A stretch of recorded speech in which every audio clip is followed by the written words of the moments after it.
What is going on, everyone?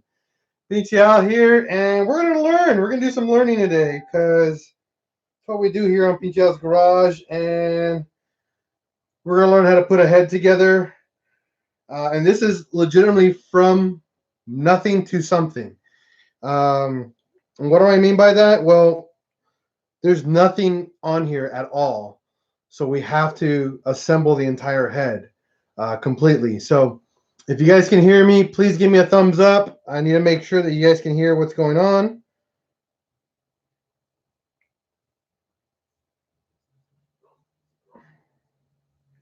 What's going on, Tiny?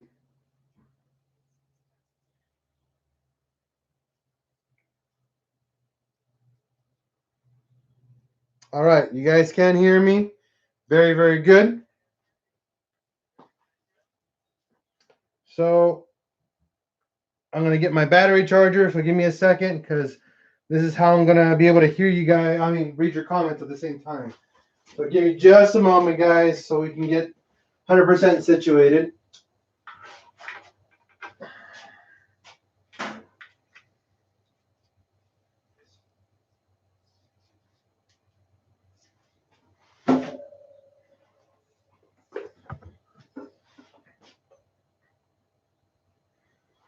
Now, some of this procedure is legitimately just listening and focusing on what I'm saying. I'm going to give you guys a close-up of everything as we work, as I work, so you guys can see the whole process for yourselves. But number one, right here is the head tool that you need to compress the spring, okay? This is a spring compressor tool for this type of head. You can't use the traditional one that has like the hook and then it hooks on underneath and goes down, because the actual valves on these, the valves and the springs are angled, so you can't use it. You have to use the one that sits on top of the head to compress the spring. It's weird, but that it is the only way that you can get this done properly and correctly, okay? On this head. I don't know other heads, but this is what you need to use. Number one, we're going to show you the parts that are needed for this job. Number one, a valve. This is a SuperTech valve. These are upgraded valves. These are not stock. These are meant for high performance applications up to 600 horsepower. We got intake and exhaust valve upgrades for this motor due to the fact that we're going to be going over 300 horsepower.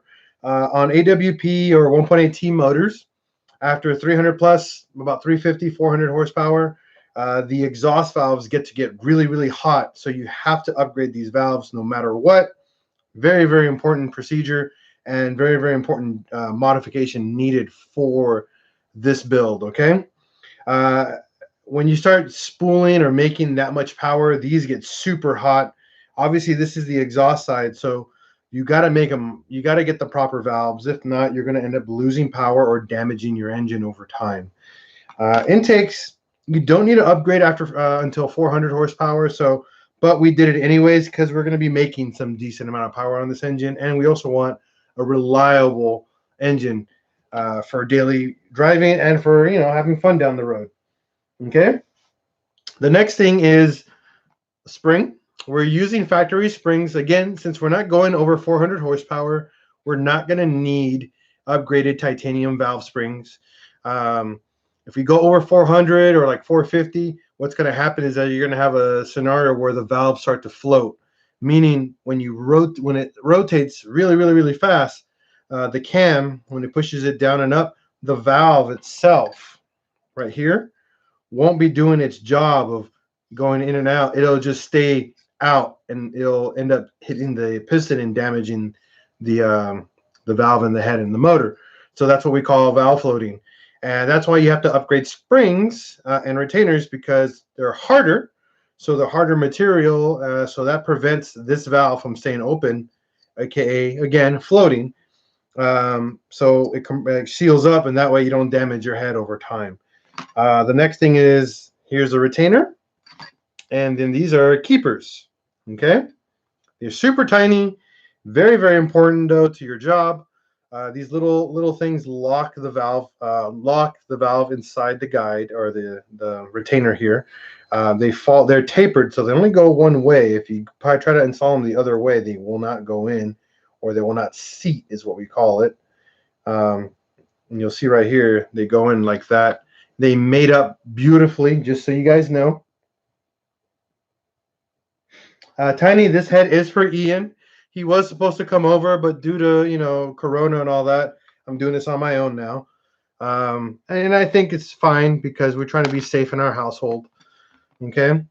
The next thing here is a stem seal. This is also part of your head install or job for building a head. There's two sides. There's a tapered side, and then there's the chunky side, I call it. The tapered side faces up. The chunky side goes down. Okay. So now we're going to take the spring compression tool out first.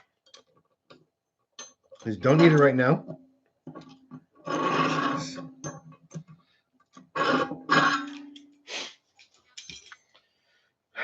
So now, you see this strap here? This is the only way you're going to be able to do this on your own, because you have to hold the head down to keep the, I'll show you what to do, but there's a rag underneath to hold, to keep pressure on the valves as we compress them. Very, very important. Yes, all of us are healthy, and we are Corona safe because we are following the rules. In other words, washing our hands, wearing facial masks, making sure we don't keep contact or touch our face or anything in general. We're being very, very careful about it, especially because my wife is not the healthiest of people around, because she has asthma and other fun problems. So we are definitely staying safe. All right. Hello, Carl. How's it going? So right now, I unstrap the head. Again, you need it to do this procedure. I've already done 9 of the valves already, and I left this one without the lifters in them. We're going to show you why later. But first, we're going to install the valves, okay? The valves are probably the easiest part of your job because it's literally just you feed it from the bottom of the head, okay? So we're going to move this strap. We're going to flip the head on its side. I got to be careful because I have lifters already in here, so I don't want them to fall out. So we're going to flip it on its side. I think we're going to do it like this, yeah. And you'll see there's a rag already in here. So, and the reason why there's a rag, we put the rag inside like this, so this will keep the valves from coming out when you compress it, okay? I got some text here. It's the Shane Mackey FRM building a 12 valve. Shane Mackey, same procedure, man, which is good because this will help you. Same procedure on how to build everything together. What's going on, Bangin'? So we got 3 valves right here that we got to put in. So simple. They're not hard to slide in, so remember that. Just slide them in. If they go in hard or aggressive, take it back out and do it again. Make sure the actual valve guide is clean. If not, clean it up. Use some brake cleaner. All right. So all 3 valves are installed. Here, we're going to stuff the rag just like that. Okay.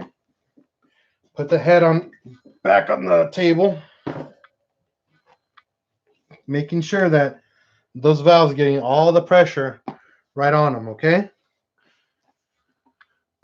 So now we get our strap here. We're going to keep it as close as you can to this area because when we strap everything down, it's going to keep a lot of constant pressure in that area. Let's see. Oh yeah, Shane, that's dope.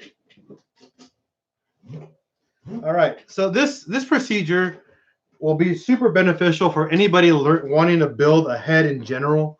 This procedure is pretty much exactly the same for almost every single car. Obviously, depending on the compression tool that you're going to be using, but in itself, it's the same setup.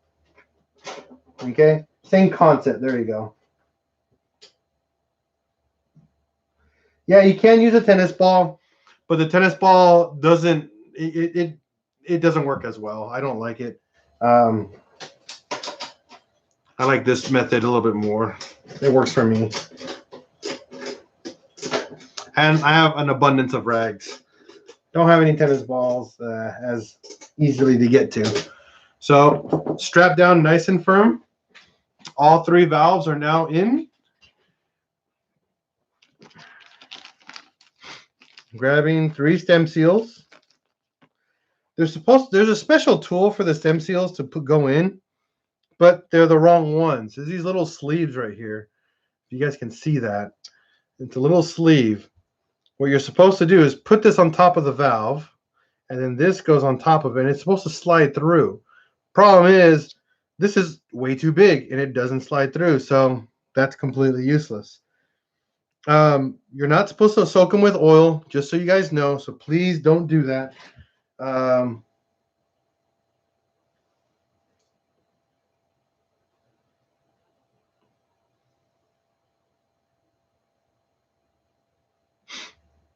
On the cam caps, on the cam caps, you can lubricate them. You can run some assembly lube for sure. That's perfectly fine. Just not on the stem seals themselves. Okay. So now we got the stem seals here. What's going on? Nothing? Okay. There's 3 of them. Jenga. And you're going to slide them on here.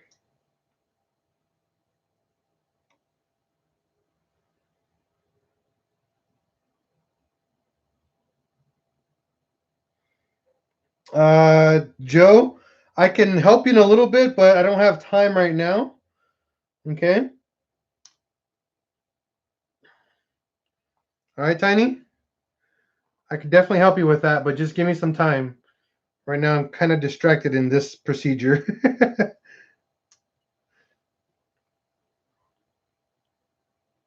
Okay, now the stem seals, don't push them in by hand, okay? There's a different tool you're going to need for that. I'm going to show you that. David, on the bolts, no. You don't lubricate the threads, and I'll show you why. We'll get there when we get to that procedure. I'll show you, okay? So all 3 stem seals are just laying on top. This is the tool you need to push in the stem seals. There's 2 sides to it. There's a big gap and there's a smaller gap side. We're going to use a smaller one, okay? Okay, so now we're going to grab this and we're going to line it up as easily as we can. And then we're going to slide it down slowly. You're going to feel it bottom out with your thumb, okay? And then what you're going to do is you're going to push it straight down. You got it? Until you feel it hit the bottom. Once it hits the bottom, not a lot of force, grab a mallet and just give it like 2 good little whacks. Not hard ones, not really hard. Just give it 2 little soft whacks. And that's it. And then look down at the stem seal right there and make sure it hit the bottom. That is it, okay? If you put too much pressure on it, what's going to happen is you can damage the metal portion of the stem seal or make the stem seal get warped, and that's the end of it, and that shit's going to leak and cause all sorts of fun problems, okay?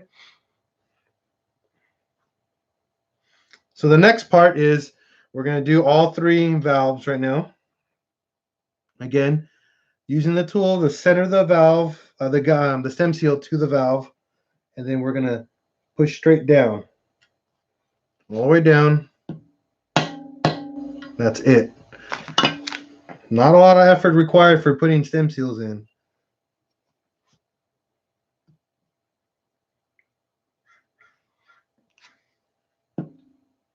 Taking them out is a whole other story. All right, so now all 3 stem seals are installed. Tool's done for now.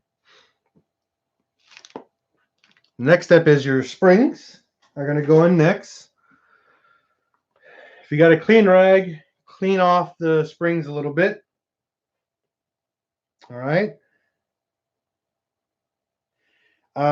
Yes, I can give you the part number for the tool for the head, but for the actual for this one, I don't have a part number. My buddy Ray had it, so he let me borrow it. So I don't have a part number for this one, but I'll get you one for the other one, right, in just a minute. So here's your spring. Okay, spring just falls down. Now there's a catch that I didn't pay attention to earlier, but now I pay attention to it now. The spring has to sit lower than the valve. If the spring is higher than the valve, it's not sitting flush to the head, okay? So you got to make sure that sits really low and flush. And I'm going to show you that before I go any further, okay? It's very, very important that you guys see this.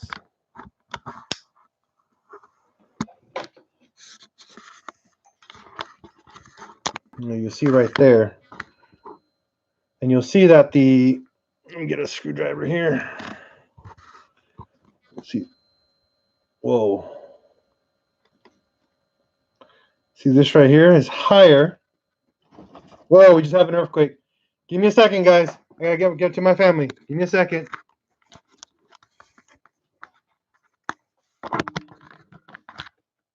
Give me a second. Everybody okay?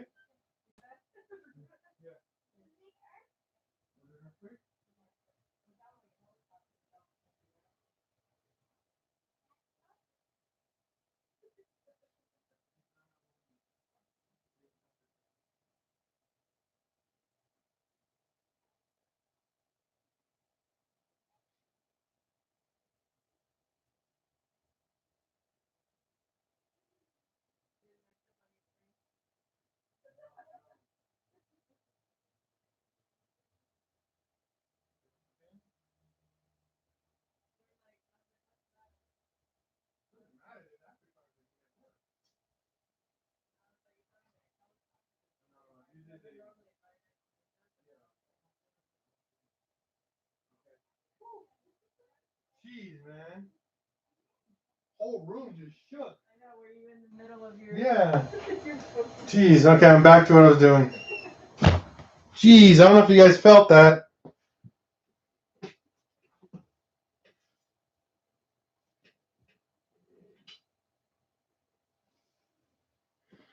Okay, I'm back. Oh man, everybody's okay. So I'm gonna go back to showing you guys that. Yeah, everybody's good.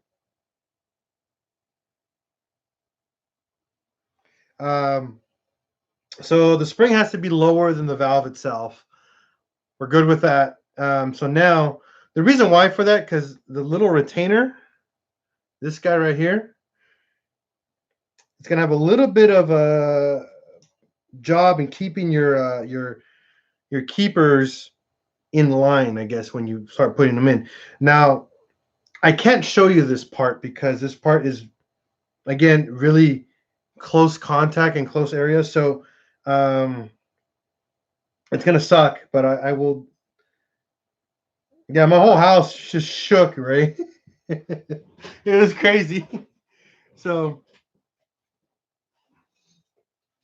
yeah, the whole house just shook, and then we had an aftershock immediately right after. It was crazy. I was tripping out a little bit, but it's gone. It's over.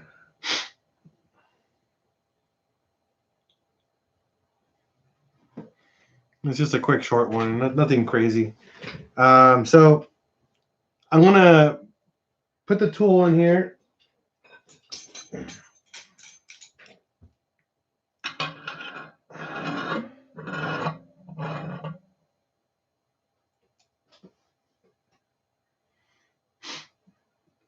Remove the what are we? You were trying to remove like the valves, like the retainer and keeper. Tiny?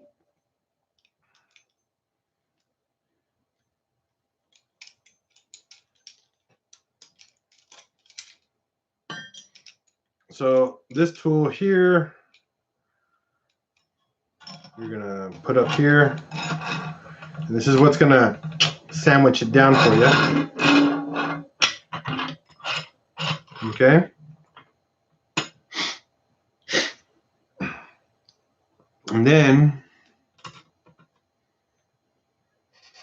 yeah, to get those out, you literally get a socket that's about the size of the valve, the keeper, and you're gonna push with an extension on it. You're gonna push down into it as hard as you can, and then hit it with a mallet on top, and they just pop right out.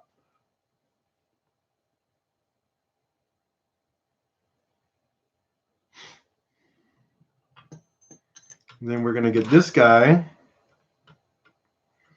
Now there's a trick to doing this because you have to find the one that doesn't scrape the sidewalls. Okay.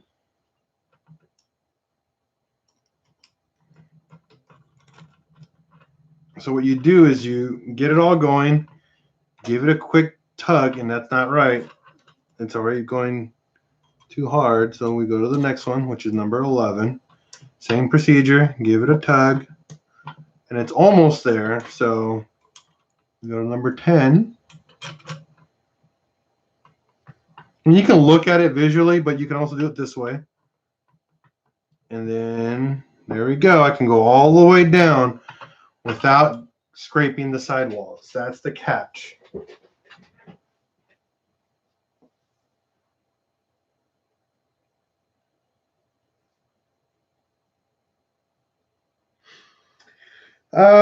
Yes and no. If you damage the sidewall of the lifter, what's going to happen is that the lifter will end up wearing a specific way, which in time might wear itself a new groove and work really well. But there's a big possibility that yes, it might not be a total loss, but you might have to have someone go in there and clean that whole guide out and fix it pretty much. Because if not, the hydraulic lifter is not going to keep enough pressure in there and keeping it smooth. Oil might go in different locations and not lubricate parts where it's supposed to be lubricated. So there's a big possibility of damaging something, that's for sure.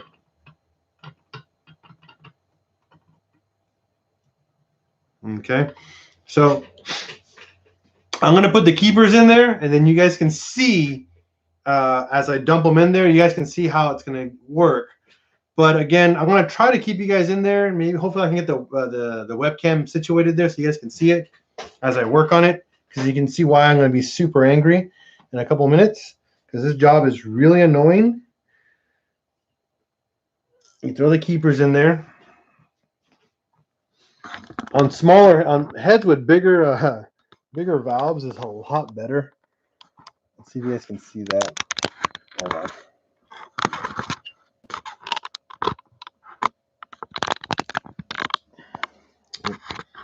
I'm trying to get you guys to see this, so it's because this is super important for you guys. All right, you guys see that? I think I can situate you guys there.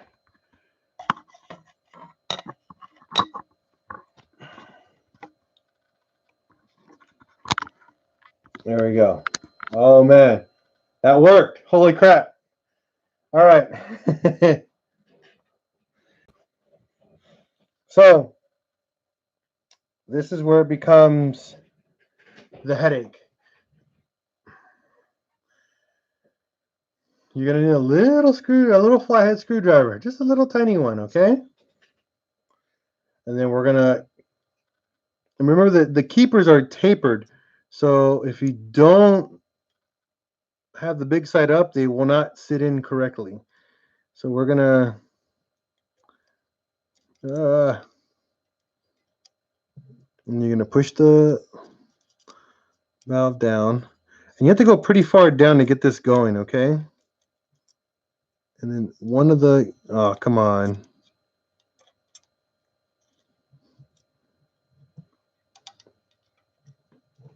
And we got one. You can do them one at a time, okay, guys? So it's really important that you guys know that you can do one keeper at a time.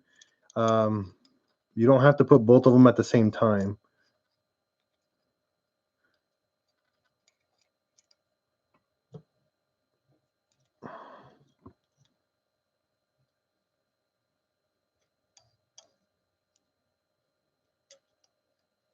Oh, jeez.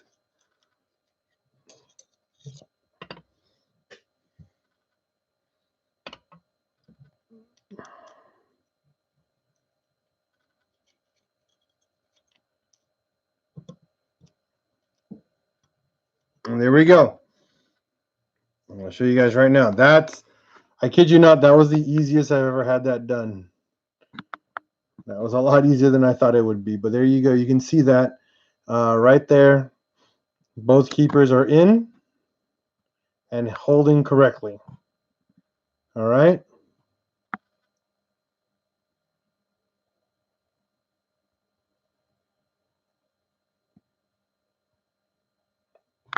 Very, very cool. Pretty happy with that.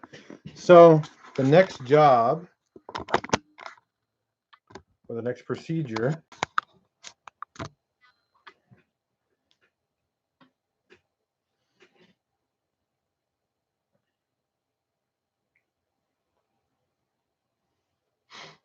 let me see here.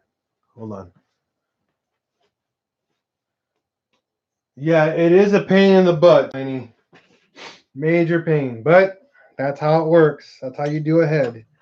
So we pull this out of the way. All right. Ian, that's your head, fool. You can't have dibs on it. It's already yours. So now that's done. Remember, we're done with that specific valve. But the next step is to put your lifter in. Now, prior to installing your lifter, you should use Lucas. Lucas is a very phenomenal product. It is assembly lube, as you can see. And this is I use this religiously. Pour as much as you want, as your heart's content can use, because it's very, very important. The more lubrication you have, the less problems you will have on your first startup on first startup of your engine. Okay, so I just slap it all in there, big chub, and then what I do is I get some on my finger, and what I do is I spread it around the actual sidewall here for the lifter, and then I go grab its matching lifter right over here.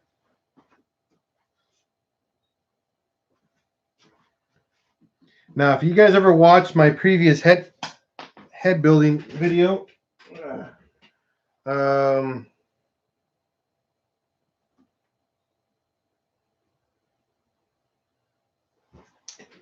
we're gonna do, let's see, if we get any nicks on this.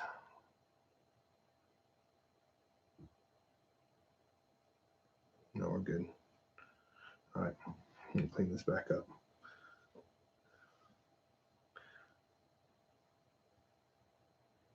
That's right. D-Stone, make it easy, keep it greasy. So on these lifters, the middle one, not the side one, but the middle one will have a divot right here. It's super, super, super common that this lifter will have a divot. Anything over 100,000 miles, you'll notice it. This one I just dropped. Thank God it fell actually on the carpet down here in front of me, so it didn't give any nicks on it. So, because if it got nicks, then I have another lifter for it. But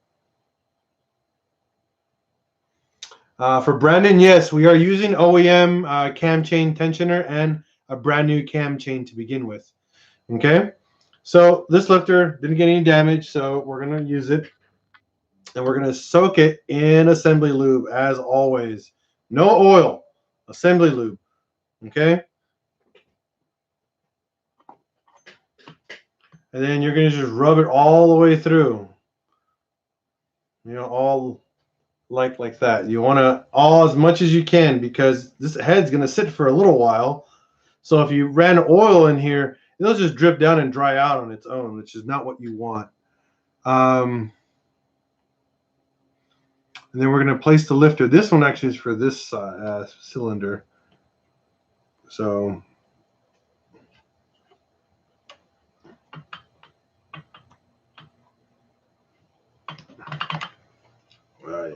we're going to have to actually use this one afterwards because I got to follow my terms here of pattern. So I had everything marked. So hey, Ben. Did you take the laptop? Yeah.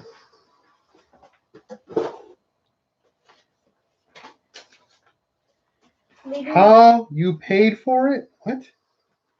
Brandon, I don't understand what do you mean how I paid for it? I used money. I'm sorry about that question.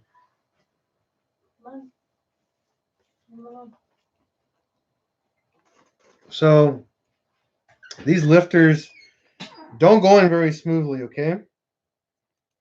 They're not because since the hole's like perfectly machined for a lifter,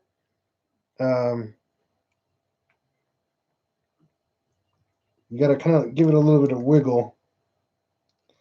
If it doesn't go in nicely, take your time.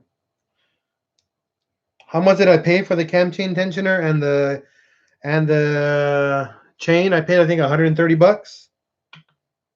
I get it through AutoZone.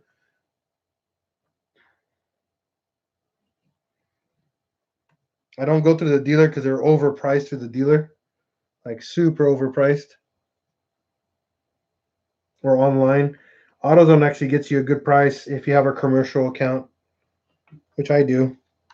There we go. Jeez. All right, so that one just went in beautifully after some little bit of work. Clean your hands and then work on the next valve. The Gates ones is fine. That's actually a good brand, so you'll be good.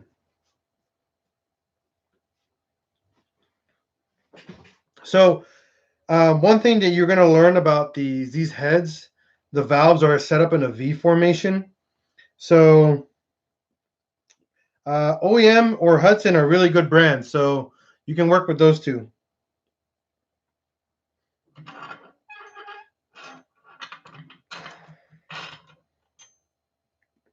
Okay, and what I would do when you guys are building this head, you're gonna do 3 valves at a time. Okay, that way you don't have to unless you put a rag underneath every single cylinder, then you could do all of them at once. Personally, just do 3 valves at a time. Just remember that the 2 outer valves are the same, and the middle one is in a different angle. Okay. I never heard of that one, man. Never even heard of that Batmic. Don't even know that brand, dude. So to speed up procedures here, we're gonna just get everything laid down and seated nicely. Jeez. Clean this spring up. I got butterfingers right now.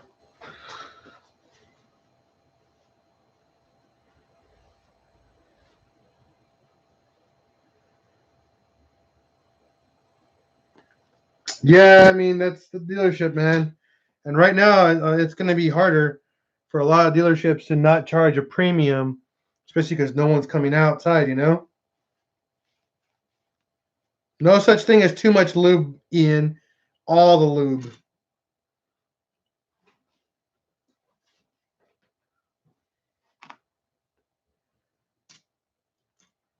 So you can get down at least the springs and the retainers, but you can't put the keepers in all in there because you'll just have weird issues. So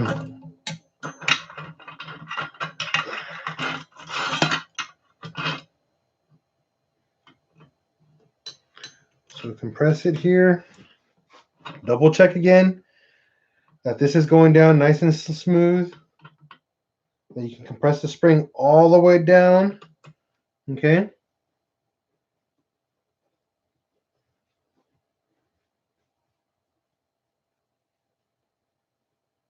Yeah, you definitely can't beat it, but if your part's cheap and crappy, I mean, can't do anything about that, can you? They're not going to pay for the repair work on your motor if the part fails. So, I mean, I buy brands that I know and trust. So just be careful.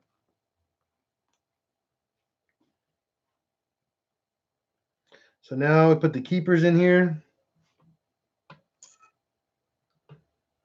And then I'll get you guys all nice and close up in there again so you guys can see that. Actually, no, that won't work because there's a wall on this side. Never mind. So I'll just do it.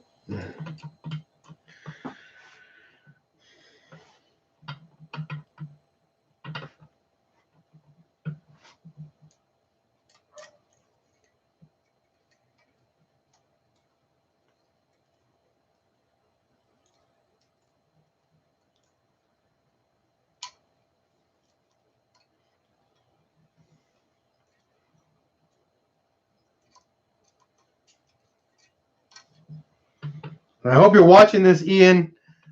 What I do for you, buddy.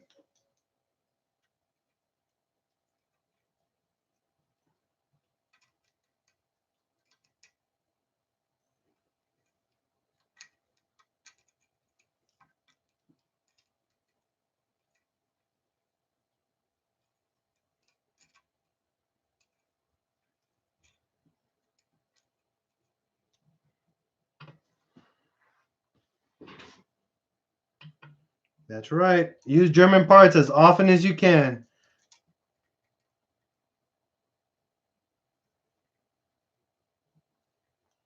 Don't cheap out on some of this stuff because, oh man, you'll regret it in the end.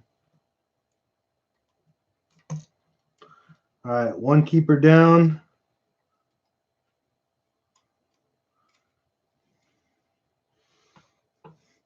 I'm sorry, Ian. Just my appreciation isn't enough. I'm gonna need a reach around or something, man.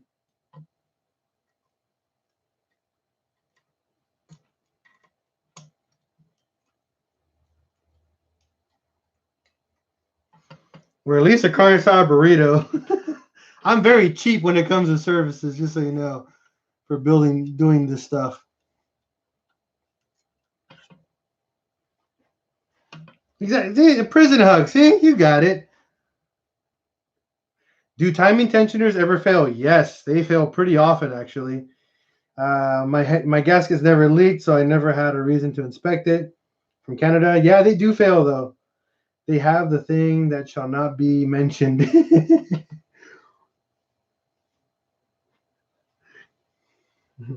Correct. There is no such thing as too much lube.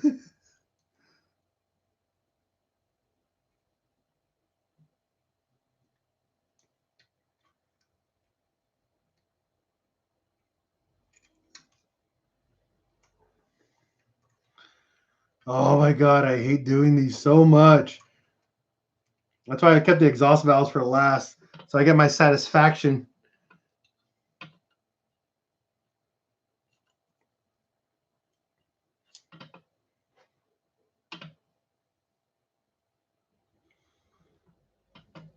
Anubis, how do you tell if you need to replace it? You'll hear a slapping noise on your chain. It's a really loud, like clack, clack, clack, clack, clack, but it's like slapping.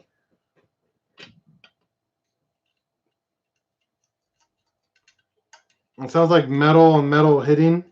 That's how you know when that thing is due. Um, Typically, every 80 to 90,000 miles, you're supposed to replace that.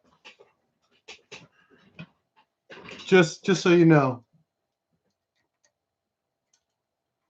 All right, so what I'm going to do is I'm going to rotate the keeper that I just installed.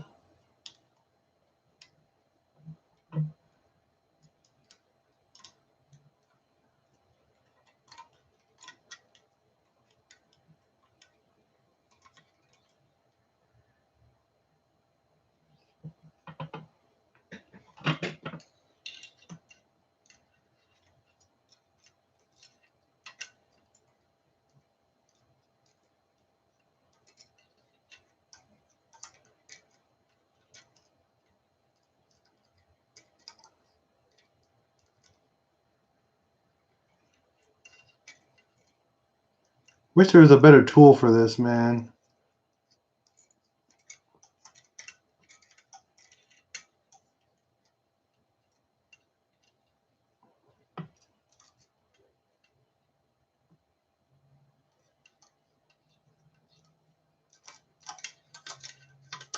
Oh.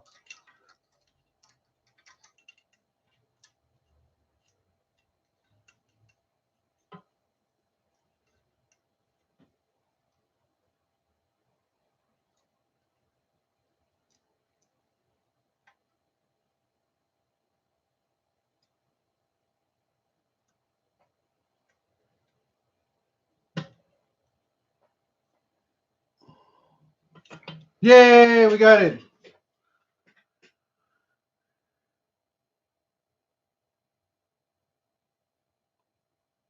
EA Garage, that's your clutch, man. Your clutch is going bad. Either the throwout bearing is failing or your clutch pressure plate is going bad. I just had that happen actually on my my Mark 6 wagon.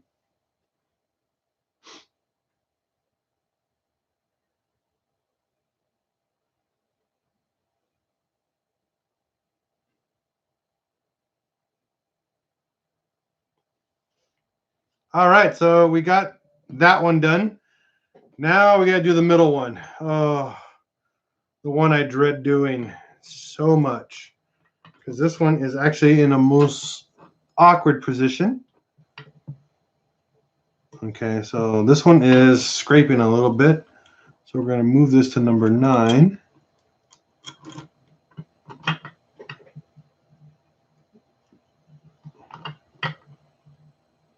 All right, cool. Same thing. Let's get our valves here.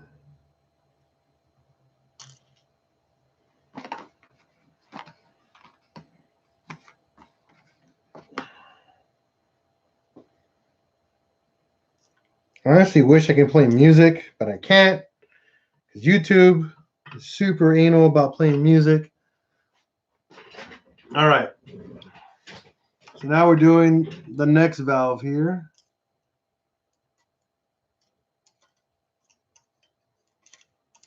Usually the first one is the easiest, and then the next one, the second one is the tedious one.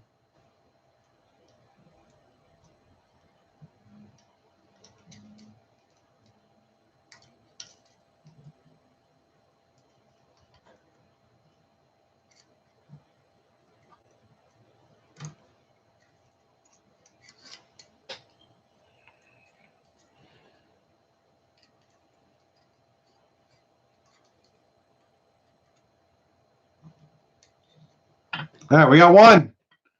Woo! See, first one's always the easiest.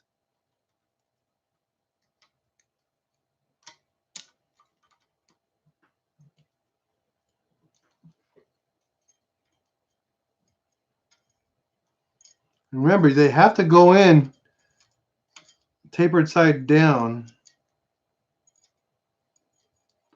and you got to be able to see it as you do it. All right, beatbox it is.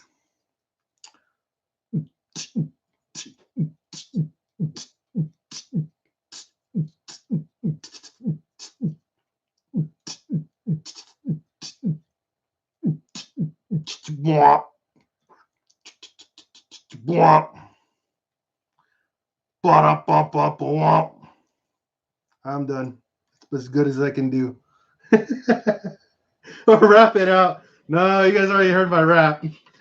It's pretty bad.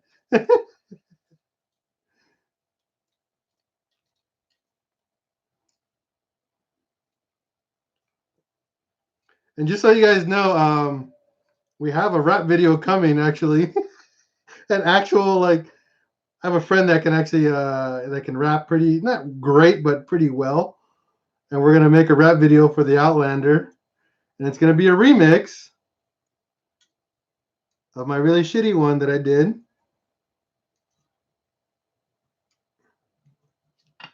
Here we go.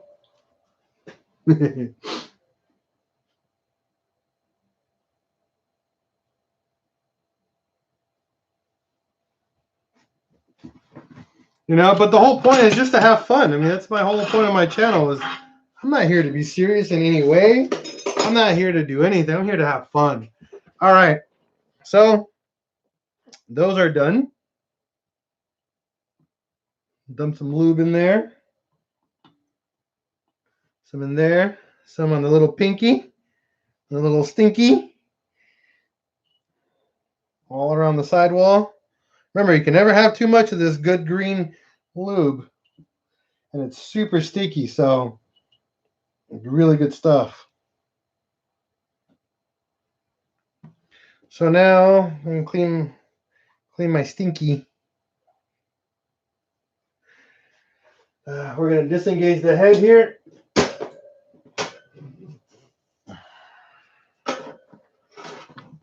No.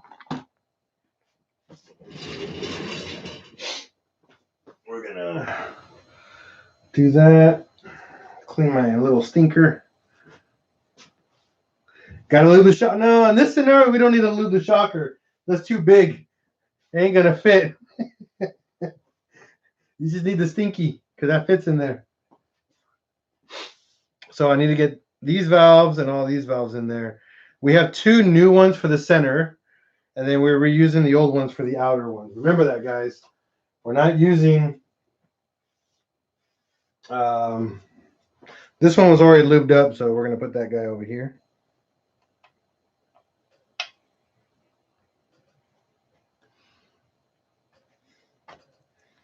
So there's that. Lube up the stinky one more time. I don't know if I did these or not, but I'm going to do them anyways.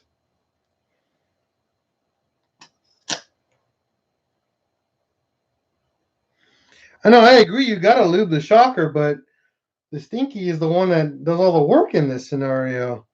Shocker don't fit, bro.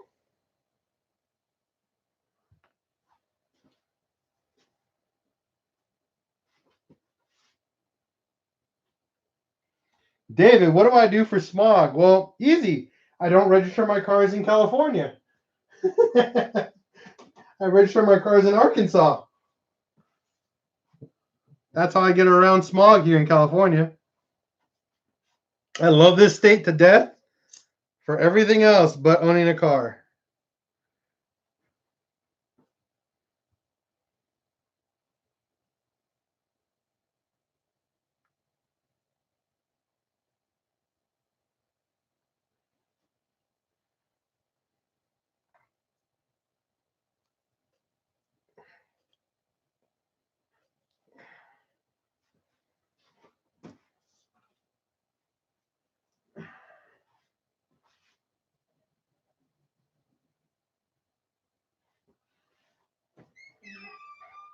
What's going on? What happened? Can you guys give me a second, guys? I'll be back in a little bit. Hang on, I got him. What's going on? Hold on. Hello. Hello. Hello. They need me. Family needs me. I'll be right back, guys.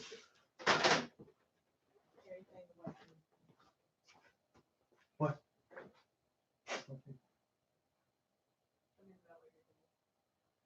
What's going on, Raimundo?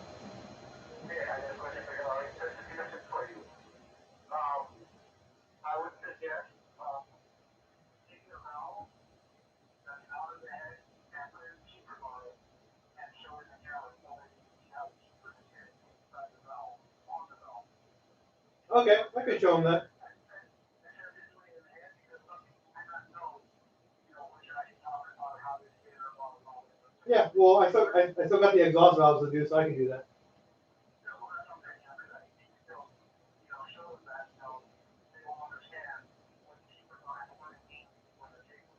Okay. Yeah.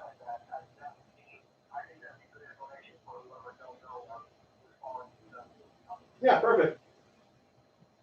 Good advice, sir. Thank you. All right.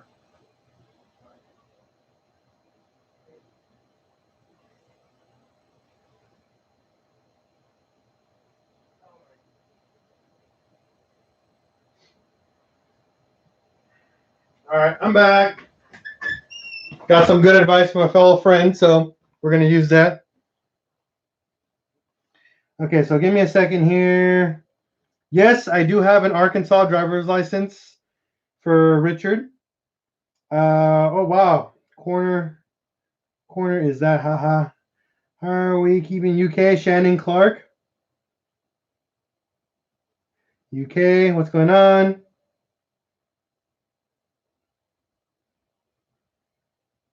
All right, so back to what I was doing. So now we got to put in the new lifters right here. Again, as part of your procedure, always replace the middle lifters. They're not that expensive. You're looking about 15 to 30 bucks a lifter, depending on where you get them from. Okay, super vital to your entire build here. The outer lifters are not as important because they don't get the divots like the center ones do. The cams have more force in that center lobe or center lifter than anything else. Okay, guys? All right. So here are the new lifters.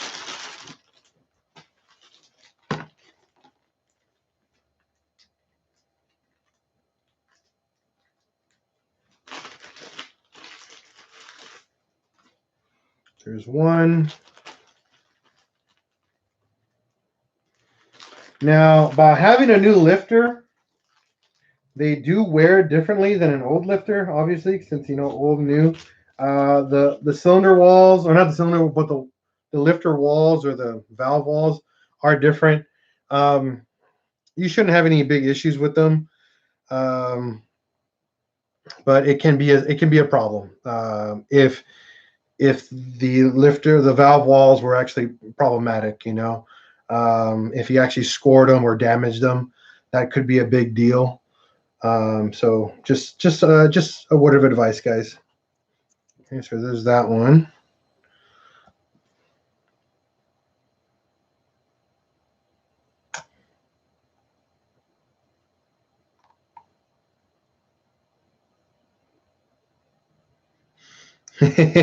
Yeah, no, I have bags for everything, and I've done this quite a few times, so I know all my bolts, definitely in what order and everything they go in. So I'm very OCD when it comes to that scenario.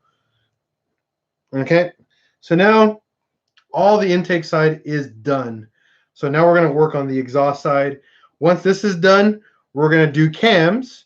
We're going to do the cam chain tensioner and the chain itself. We're going to show you how to time that. We're going to put in the cam seals, the cam caps, and that is pretty much assembling an entire head. So keep in mind, guys, this is a slow procedure. Definitely let's chit chat and let's have fun. But remember, we're here about learning about how to do this. So let's keep the chatter around this as much as we can so everybody can pay attention and learn with us together, okay? It's very important to me, and I believe to other viewers that are watching.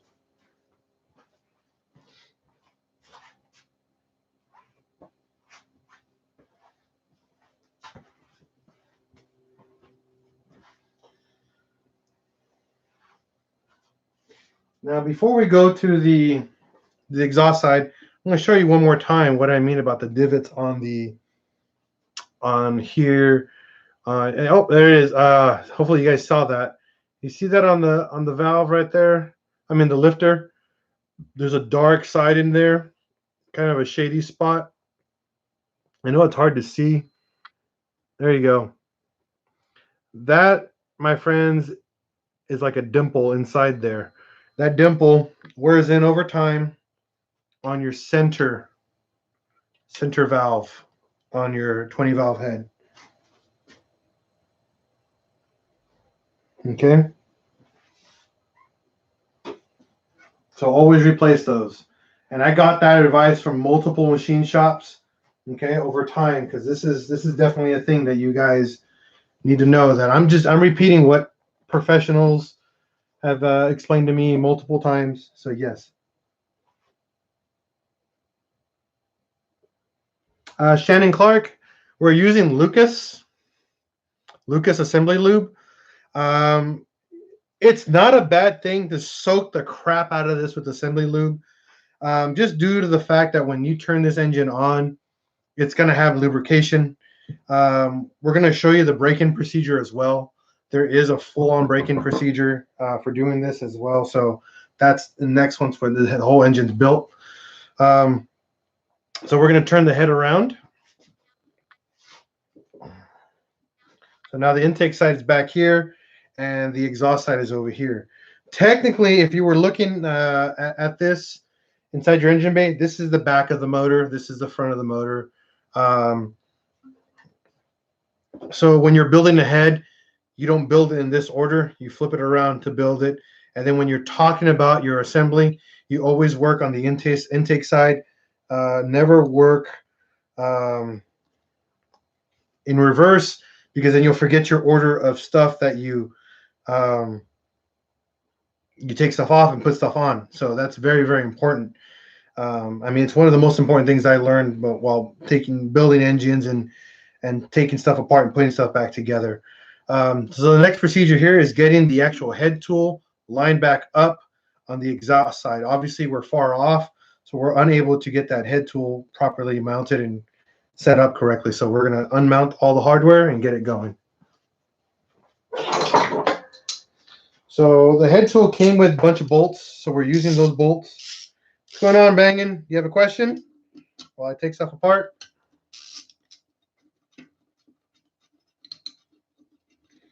Yes, I've actually filmed the first procedure. So yes, this will be recorded in high quality for you guys as well. So yes, this will be uploaded, sir.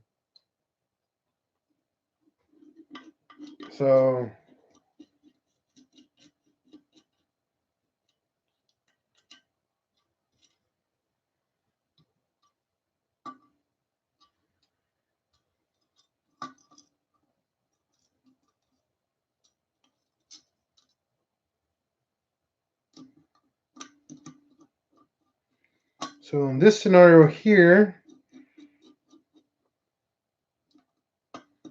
we're going to go over the valve cover bolt and this bolt right here next to the last valve, because there's no bolts over here on this side for it. Now on this side, we're going to check it out. These only go on hand tighten. Do not torque these down in any way. That's kind of a big no-no. You don't want to damage the head with your tool that you use to put your head together. That's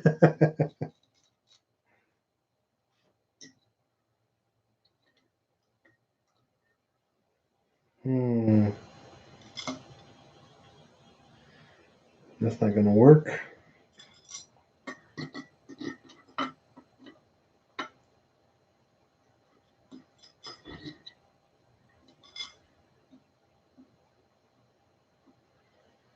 We might be able to do it this way, half of it, and then turn it around and do the other half by removing the tool. Because I can't get around that. Oh wait, maybe? No, yeah, we're going to do it like that.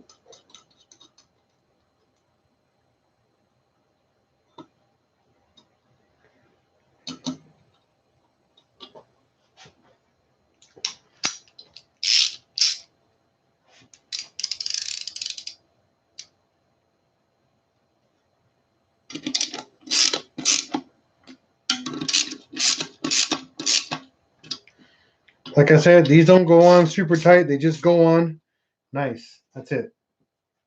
No, just snug fit, nothing else. So we're going to do the stem seals. We can do 2 valves at a time. We're going to start from left to right because obviously I can't do this side because the one valve is kind of out of the way. And actually the tool is blocking that valve, so we don't want to cause any damage. So we'll do that one last. So we'll be able to do 2, 4, 6, 7 valves.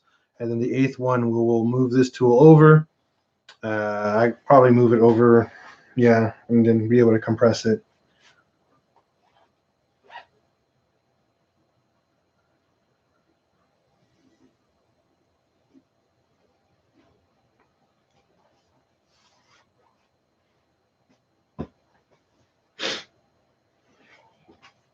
All right, so the next step, we're going to get a little rag and stuff it underneath the head.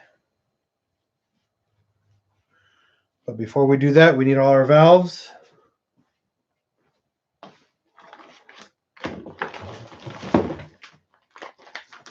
Brand new valves from Integrated Engineering, but they are SuperTech valves. They are not Integrated Engineering valves, okay?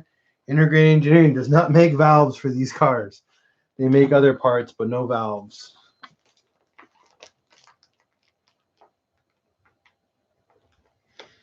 Yeah, Mix X. There's not much of a gain going to KO4. The biggest gain is going to a KO4 hybrid.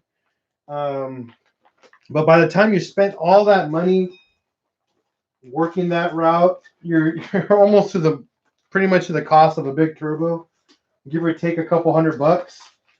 Depending on how you go about it, that's where your money goes in and goes out.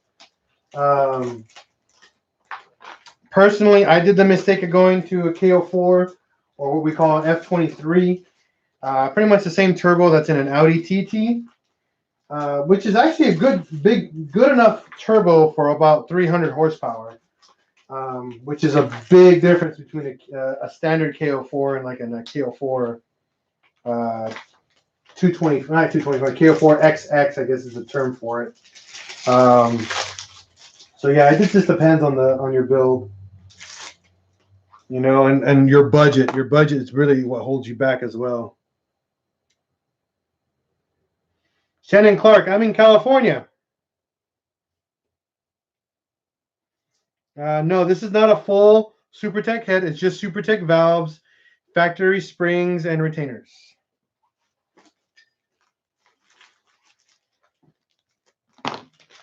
The reason why we went with factory springs and retainers is because we're not going over 400 horsepower. If we were going over the 400 horsepower mark, then we would go that way. We would actually upgrade the retainers and everything. And I wouldn't do it in a AWP head. I'd be building it in an AEB head instead. So I want to be able to flow better than an AWP head. The AWP heads don't flow as well as an AEB head for the amount of money you can spend. You know, it's just my 2 cents. And the years that I've been working on these motors too. I got an AB head. I just need money to. Yeah, 3 Bowman, 300, 350 is like perfect for a Mark IV. Super fun. Definitely a ton of fun to drive. Okay, so we're doing the 2 exhaust valves right here. Again, remember, we're going left to right, and then we're going to turn it around.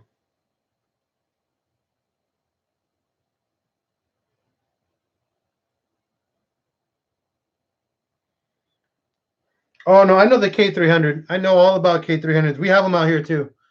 You just got to be able to, you got to know where to find them, though. Definitely a great turbo. Definitely not a KO3, I'll tell you that. It has a different hot side and a bunch of other fun stuff. But yes, definitely a very good turbo. And then we stuff this guy right in here. Lay the head back down. I've actually been doing a lot of research about those K300s.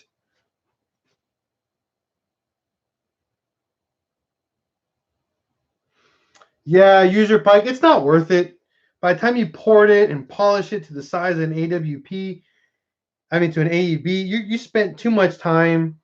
Go buy yourself an AEB head from a junkyard. They're so cheap. We have them everywhere here, and like I said, they're dirt cheap, honestly. I think you can get them for like, I think $50-$75 at the junkyard. Just take your time and wait till one shows up. That's pretty much it.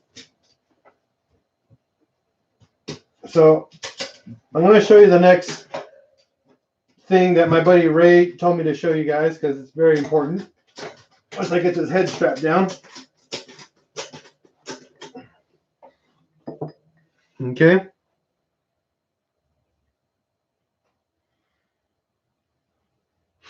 So I gotta get the valves and retainers over here.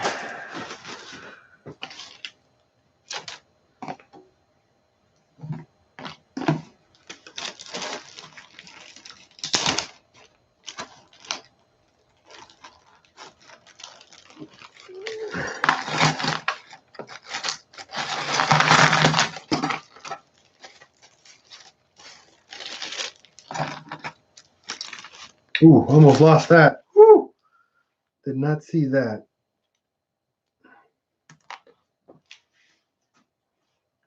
All right. So, two valves pressed in using my rag method here. We got two stem seals, but oh, again, what my buddy D Stone, if you guys are looking for AB heads, I can definitely start going to the junkyards and pulling them and rebuilding them for you guys. I could definitely do that, but I would need you guys to front some cash and stuff like that, so I can help you guys with that. And I can definitely build heads and sell them or give them away. I mean, it's not a problem. So we're going to show you guys about the keepers. These keepers are very, very important. They're tapered. I know they're tiny, but you guys can see that they're angled and they go in like this. So I'm going to show you guys close up in just a moment here. This is how they sit on the valve, and they're tapered. Remember that they're hard to see, but they sit at an angle right there.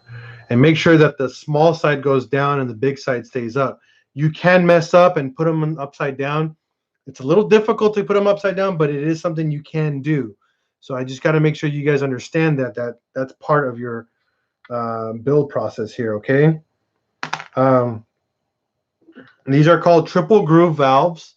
Factory valves use 3 grooves, okay? Some of the really high-end valves have a single groove, but they're much larger. There's different ways you can buy valves depending on your valve train that you go with. Make sure you match the keepers and the actual retainers to your valve guide or your valve train, or if it's possible, buy a whole set that comes already as a kit. That way you don't have to pick and choose, just get everything that you want. All right, so it's very, very important.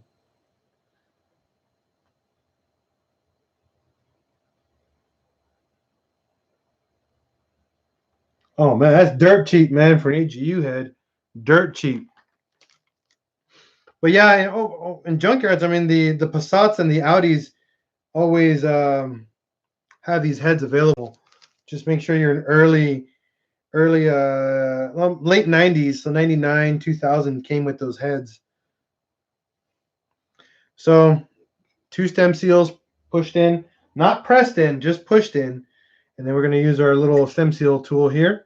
Again, we're going to use the smaller side, not the big side, to press this in. Yeah, that's dirt cheap, man. So you're going to grab this. You're going to go straight down. And feel for it to hit the bottom.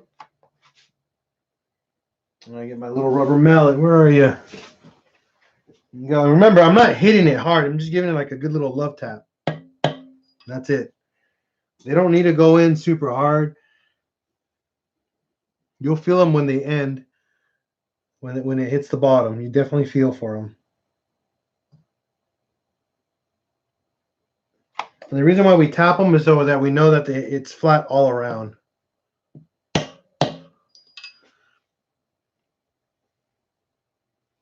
That's it. Stem seal installed. So that's done. Next thing is the spring. So we got our 2 springs.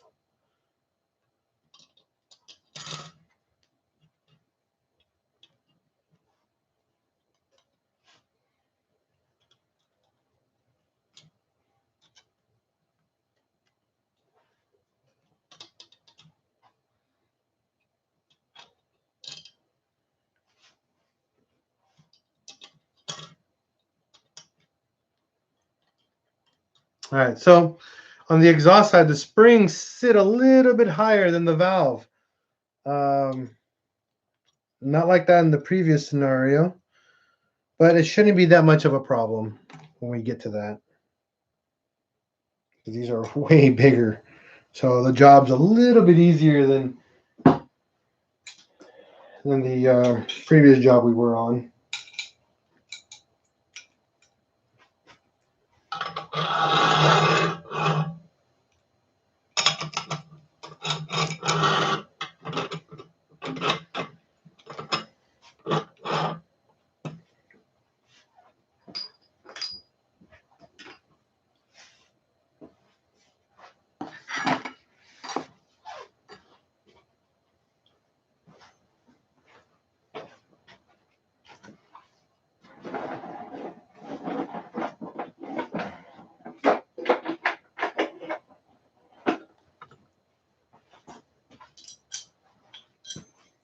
All right, so now we're gonna grab our tool again.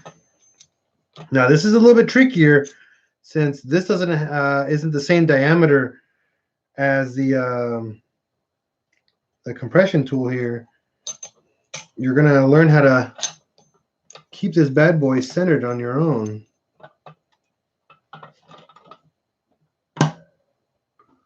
So you got to remember not to damage your sidewalls again. But at the same time, you're going to try to keep the tool centered.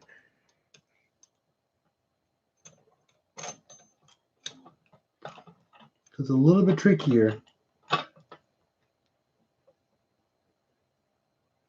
Because you won't have as much leverage as the previous.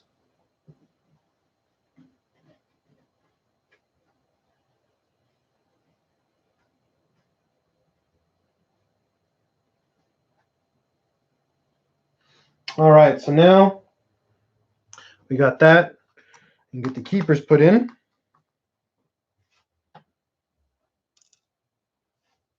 One of them didn't fall all the way in there. So since this is a bigger valve, technically it should be a lot easier. We'll see.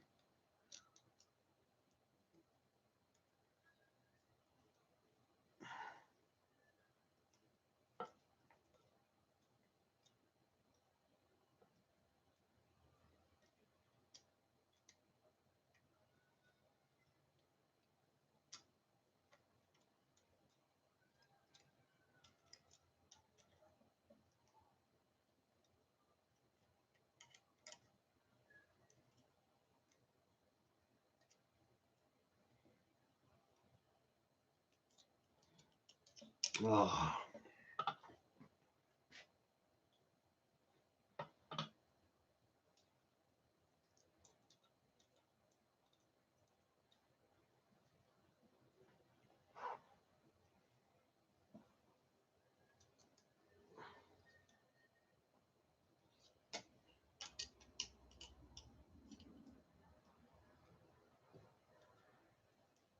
Mm.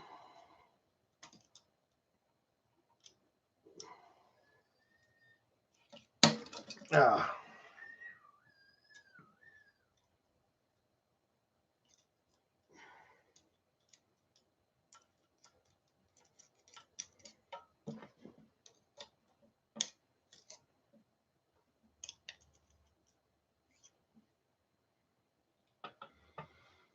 What main and rod bearings we use? We're using actually calico coated bearings. I'll show you guys the box right here for them. These are race bearings right here from Integrated Engineering. Well, not from them, but here's the part number. CAL5M1644H. Phenomenal bearings. These are meant for high performance setups. Again, they're coated, so they last a very long time. We got the same rod bearings and main bearings for that. Hopefully that helps. Right? Yeah, I agree. Operation. This is. I think these are worse than the intake valves. Honestly, I'm gonna have to do one at a time, like cautiously.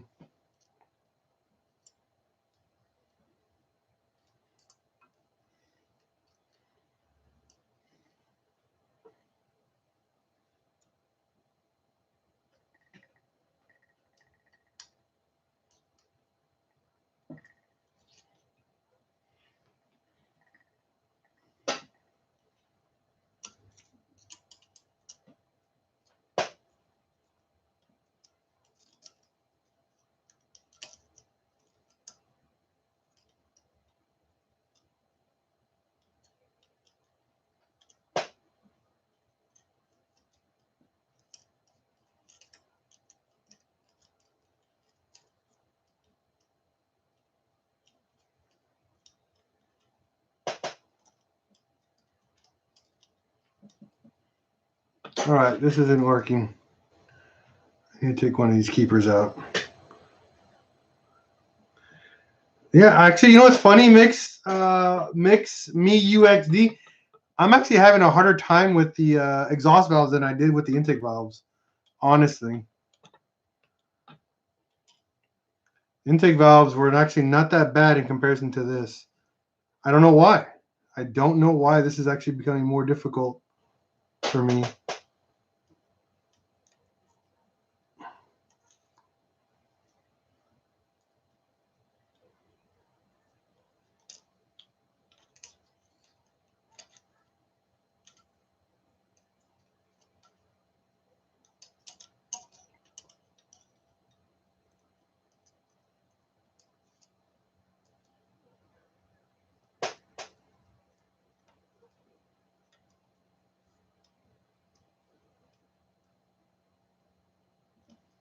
All right, got one.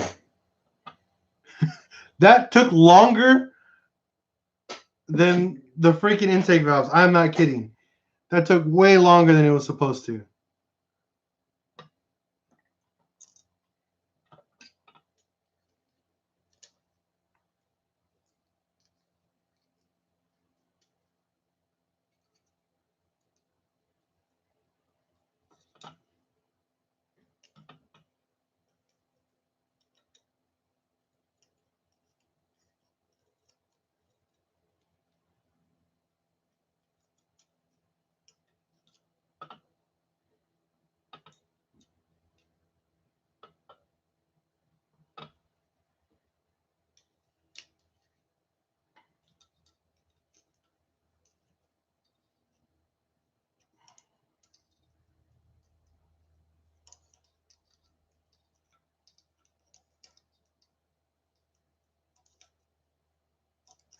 Maybe it's just this outer one that's giving me the issue, but it's definitely a pain. This is not being family friendly right now. Use my longer flathead.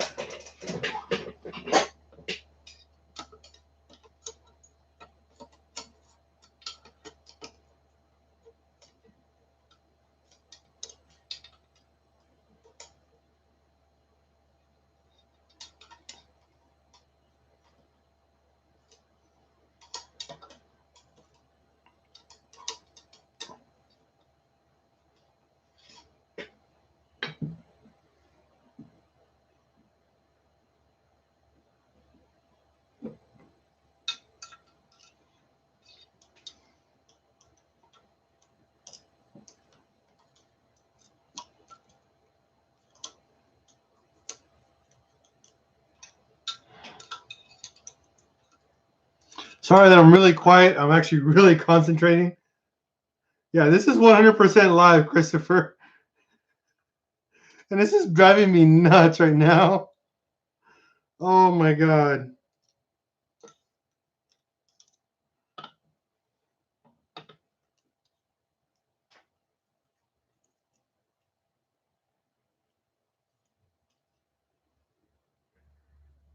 Who's the guy behind me? No one. It's me by myself. There's no one here behind me at all.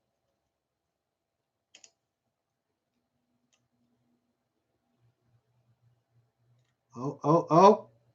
And no. Oh my God.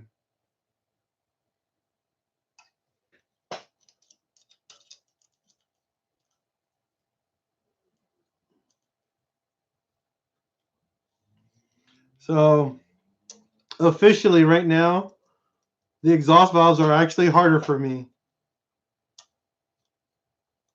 Like a lot harder for me. I don't know why. I can't explain it. Ah.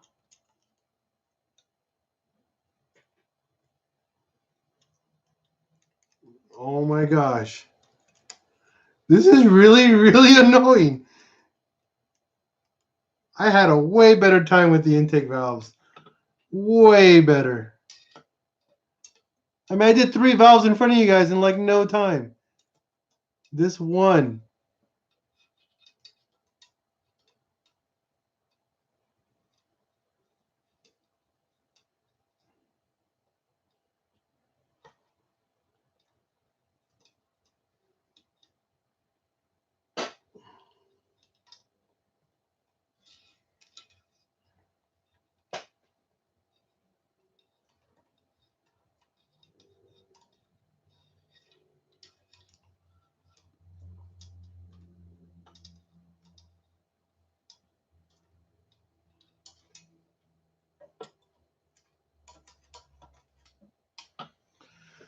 Well,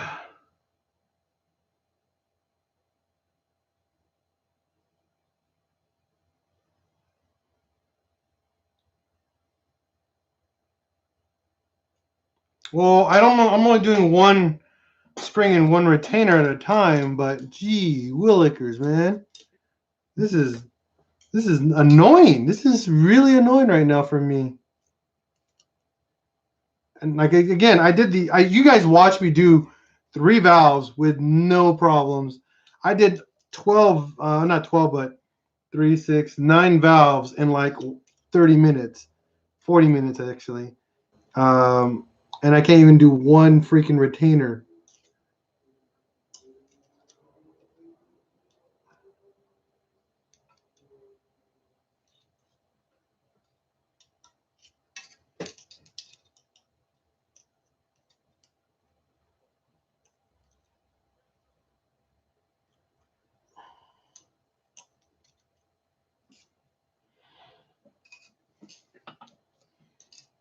All right. I'm not gonna throw in a towel yet, but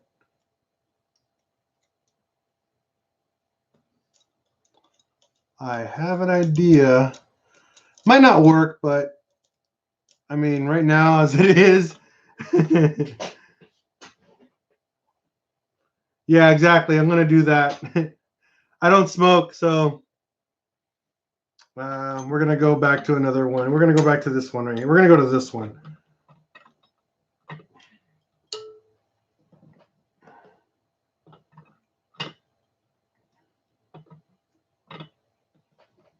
There we go. I drink, but not very much. I'm not an IPA guy. I'm definitely just a standard beer dude. Nothing special for me. I'm not a heavy drinker. Definitely a social drinker, that's for sure. Tiny nose. You guys will never see me intoxicated unless I'm with a bunch of people. By myself or in general, no. Very few beers.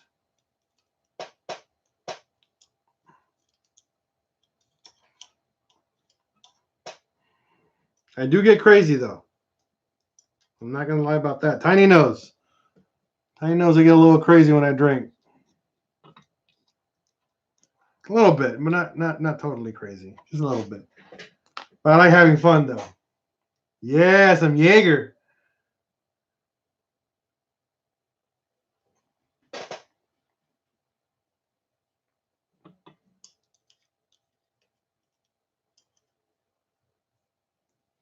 Definitely drink some Jaeger. Hell yeah.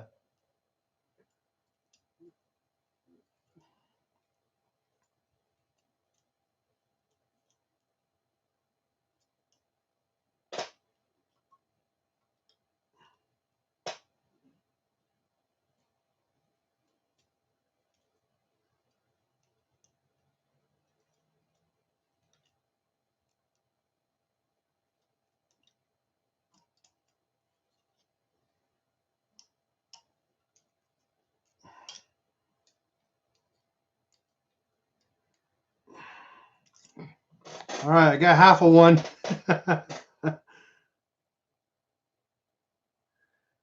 Oh yeah, that's right. 16 valve caddy boy. Not just me, buddy. You sing it with me too. That's a great song to get drunk to.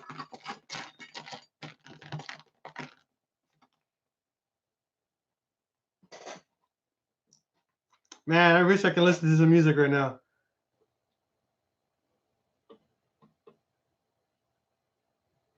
Oh, dude, anything Queen, I'll just jam out to, man. Honestly, but Bohemian Rhapsody, I will sing the crap out of that song in a horrible note, just because I can. And that right there, I just put a valve in. Ah, I feel successful. Ah, that one's done.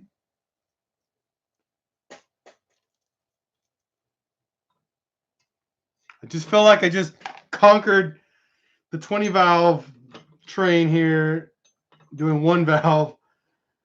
Ah. So I'm going to try to spin this. I just noticed what I can do. I'm gonna try to spin this other keeper around and see if I can get the other one going.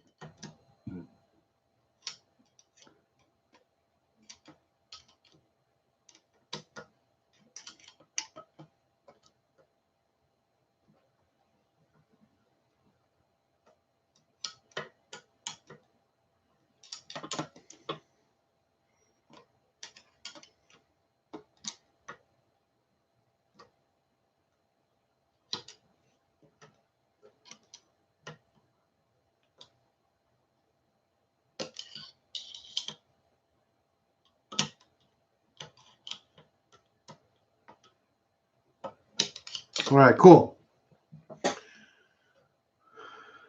Go get the first one. I am. I'm hyped right now. I'm ready. I'm pumped. I'm gonna get this one done. I can do this. I'm pumped.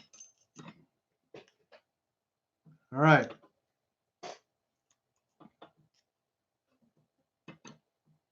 Come on. Get it. Get it.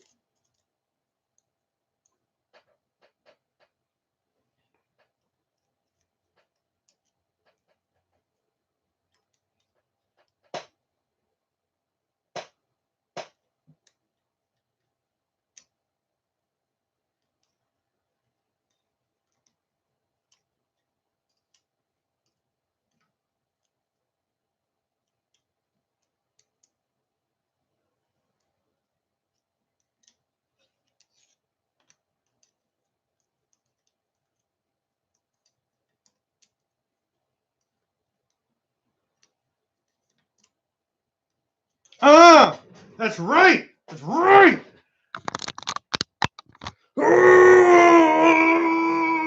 It's in. Yeah. Ah.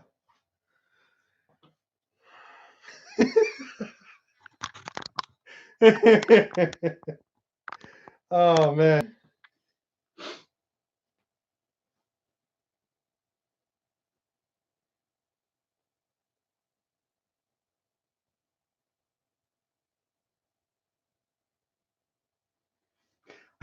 The master ahead.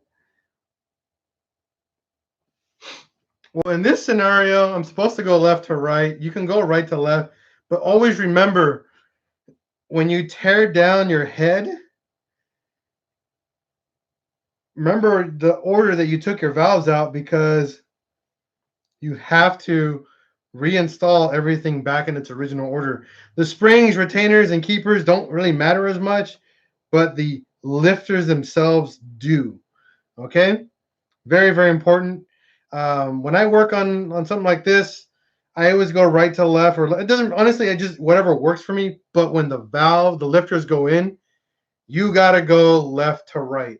Or, I mean, I'm sorry, right to left, because you're doing everything backwards.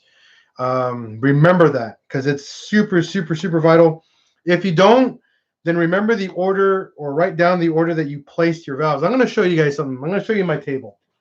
This is my parts table, and that hasn't been touched legitimately over a year. I just come over here and cover it in oil. So I know my parts. Oh, I mean, assembly lube, and you'll see these pistons are all labeled right there. Like that's number 4.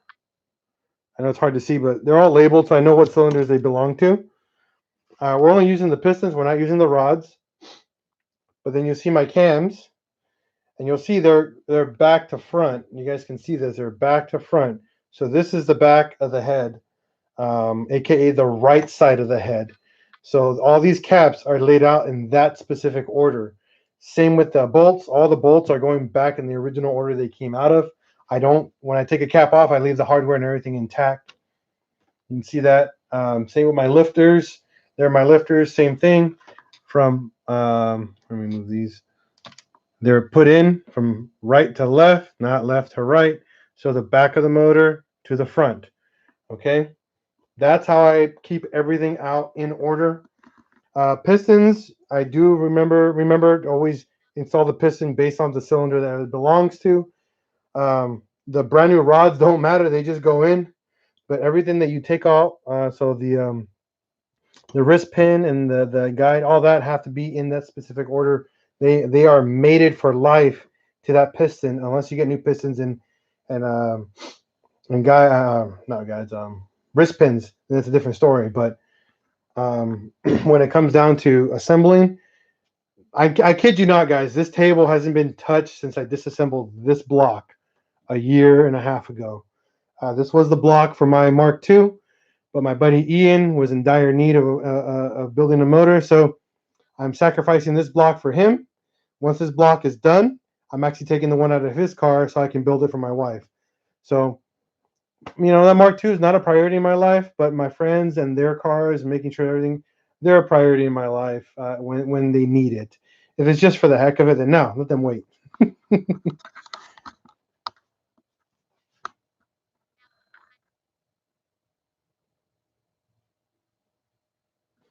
Very true. My wife knows how to make mixed drinks, and it's dangerous, very dangerous. She's good at making mixed drinks, and it's bad because, yeah.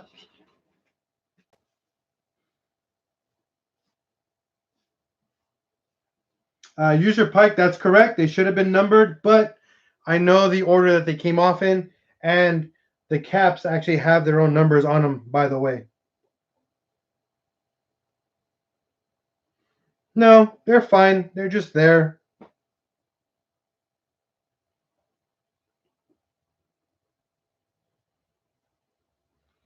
All right, so now we're going to the next two valves. Again, we can keep talking. What tools are we using? Well, this is a head or spring compressor tool. You guys are super sideways here.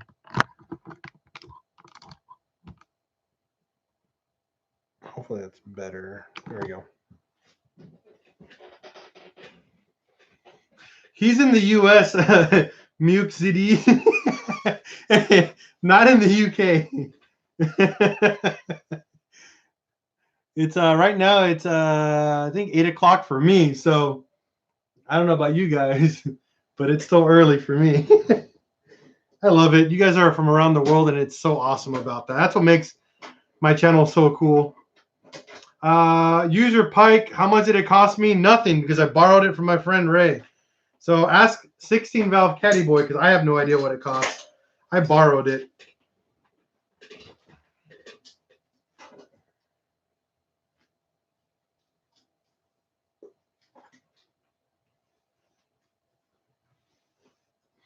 So now we're going to move the strap over here to the left.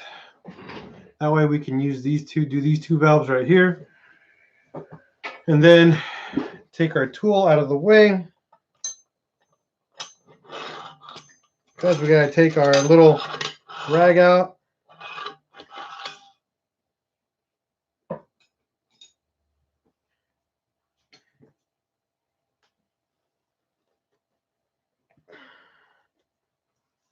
And then we're going to insert the two new valves to the next spot.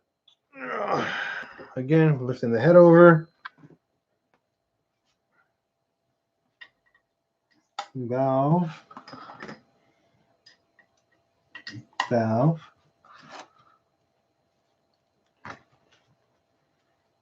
Rag.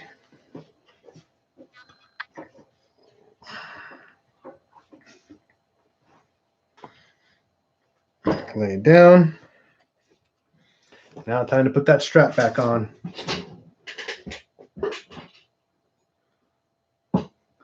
Yeah, man, we're here in confinement too. I haven't been out of my house for a while. So I definitely know the feeling, guys, when you guys saying you guys are confined to your space. We are here too. My wife is not, how can we say, the healthiest of people around. So I am doing my best. I haven't been to work for 2 weeks. But we've been having fun here. I mean, obviously we're building motors.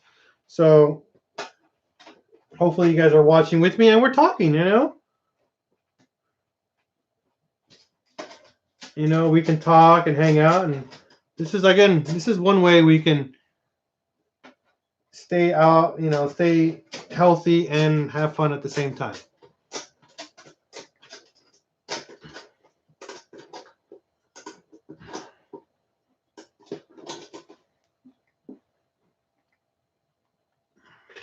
This one's a little higher than the other one, but yeah. All right, so next, stem seals.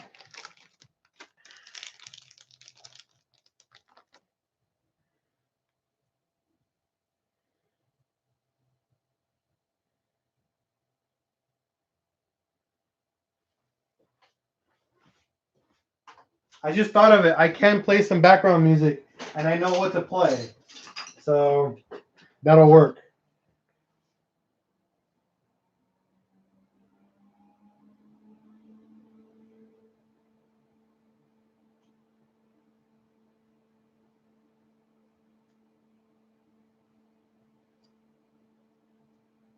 Ooh, good thing I caught this. I was wondering why. Look at this. This is a defective stem seal. Look at this.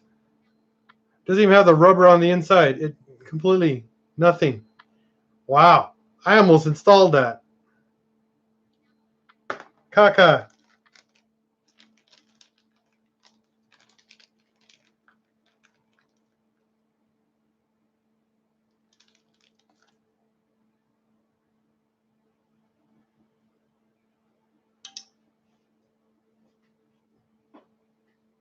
Woo. Yeah, we could put on a 8-bit Bohemian Rhapsody. Oh yeah, I'd put some 8-bit Bohemian. Give me a second here. I'll find that for you guys. I'm so down for that.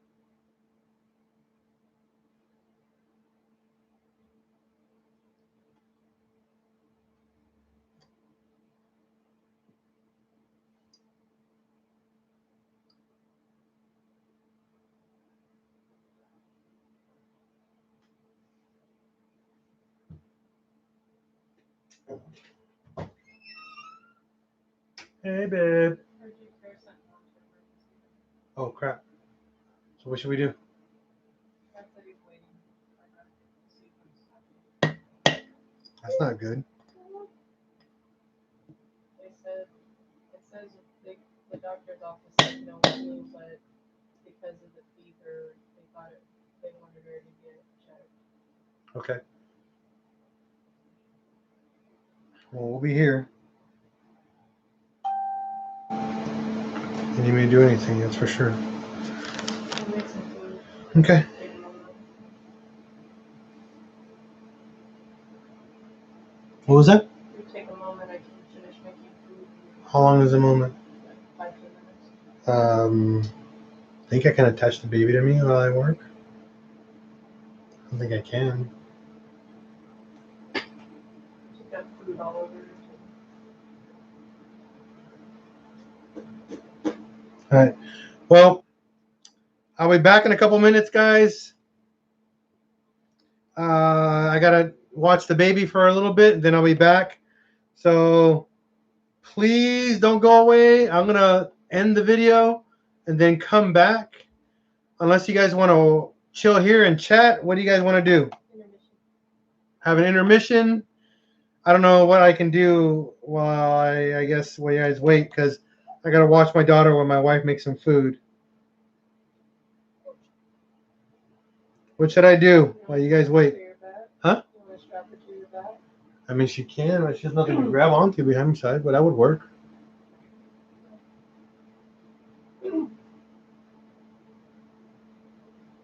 I might have a solution. My wife just gave me a solution. So we'll see what happens right now before I head out, or if I have to head out. So while she thinks of that, I'm going to keep working. Spring. Spring. Keepers. No, not keepers. Retainers.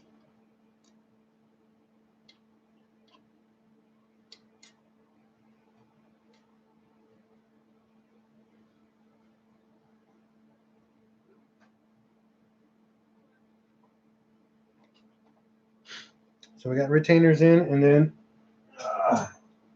bar. I'm trying to do this as fast as I can while she. Huh? Oh, hold on.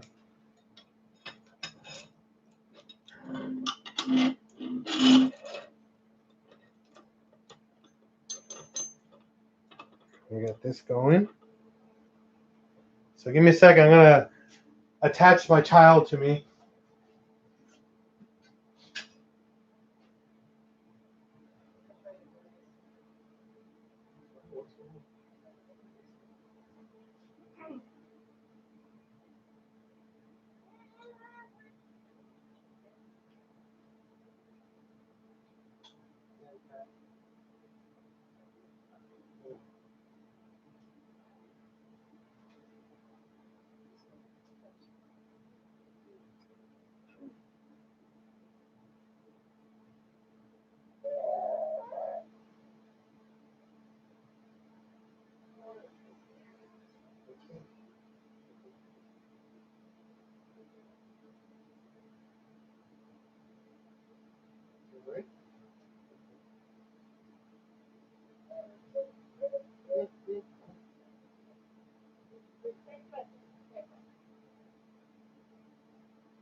Honey, honey, honey. All right, you're ready for work. Let's go. Mom's gonna cook. I gotta work.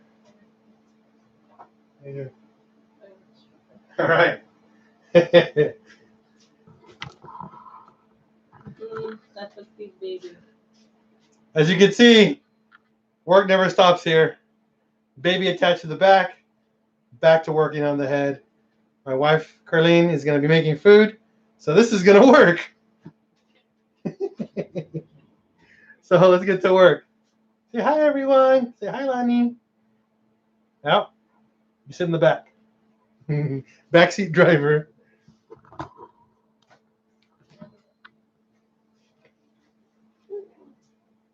Yep. Got the helper, and I don't stop working.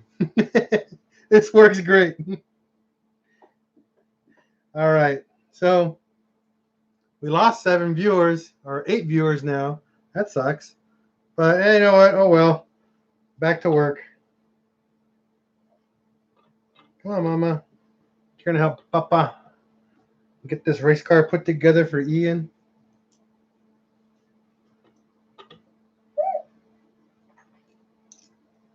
Mm-hmm. Yeah. Oh.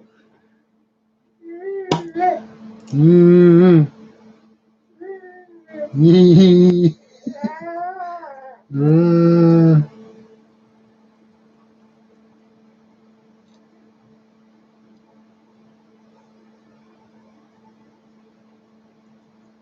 Come on.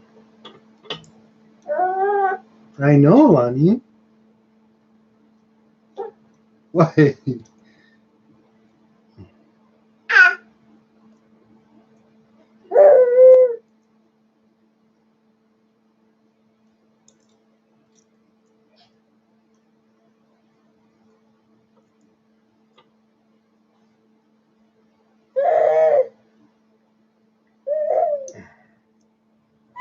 All right, one keeper in.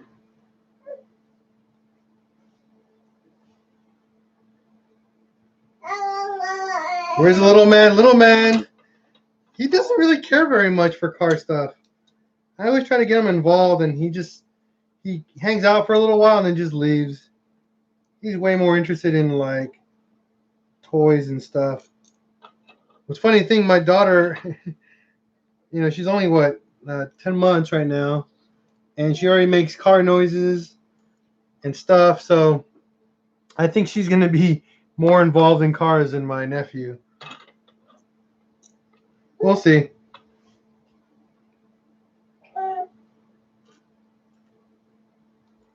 Right, Lonnie? We'll see. Hope you don't turn into a girly girl.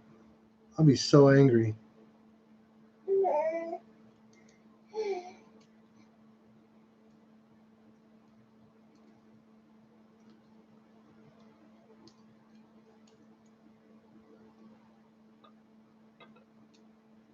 Yeah, I'll give them time. I'm not trying to rush them, but gotta wait. Obviously. Got my daughter though. She's already showing signs that she's addicted. I think she was born addicted to cars, which I'm hoping for. Maybe she want to be a mechanic. Al the beauty pageant dad. I mean, who knows? She might end up getting my Mark IV. I won't allow anything newer than a Mark IV. Well, besides my JSW, but that's different. That's a family car.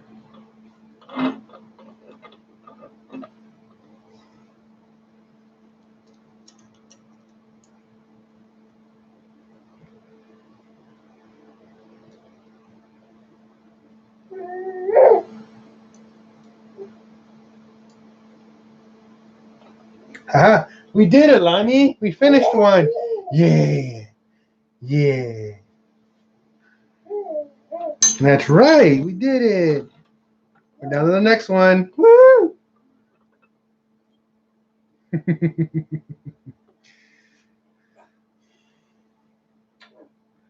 Exactly. Imagine her rolling up in the school with my Mark IV, big turbo. I can't wait.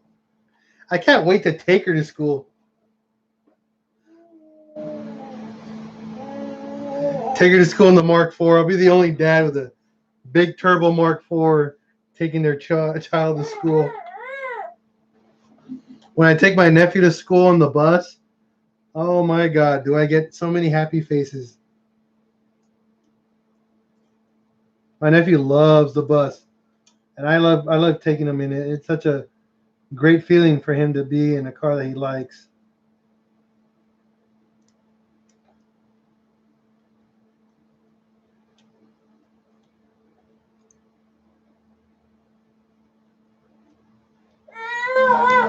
What's up, Mama? What's going on?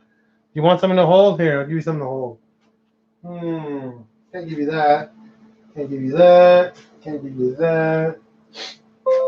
I gotta figure it out.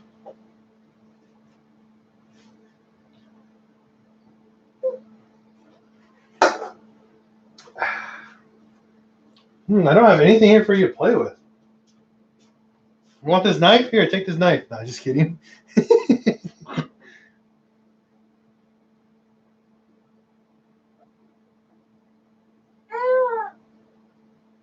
No, I will not. I will not own a 2-point slow. Not at all. No, man. My kids will be responsible, or also get a good beating, one or the other. You know. I believe in spanking. And my kid's a teenager. I don't mind spanking them. Or even worse, taking them to school and embarrass them.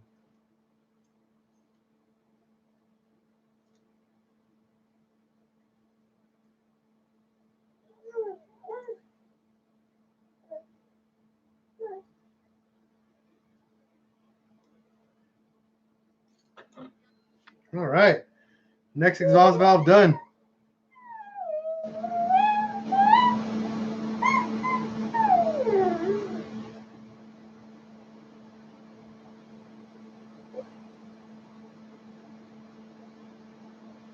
It's actually 4 valves. You missed the one chilling back here. That one good. Look at that. I just finished that. Oh, Lonnie, you did a great job. You're helping out really good today.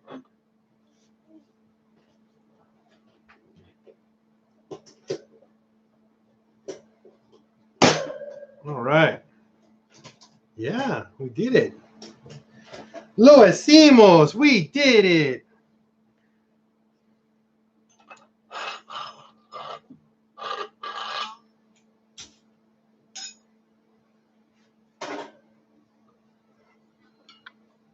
All right. Now we're doing the next two valves. We're almost there. We're almost there, Lonnie. We're going to be almost done. Good thing I have extra stem seals if I find more defective ones. I know. Crazy talk. A lot of progress. A lot of progress here, Lonnie.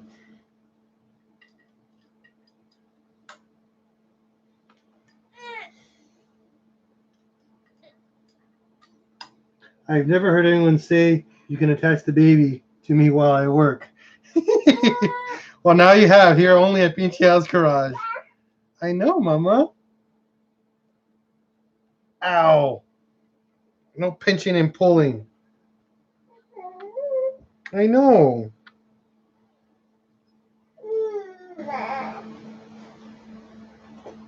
Ow.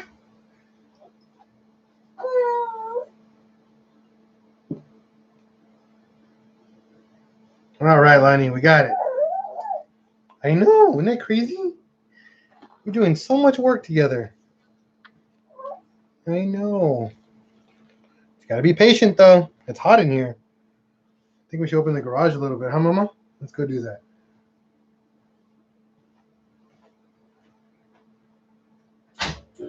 Ooh. There we go. See? Look. That's a head. See? And this is a 20 valve. We got 20 little holes in there that all the valves mount into, okay?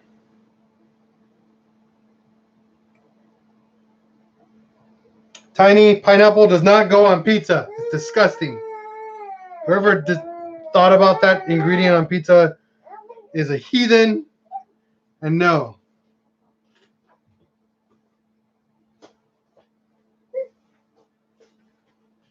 We all can talk about it. I don't care if you agree to it.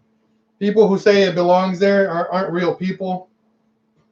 They're just pawns of the society who want us to believe it belongs on pizza, but it does not. Does not at all.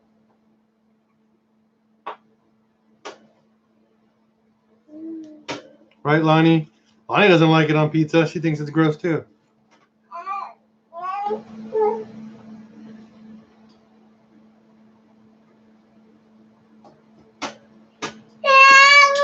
I know. See? Look how angry she got. See, guys, don't talk about pineapple on pizza. It makes her angry because it's gross.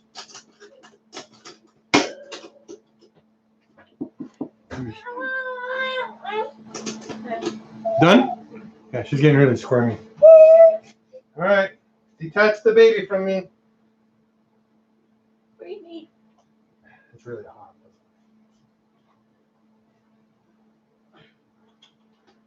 All right. Bye, Lonnie. Oh, yeah, she's sweaty. All right. Baby extracted from my body.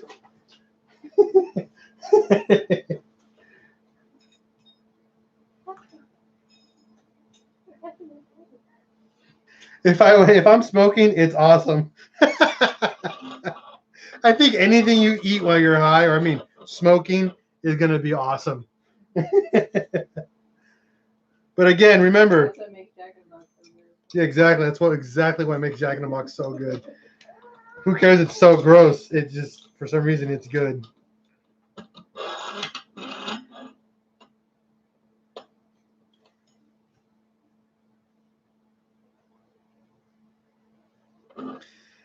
All right, we're down to the next two valves, two springs. Oh no. I'm getting ahead of myself. Two stem seals. Making sure they're complete because, oh man, the other one was defective. Craziness.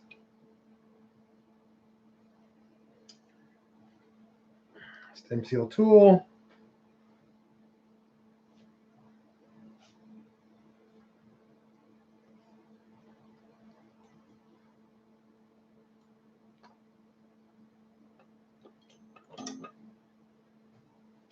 Rubber mullet.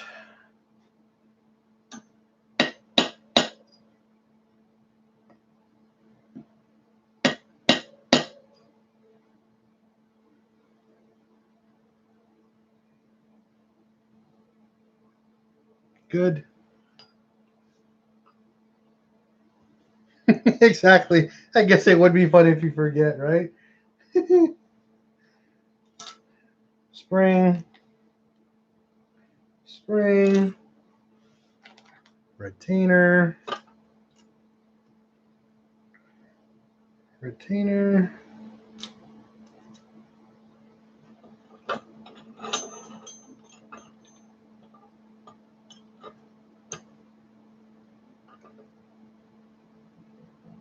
Cool, cool.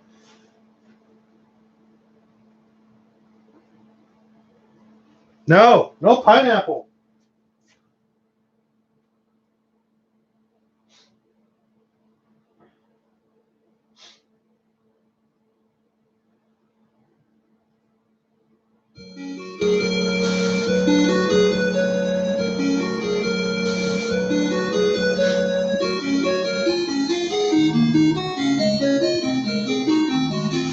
All right. So we got some tunes going. I totally forgot that I had a radio station on Spotify called 8-bit Action that I created. And this music I can actually play in the background, believe it or not, without YouTube yelling at me.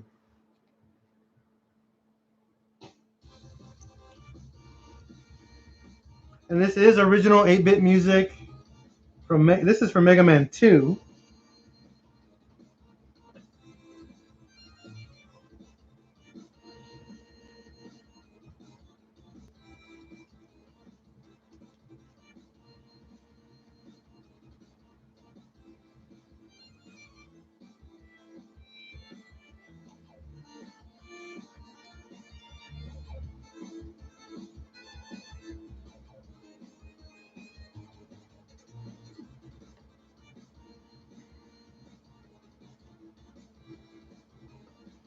All right, one keeper. See, I can't play music from Zelda. For some reason, YouTube catches that one, even the 8-bit stuff. Nintendo has a really good gripe on that one. Or mostly any Nintendo-made game. Nintendo kind of keeps the copyright licensing on those pretty well. So I tend to stay away from Nintendo, like Nintendo-made games, like specifically produced by Nintendo.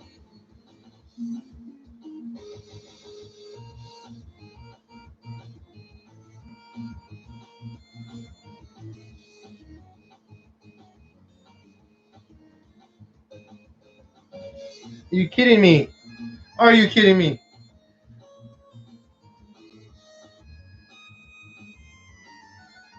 No, I will not allow her to own a Honda. Hell no. She's gonna own a piece of junk car like everybody else in this house and like it. She's gonna learn how to fix it every other week. Why? That's what we do. We love it.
See, I like that. Yes, she will learn how to break, fix, and repeat. I'm gonna get her a bug though, a bug or a Carmen Gia, something air cooled because it will be cheap to own, cheap to maintain, cheap to fix.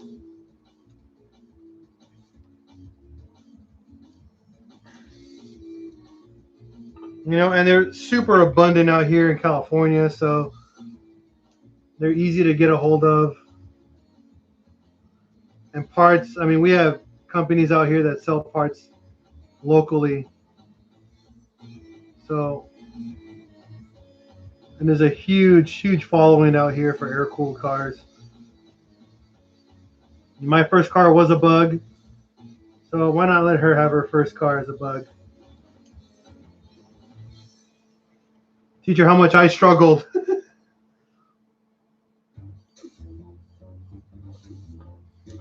You know, or a square back. It'd be cool for her to have a square back. That way she can have space for traveling.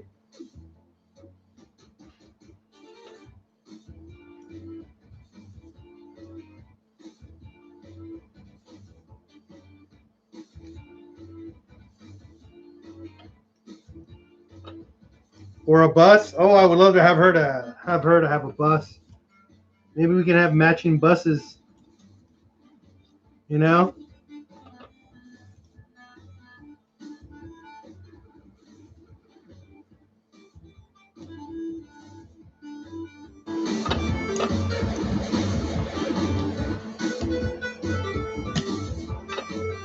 All right, cool.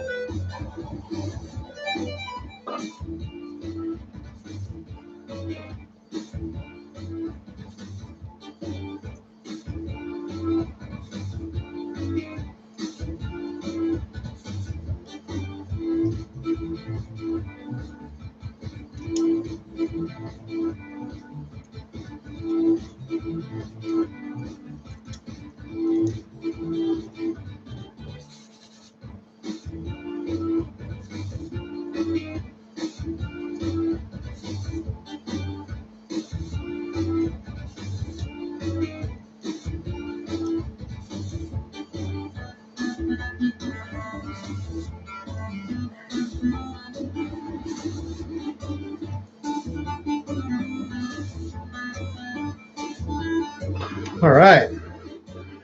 The exhaust valve done. Damn, we're down to three. Three exhaust valves. Not bad.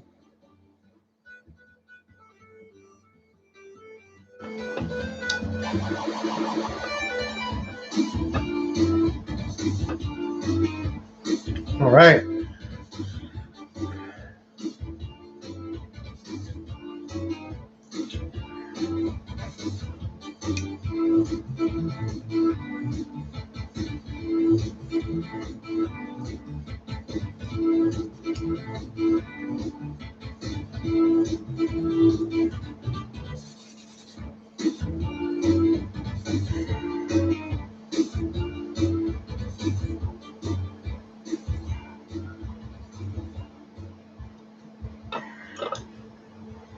So what I found out to make this job a little bit easier is that once I get one of the keepers in, I rotate it around.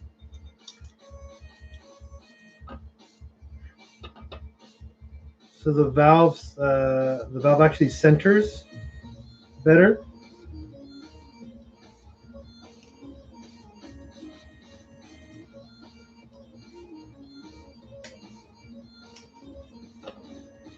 And that's kind of a weird thing to say, but because of the way that the valve compression tool pushes down, it doesn't actually push the valve down 100% straight. So it becomes a little bit of an issue.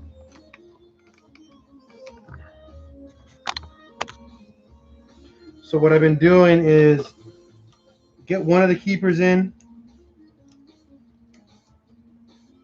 kind of like turn it around, trying to figure out which way is easier to turn it.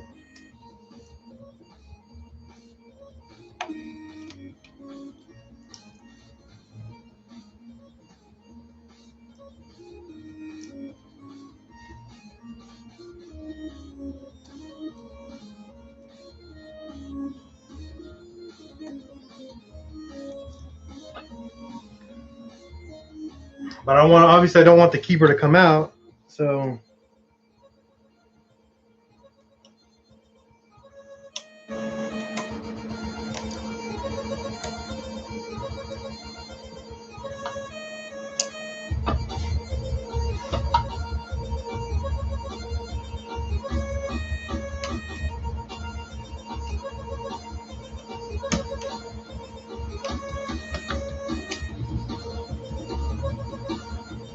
Okay, that should work. And get another keeper in there. It's a thing to here to have two-step. I hate two-step. I have it in my car. I think I've used it a handful of times. I mean, it's only useful if you're going to try to build boost and actually race.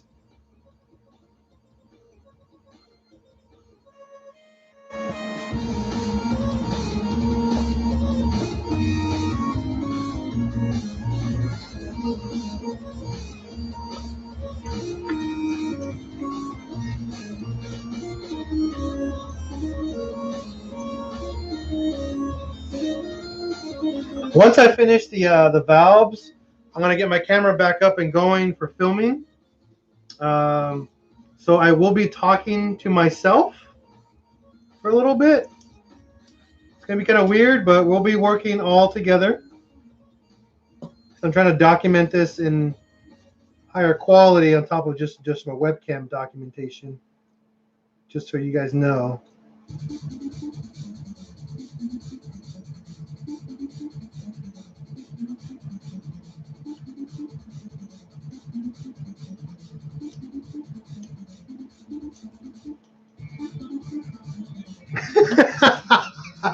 Wow, you piece of junk. I get one in and the other one pops right out.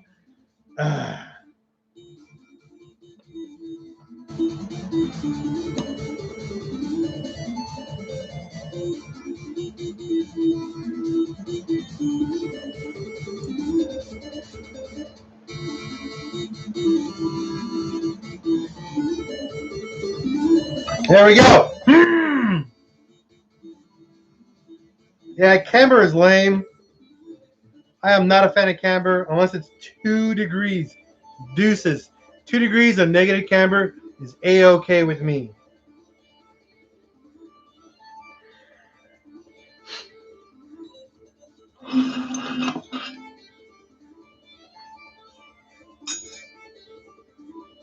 All right. So we're done with that. Last 2 valves, guys.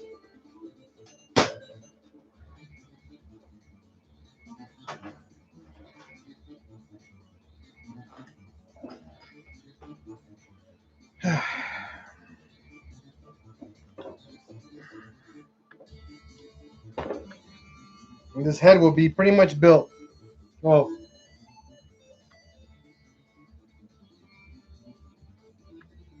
not built, but assembled. And then we got to clean it up because there's like rag everywhere inside the valves. That's fine though. We can clean those up, no problem.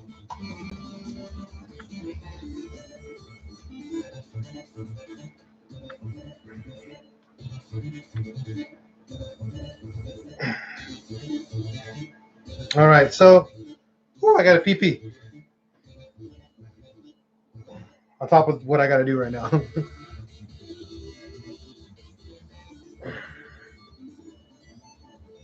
The PP dance. The PP dance is strong with me. Ah!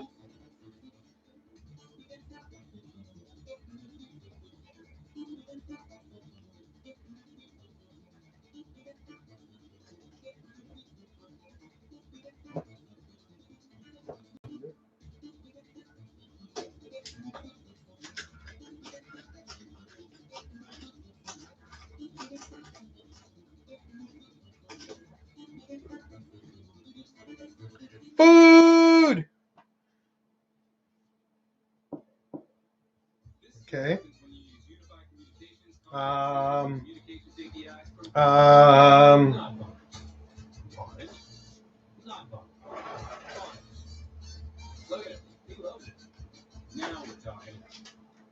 Aquí, please. Thank you. Oh, good. Appreciate Most it. important people. What? Welcome. Insurance agent.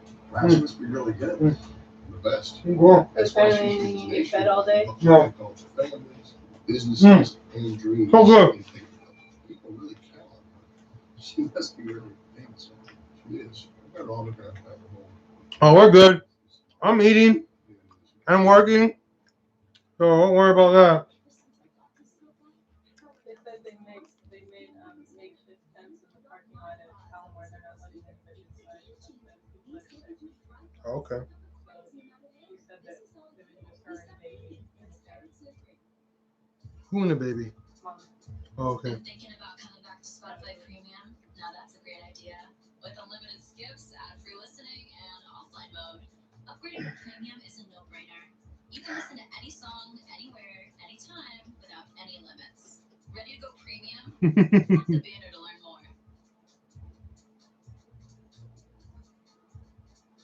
Tiny, stop sending me pictures. I'm working.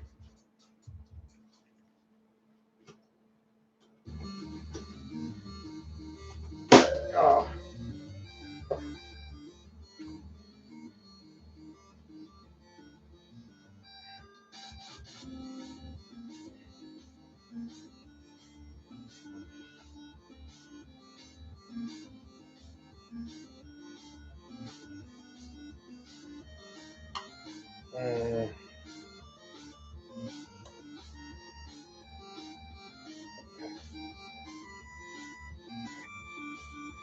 Do do do do do. Do do do do do do do.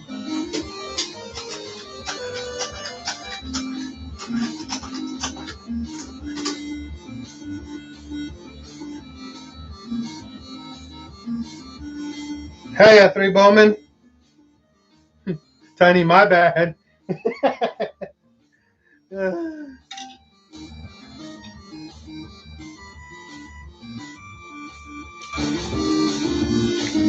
We will talk about contests later. Definitely something I really want to talk about, but I don't want to talk about it now. Chico, that's correct. And the reason why I do them at night is because that's when I have time. I'm busy with my family throughout the day or at work. So nighttime is usually the time I have when I'm free from pretty much that. My family and work in general. All right. Whew.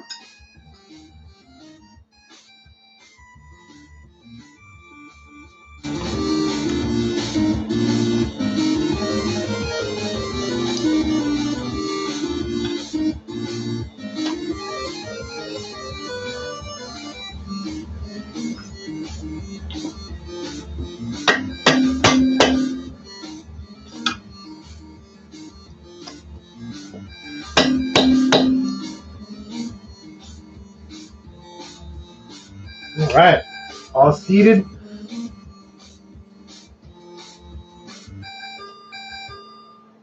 Oh, that sucks, D-Stone.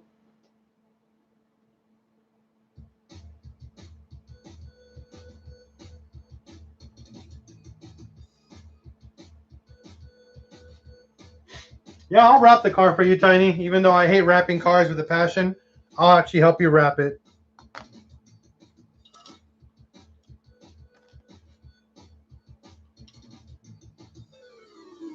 Do, do, do, do, do, do, do, do. Oh, I love this gem so much right here.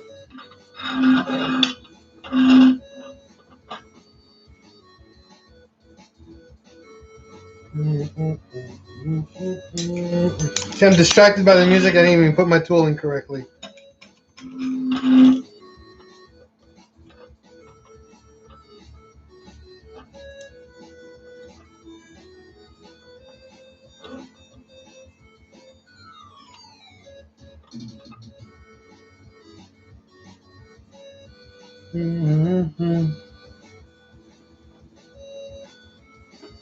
There you go. Bright pink tiger thing.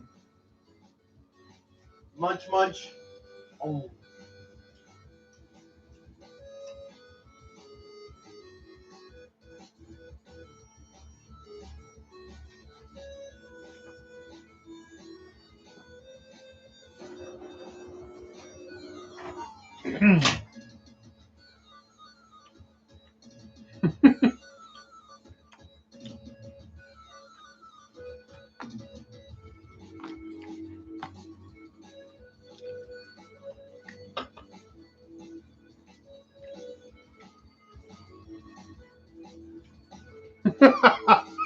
Oh man.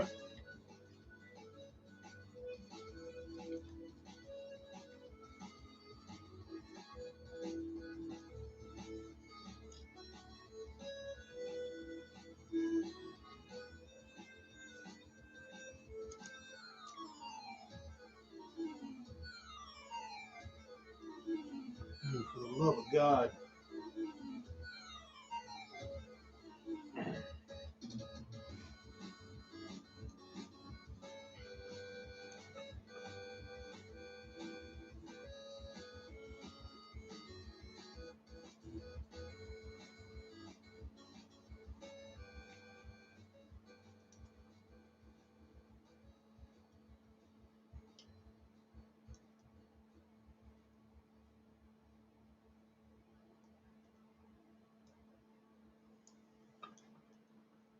Okay, one keeper in.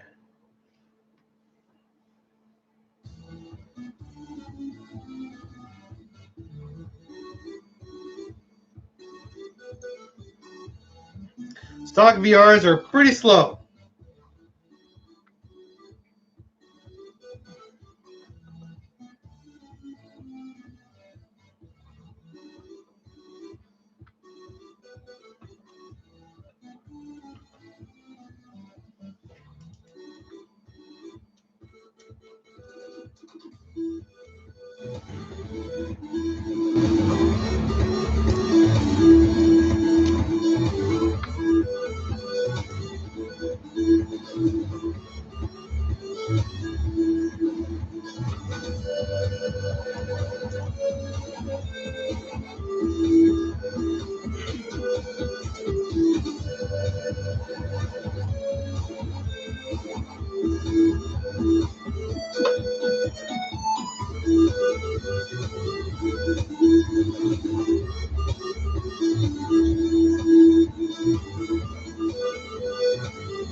There we go.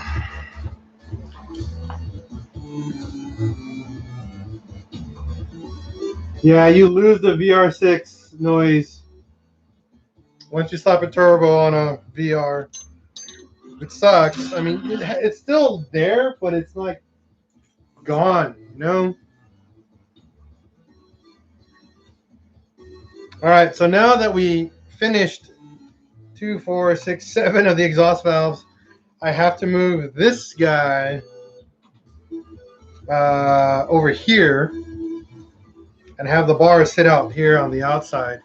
Not the smartest thing to do, but it's what I have to do to get this going.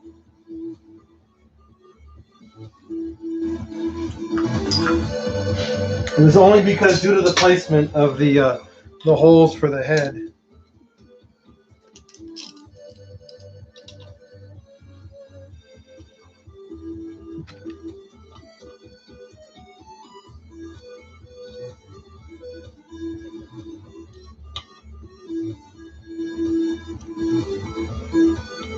it kind of sucks because I'm not a big fan of these spots right here.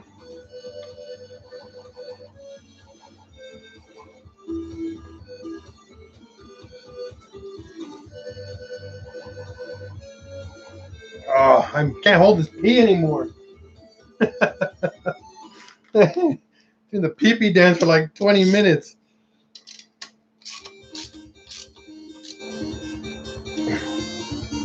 I'm gonna end up leaving you guys in just a moment. I gotta pee.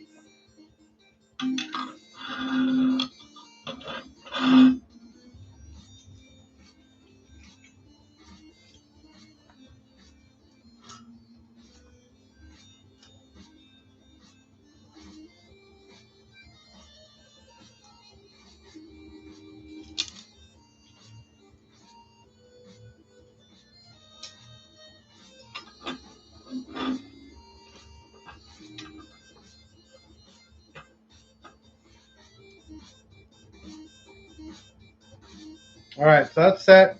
I'll be right back.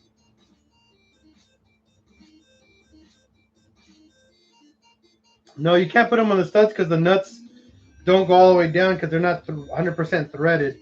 That's why you can't do that on this side. But it works at a, just got to be careful the way we did it. So I will be right back. Give me a moment. I got to go pee.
Oh, all right. All right, I'm back. Hopefully you guys are still here, chit-chatting away.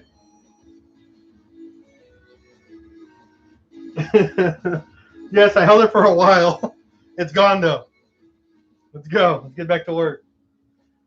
I'm down to the last freaking valve, and then we're gonna put all the lifters in, and then go from there.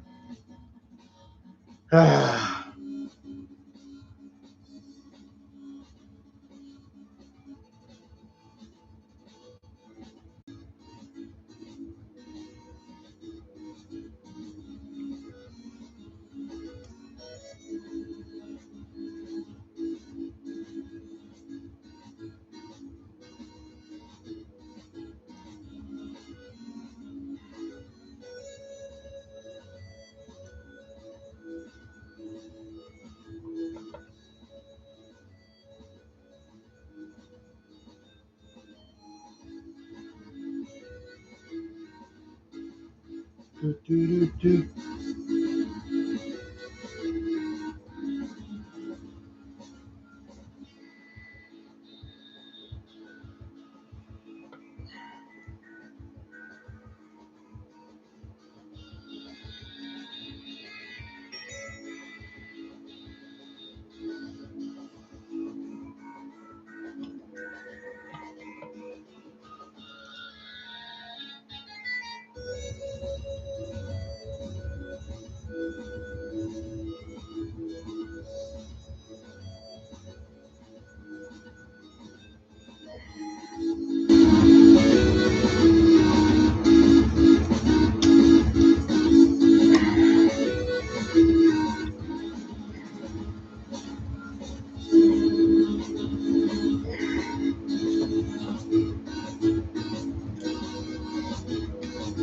no! Are you kidding me?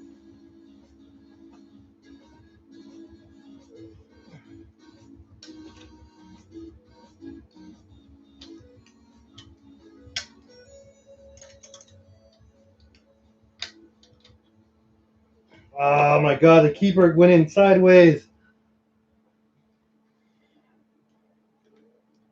And now it's actually stuck.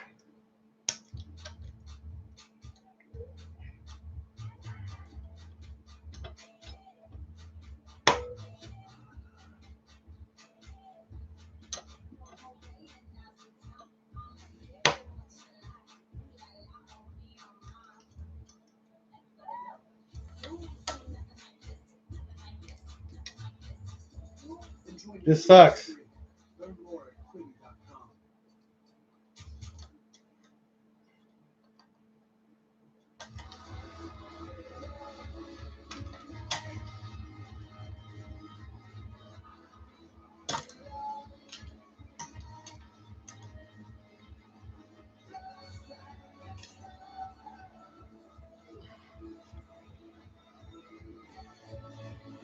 The valve kind of went sideways and the keeper went in sideways as well. Yeah, I can put the Bohemian Rhapsody. Give me a second here, Robert. Been thinking about coming back to Spotify Premium? Now that's a great idea.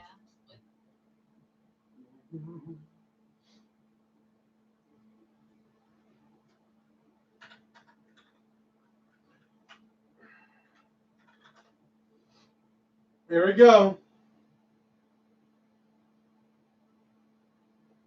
Commercial. Need a professional.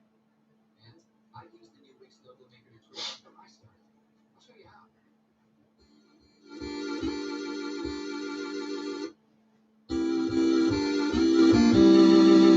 There you go.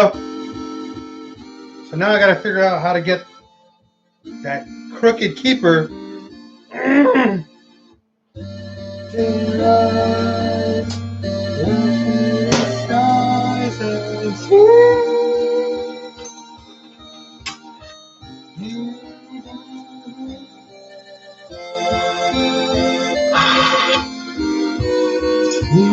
Easy go, little high, little mouth, anyway the window doesn't really matter.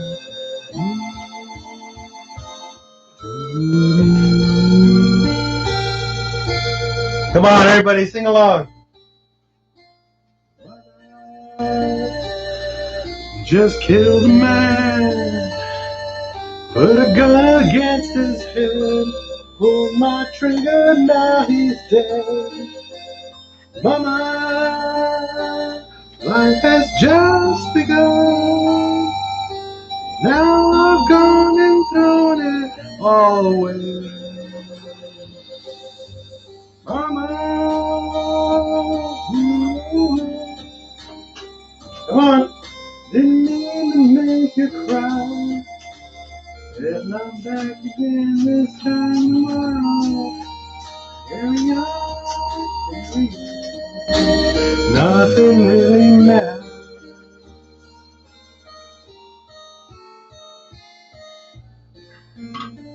Any other music requests in 8-bit?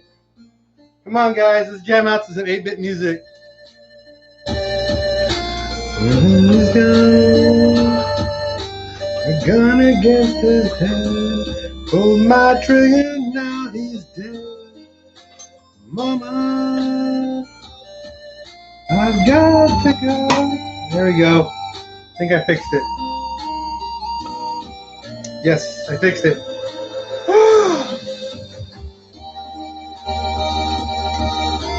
Or did I?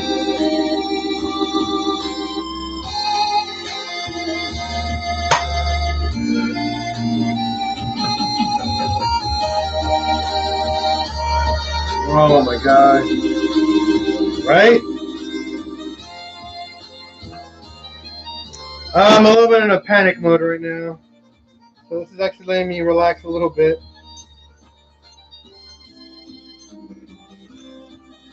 Out of all the valves, this one gave me an issue.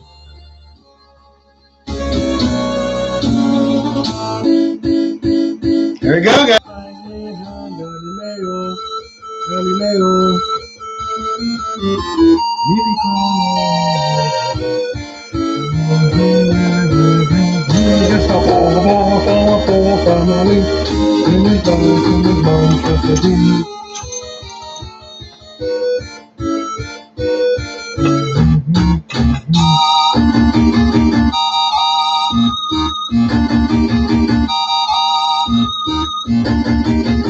Let him go, let him go, let him go.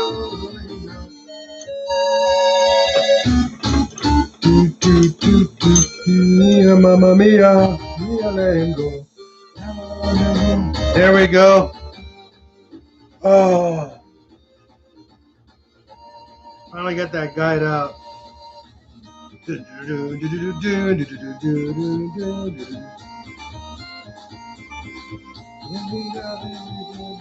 In my heart.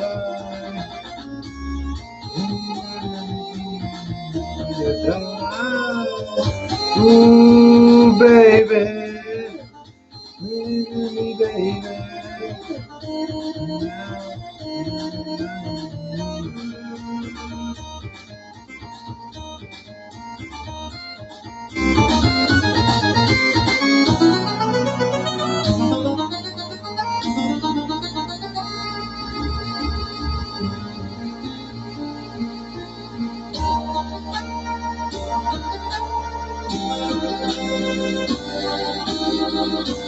Oh my gosh, this is becoming a headache. Woohoo!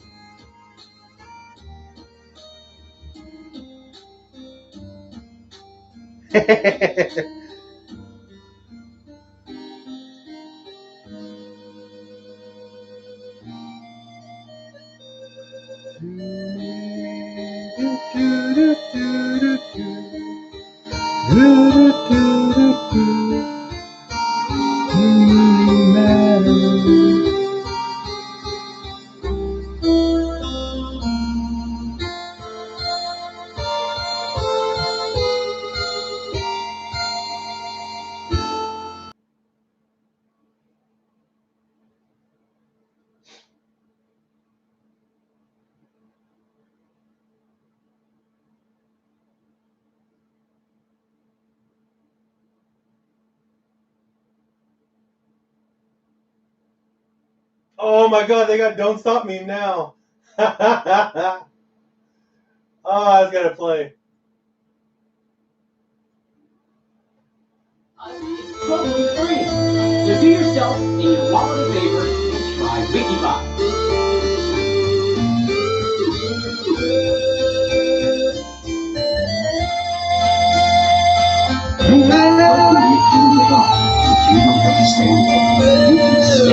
That's why every butt deserves. Don't stop me now. Ooh. I will do Slayer. See if I can find that after this jam.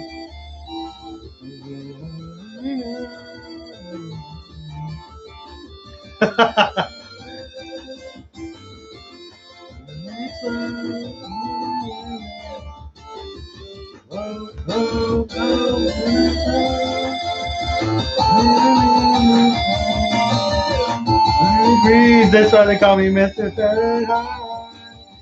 The jelly at the speed of light. Wanna make a supersonic man out of you?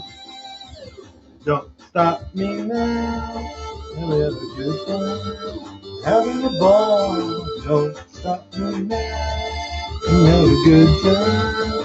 Ready to fall. Don't stop me now. Don't stop me now. Don't.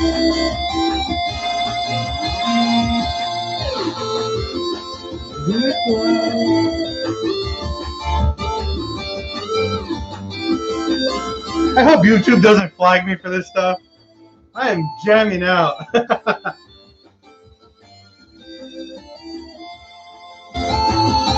Awesome. I'm glad you guys are enjoying this. I'm really having fun right now. You. Come on, here it goes. Don't stop me. Don't stop me. Don't stop me. Ooh, ooh, ooh. Don't stop me. Stop me. Don't, baby. Don't stop me. Don't stop me. Oh, man.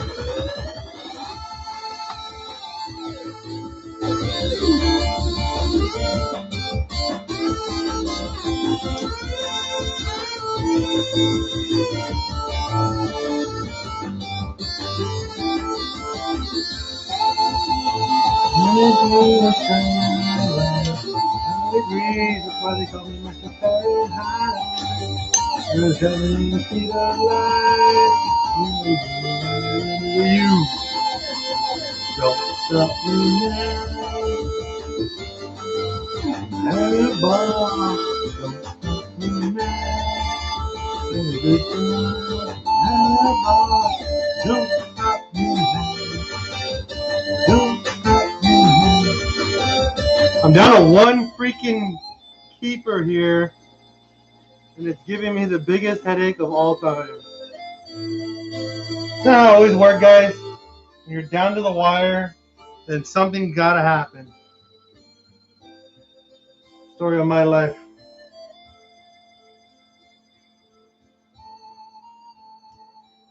And of course, what happens? Both keepers come out.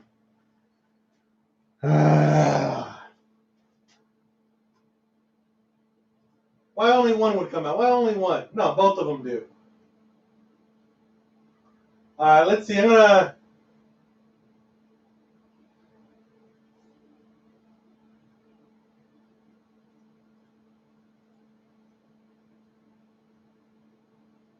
Working from home is trending. All right, the next song is Stacy's Mom. I hope you guys know this one. This is a great jam.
Stacy's mom has got it going on.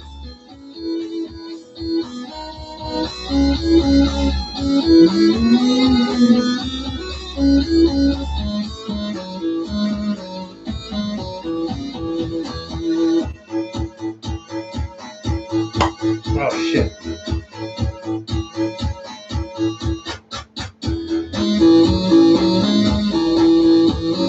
Come on, you just got one keeper.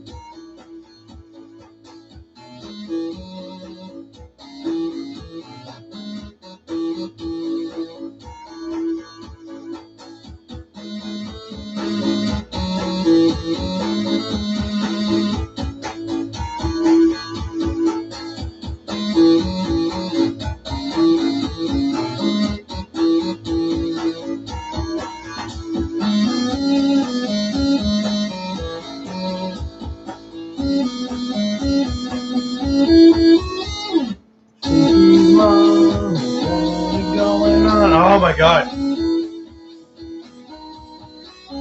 Ooh, I'll look up some Red Hot Chili Peppers.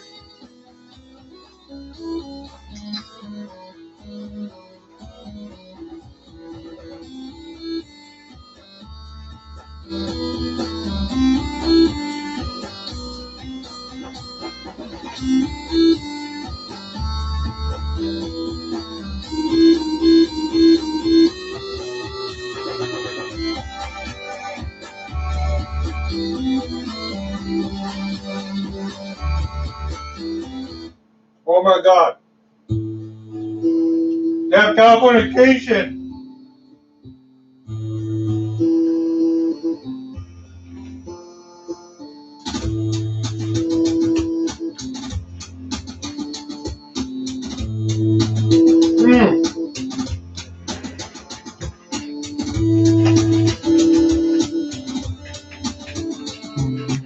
Sun may rise in the east, at least it's settled upon a location. Californication. Hell yeah.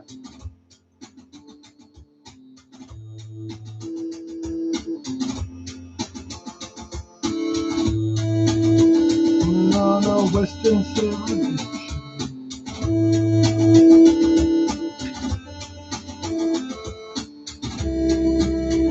Done. Ah. Yes, we will listen to all the things. We will listen to all the 8-bit music. Because we finished the head. Well, the valves. Ah. Such a good feeling, guys. I gotta turn it down.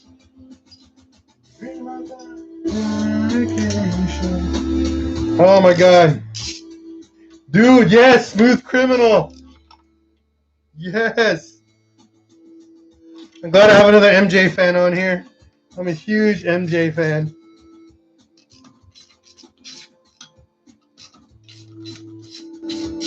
Yes, I will play all these songs for you guys as I work. Why not, right? Let's have some good music.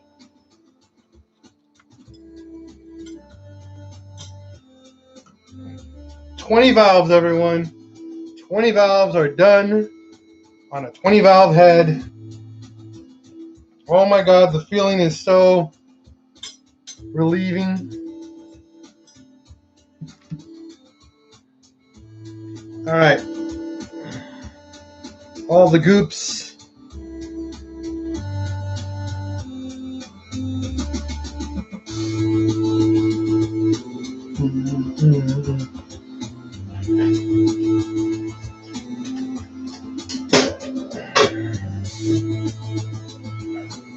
It's almost time to start filming, actually.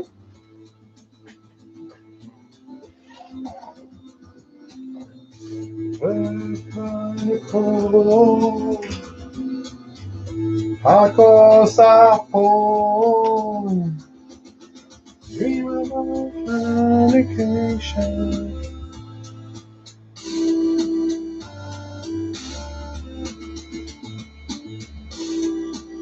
Might not get flagged because of the. It's because it's not original. Even if I call it out, it's fine. It's just the actual song has to be played. So this is not the original, so I will not get in trouble for it. That's why I use a lot of 8-bit music in all my videos.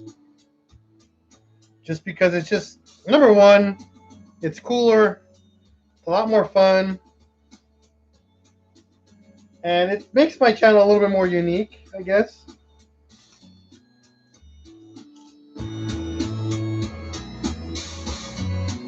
But we'll see. When I start filming, though, I cannot have recording because I like to have my videos very clear and precise for you guys.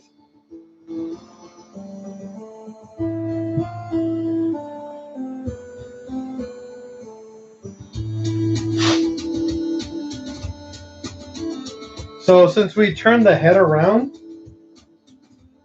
this right here is the back. This is the front. The reason why you know this is where the cam gears sit. So we're gonna go left to right, but technically it's actually right to left because we turned the head around. Okay.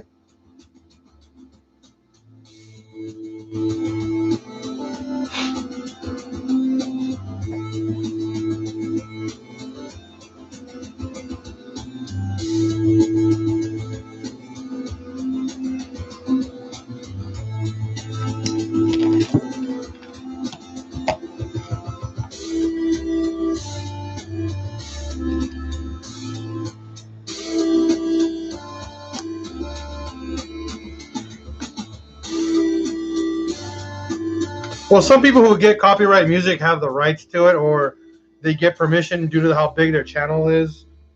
You know.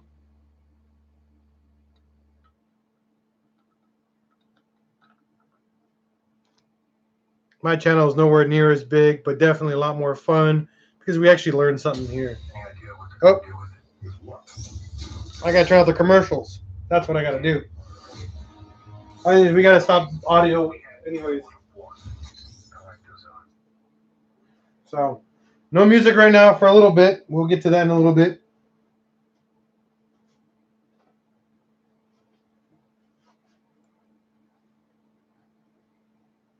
So, 2 lifters in.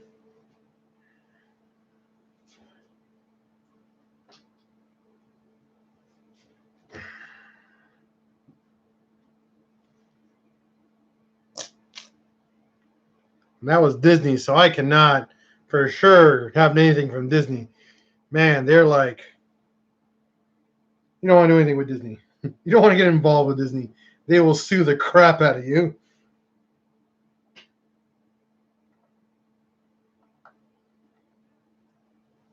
And not even care. Not even care. They take you out of house and home.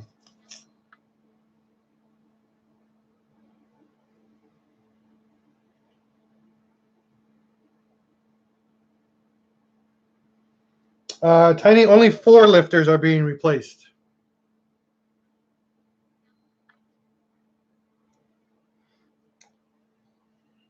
And they're the 4 middle ones from the head right here. 1, 2, 3, 4.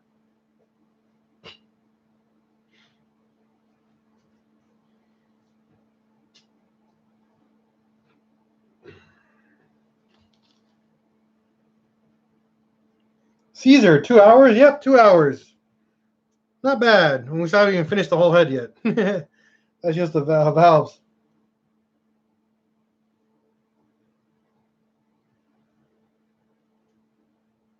But we're doing this as fast and as clean as possible. I don't want to damage anything.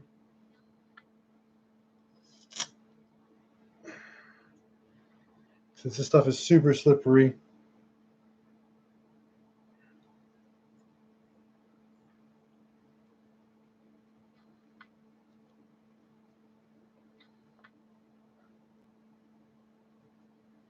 There we go. 2 more valves. I mean lifters, sorry. Lifters. Not valves. Valves already done.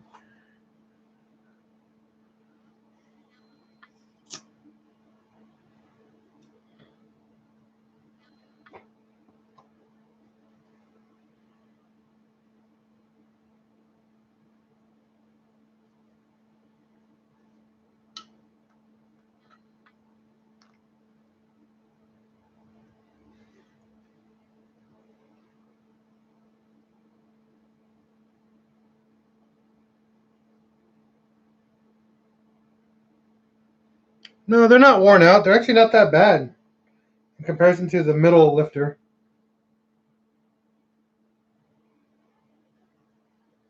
All right.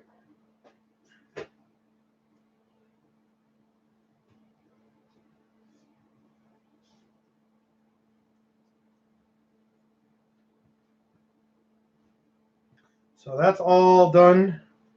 Now we got to do the cams. This is where it becomes complicated slightly, but we're going to learn how to do this again all together because this is what we do here at Peach House Garage is that we learn how to do everything together as a team, as a family.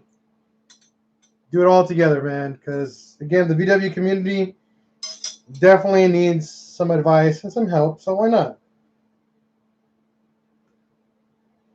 Yes, they do have a color change, but they're not worn. They don't have the dimple in it, but they do have the worn mark on it, but it doesn't have the dimple like the center lifters do.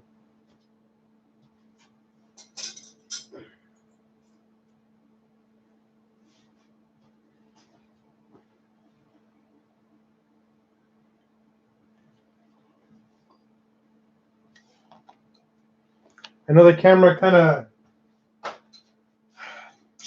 changes that perspective, but it is normal, correct. So We're going to turn the head back around because it's going to be my working space, not yours.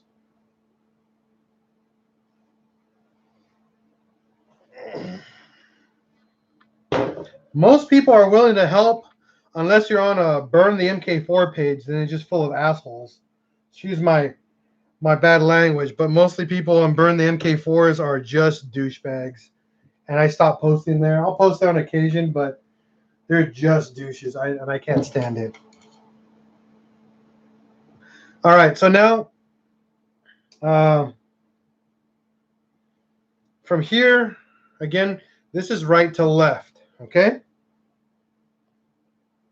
And the cams is exhaust. This is the back of the engine. This is the front of the motor, since we're looking at it this way.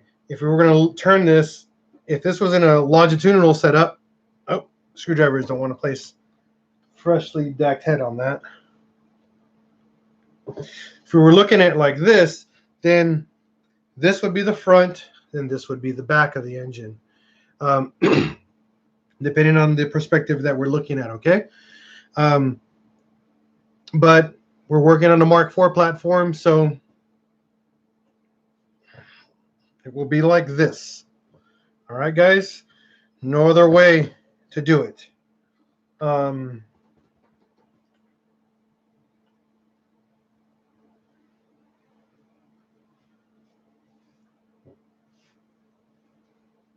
So next step, every little cam lobe here, not cam lobe, but groove where the cam mounts on, gets a smidge of assembly lube. Again, the reason why we lube all these spots off, we don't want any dry spots. Very, very, very critical to not have dry spots on parts where metal touches metal. Very, very critical, guys. Because over time, when you do your initial start, when you drop this motor in and you start it, you're going to have metal dry surfaces touching each other and causing what we call heat marks or hot spots. Not a smart thing to do. Now, as you can see where I'm laying all this lubricant, I'm missing two very important spots. And the reason why I'm doing that, because those are seal spots. You cannot apply oil to seals because they will leak if they do. So very, very vital, very important. I don't apply any lube on the seal locations. If you do see oil or lubrication there, clean it off. Vital. And meaning right here, this is a cam seal. Here is the half moon seal. And then this one over here is the cam tensioner seal. So all these have their own seal and gasket. They have to be dry to apply. Okay? No oil. Nada. Clean it. If you do get some on there, it's fine. Just clean it off and then install. If not, no bueno. All right, so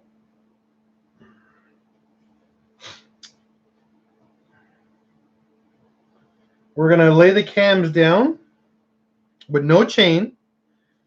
Before we do that, though, I got to set up my cameras for filming. So give me a second, okay, guys?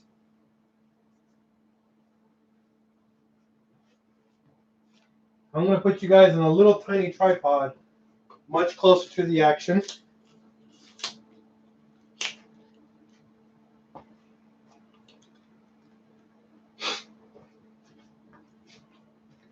So you guys can enjoy that up-close footage there. Give me a second. It's going to be a little bouncy.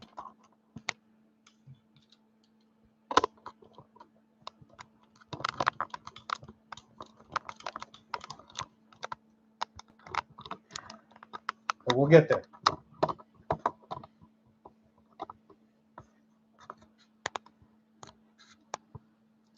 There we go. Now, I just wanted you guys to see Most importantly, this area here. This is very important. Most of this is all the same, but the rear where the cams actually sit is very important, okay?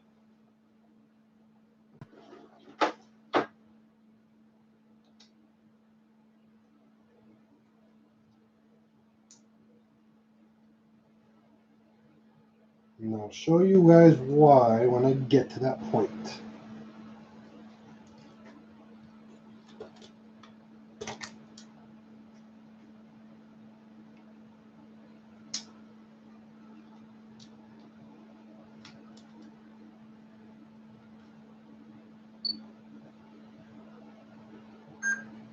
So now we're done installing all 20 valves, all 20 lifters.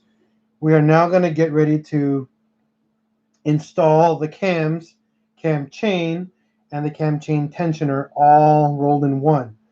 Okay? So let's get started. This is the exhaust side. This is the intake side. Front of the engine, back of the engine, if you're looking inside an MK4 platform. You got it, guys? Very important. I know it sounds redundant, but it's because of the I'm filming. Okay? This right here is the exhaust cam. And the reason why you know there's a few lobes, there's a lot less lobes on here than there is on the intake side.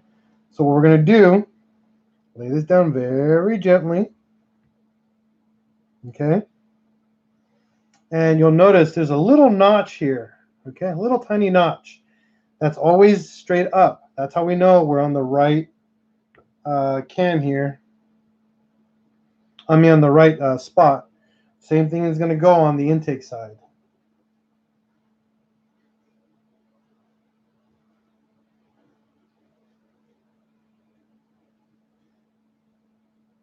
Find that little notch. Lay it on the head.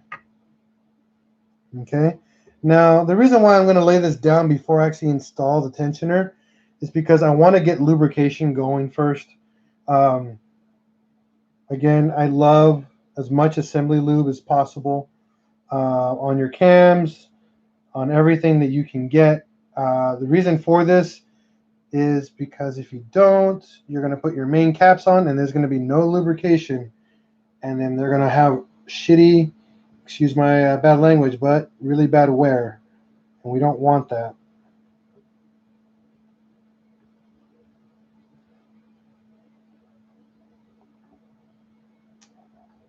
What we're going to do is that we're going to put all this lubrication on here, so when we get to clamping everything down, we're going to turn them. Or what you can do is grab the cam and you can turn them by hand like this.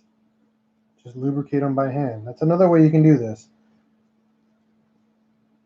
And it's okay, you're going to get all messy and stuff. This is not going to hurt you or the cam. This is just a smart thing to do, is just to get lubrication everywhere. Since this cam has been sitting for over a year on my table, I have been applying oil, and then when I found my assembly lube, I just covered them in assembly lube to sit there. That way I can prevent any rust from generating on these cams. You see, they're rust free. They've never been touched.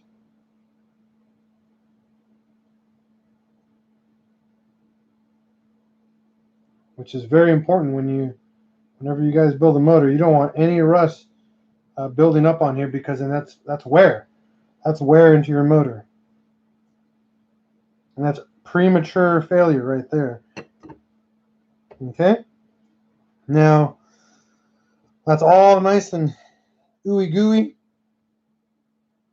That's correct. Stock cams are really, really good, up to 400 horsepower. They breathe really well for an AWP head. Okay, that being said, personally, I do stock cams in an AEB head, which is good for like 500. But AEB heads are not cheap. I mean, I can say they are cheap, but they're just not easy to find. I actually have 2 of them in my garage that I'm going to use for my next builds.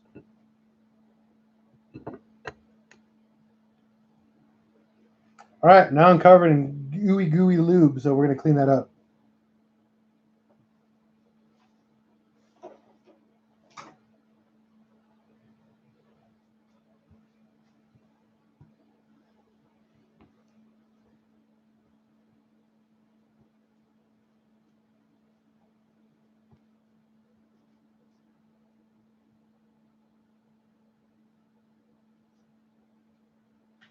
All right. Now we got a brand new hydraulic tensioner and a brand new chain. Anytime you disassemble these motors, you need to replace these parts. They're very, very important because they wear out, and they wear out pretty quickly. So I'm bringing that out right now. So here's the hydraulic tensioner. I'll bring this guy up a little bit.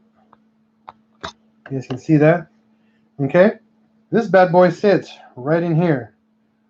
If I move this out of the way really quick. Just like that. Okay. These have a specific set of bolts that go in there. There's 4 in total. 1, 2, 3, 4. There's a tensioner tool already installed. Okay. Oh yeah, Brown Magic junkyard motors are the best. Caesar, the difference between AEB and AWP. AEB is actually a big port. The ports on the exhaust and the head side are almost 10 millimeters larger than these heads.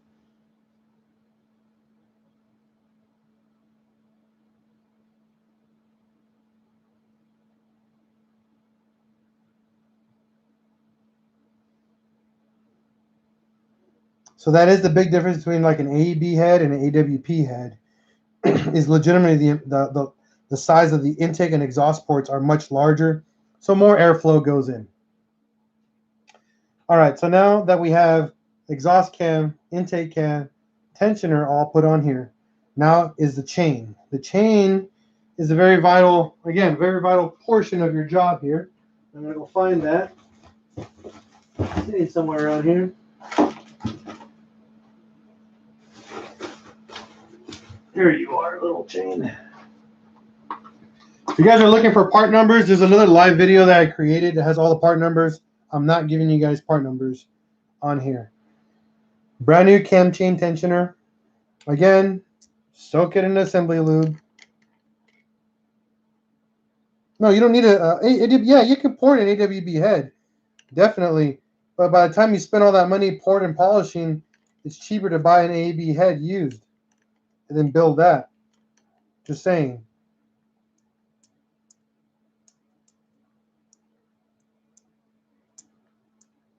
The only reason why you get an people build AWP heads is because they can't get a hold of an AEB head,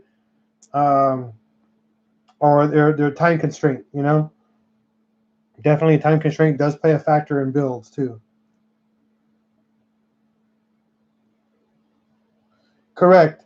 It is not vital if you're not going over 400 horsepower, but it's nice. It actually improves the rev band too, and it revs pretty quick.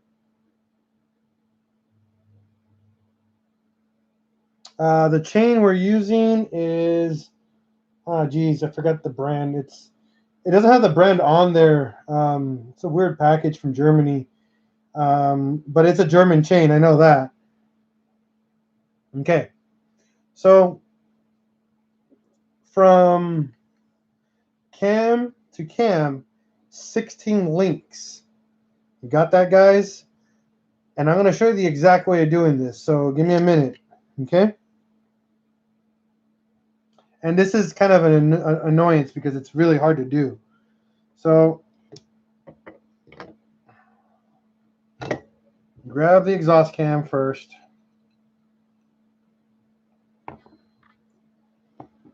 And I'll lay it down, kind of.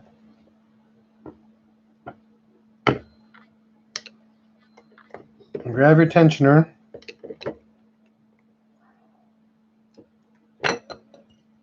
Get this cam, get the intake cam out of the way really quick.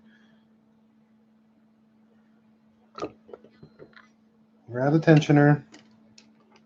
Believe me, it's like a big old mess when you do this job. It's so annoying, but it's very easy to do once you get it down. So what becomes an issue is the intake cam going in. Okay? And the reason why, because it's a tight spot, but it's definitely doable. And if you allow this cam kind of be all loosey-goosey like that.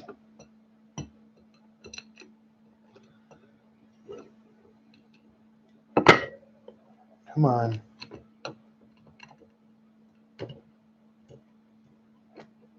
There we go. Finally. All right.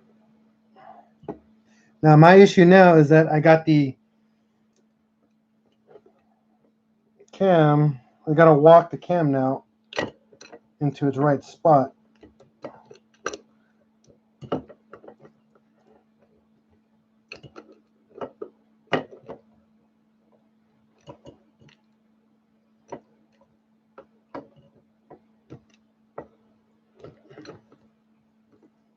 Come on.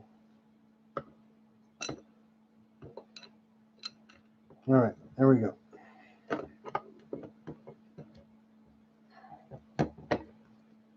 All right, so now the notch, there's no notch over here.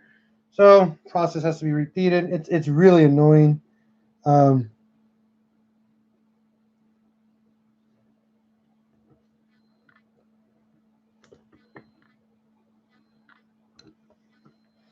when you're by yourself, this is where it becomes an actual headache, because this is a job for almost, I mean, definitely doable again for with one person, but it's so much better with two people. Because someone can hold the cams up for you while you get the chain all lined up.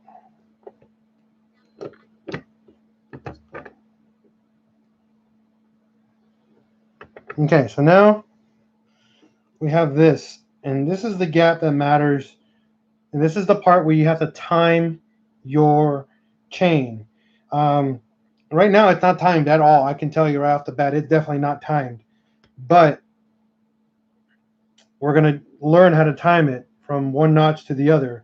I got to get my book, open it up, and then I'm going to show you guys, because I know the notch is supposed to be up and one's supposed to be off to the right. But I don't remember if the left or the right one. So we're going to confirm that with my book. So give me just a moment.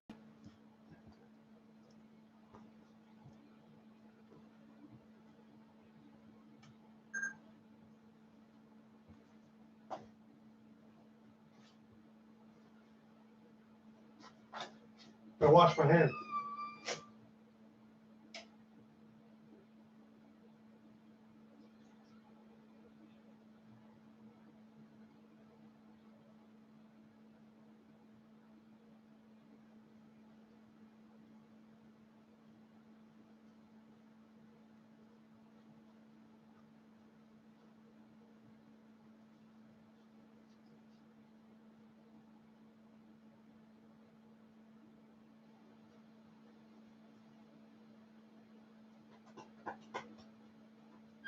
Where did my wife put the book?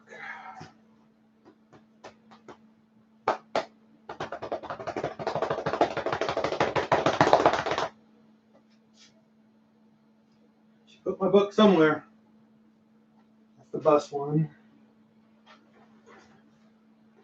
Bright red book.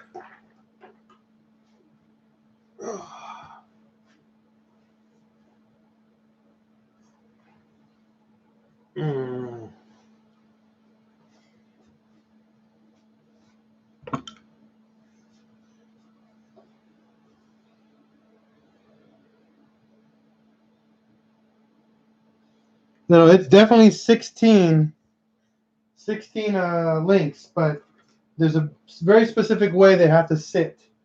And I'm trying to get my book to confirm it, because there's 16 links from the notches on the cams. But one of the notches is offset to the right. I just don't remember if it's the left one or the right cam. Here's my book. Most important book you'll ever own. So give me a second here. I will find the answer pretty quick because books are what we need to make sure this job is done right.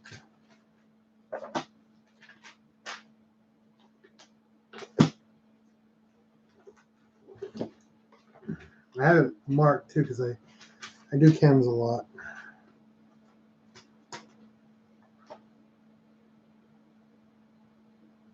Okay.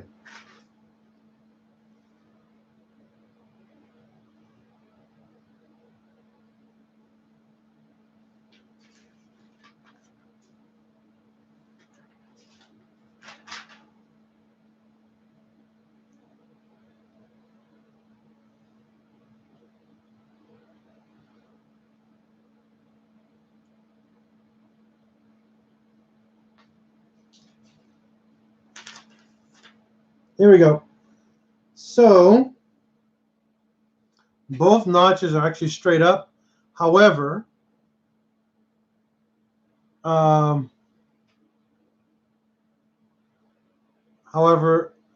left or the exhaust valve, exhaust side, the link is to the left of the notch. Okay, on a 1.8T. So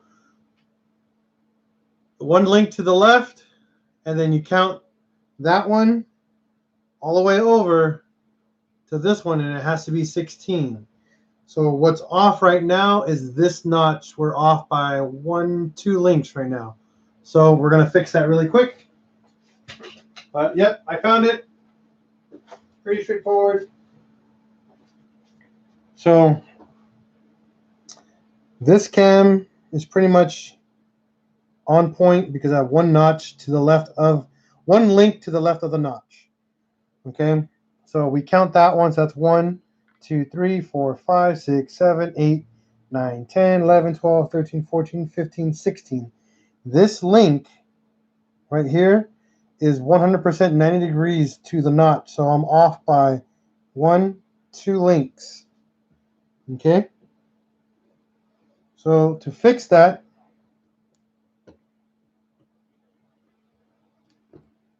we literally just pull the cam and walk it 2 links over.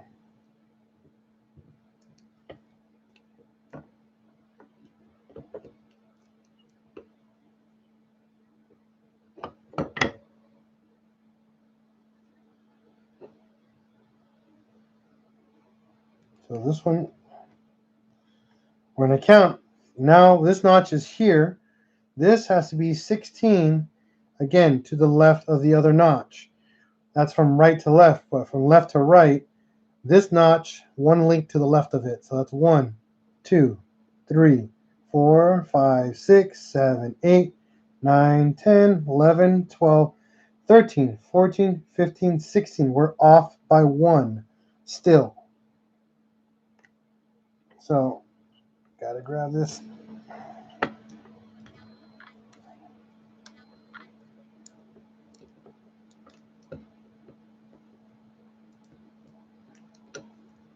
There we go. That should solve it. Because now this has a nice, it's nice and snug now, for sure. Let's count it again. Notch here, off to the left.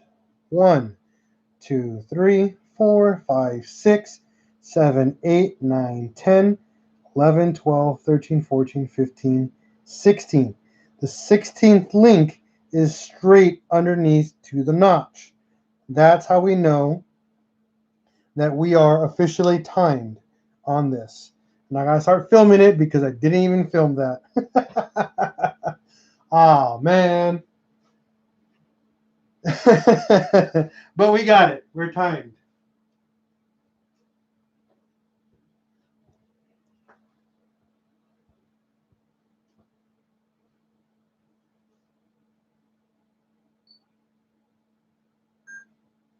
Okay. I'm going to repeat this just so you guys know. So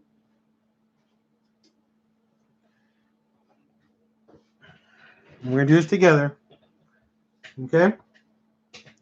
So again, we just timed this, and this is just timing the head. This doesn't even count the block. The block's actually even easier than this, just so you guys know. But to time your exhaust and intake cam, you have to use the factory notches on the actual cam gear on the back, not the front cam gear, but the back cam gear. And there's a notch here, and there's a notch. They both cams have their own little factory notches. And the way that you know if you're timed, the first link on here is offset to the left of the notch. So that makes 1. And then we count it down. 2, 3, 4, 5, 6, 7, 8, 9, 10, 11, 12, 13, 14, 15, 16. On the 16th link, that has to go 90 degrees straight down into the factory notch on the intake cam. If this is off by 1 tooth either way, you have to rotate that cam, not the chain, just the cam, until that is linked up correctly. So we are officially timed here. All right. Now the next job here is you leave this alone still. You got that? The cam chain tensioner that comes from the factory pre-installed, leave it alone. This does not get touched. Okay. What we do next is we put all our caps on. We don't bolt them on. We just lay them on. And if you remember doing this originally before you disassembled it, you should have made sure all these caps were removed in order with the bolts removed in order. You got that? Very, very important step.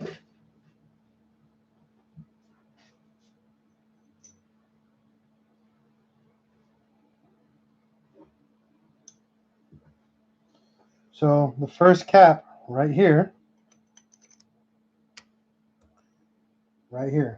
from right to left, okay? I'm not bolting anything on. This is the intake side. Just FYI, guys. This is all the intake side.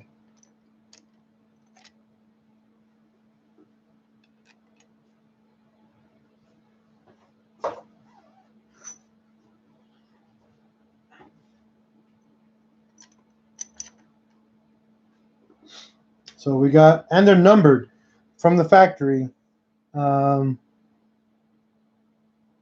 Kinda. So this one can technically is considered 1, and this will have a number 2, 3, 4, and 5.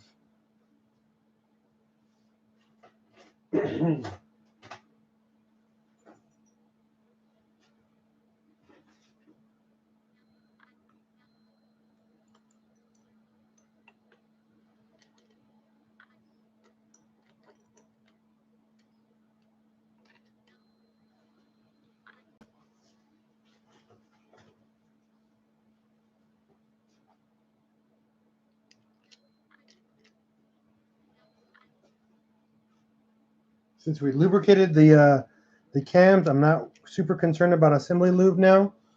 Okay. So now we got all caps for the intake and the exhaust on the head. Not installed, just on the head, okay?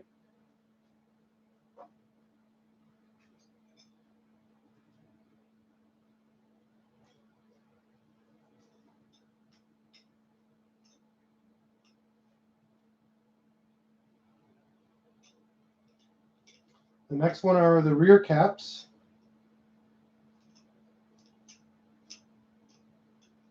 Giving this a quick hand cleaning. I don't like cleaning these parts with like part degrease or anything like that because it's hard to tell what you cleaned off and what you scrape. So this guy right here is the front cap where the cam seals go into. And then the last one, there is no cap over here, but there are bolts, 4 bolts that came with your original cam chain tensioner. Those, unfortunately, I didn't put them in and save them in order. I don't think that's that much of a deal, but I could be wrong. But I did that with my previous head, and I was perfectly fine. So, and there we go. All the bolts All the caps are where they're supposed to be. Nothing here missing. Everything's here from the factory. Everything that's supposed to be here is here. Okay? So the next step, from the inside out, okay? You just hand tighten the bolts. You do not, torque these down immediately. Only by hand. Until we get everything snug by hand.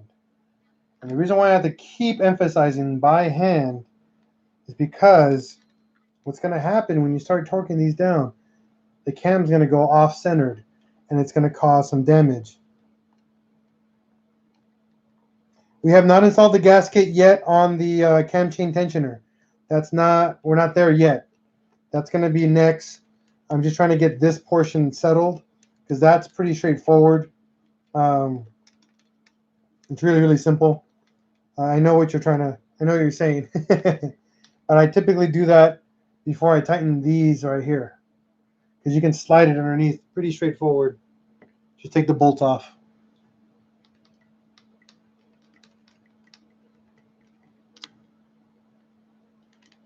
It's just my thing is to prevent things moving around and sliding around as we work and move things around.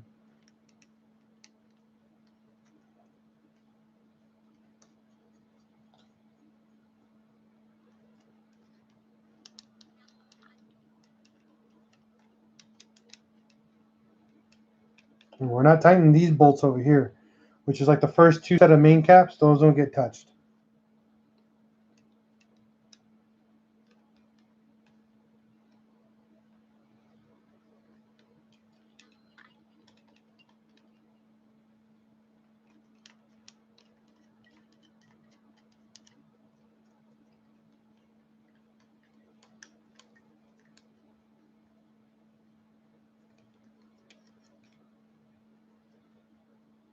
Okay. These use the Torx to install, and we have to use torque wrench to do this job as well. And we will copy everything to factory specifications. So the 4 bolts that hold the cam chain tensioner, just pop them out really quick. You don't need them right now. We will need them in just a minute. We're going to install that gasket that comes over here.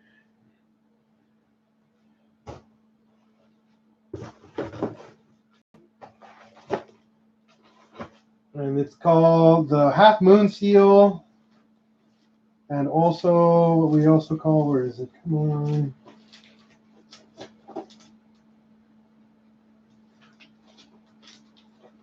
Okay, so here's the half moon seal. I mean, the cam chain tensioner seal. Here's a little.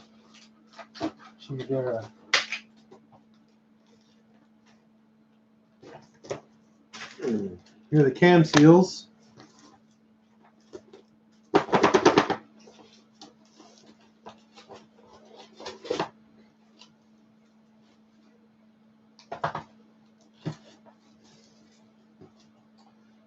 Fell out of the packaging. There you are. I just got O-rings, but those are for injectors and coolant and all that, but we'll show you that later. All right. So these are the seals that you're going to need to put that together. Very, very quick. It just falls into place. Do not try to like cram it in there, but it falls right into place. Some people like putting RTV in this. I don't. My half moon seal has been fine. I'm not a fan of placing RTV on this seal. I do RTV on the what they call what's that seal called? On the valve cover gasket, I definitely do RTV on that. But this one I never do. I've never had problems with it, so I'm not gonna put it, because this one goes on with a lot of pressure, just so you guys know. So this one isn't very notorious for leaking immediately. It takes a while for it to leak. Okay. So that seal sits on there beautifully. I did clean my hands off, so I have no oil sitting on here, so that is important.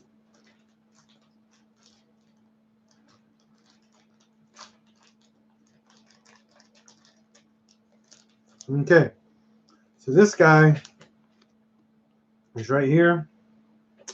He sits, let's see, I believe like this.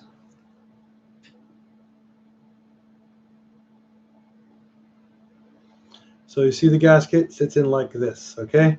And the trickiness with this gasket is that it has to fall onto the little factory seats here.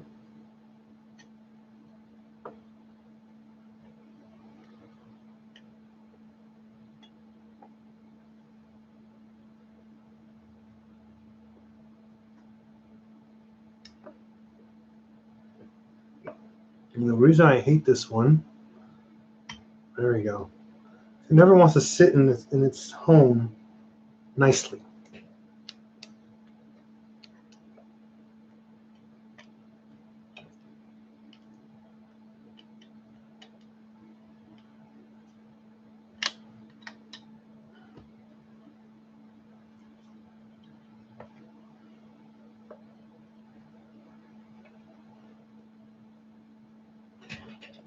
And the reason why this one isn't seating right, because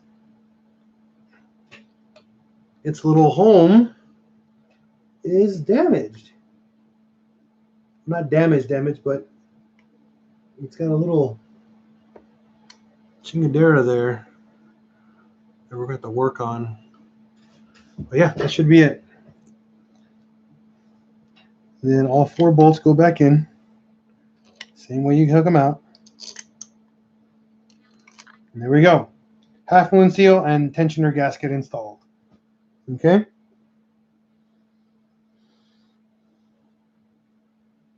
No, not a problem, sir. Appreciate you too, Ian. Have a good night. All right, so now we're working our way down.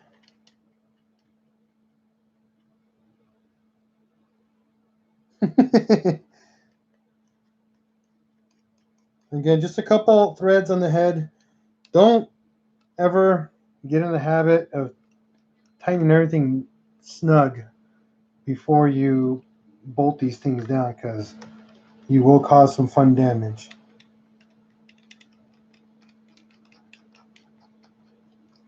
So I'm here. And this is a long live stream. We're on 3 hours, but totally worth it if you guys want to learn how to do this. So whenever you work on something and you want to install something, especially when it comes to a gasket or something very long, everything has to go in from inside out to outside in that specific manner. Due to the fact, though, if you go from like just doing whatever order, what happens is nothing goes down evenly, and that will cause damage to your cam or to your head. Very, very important. And then when nothing goes down evenly, then you'll have more problems down the road. You'll have your cams, which will cause damage, and then which cause damage to the head, and then you have pretty much a water cascading snowball effect of more problems down the road. So we're going to get the torque wrench that we need for this, and the torques that's also needed for this. Okay, I'll be right back.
All right, got our torque wrench and our torques.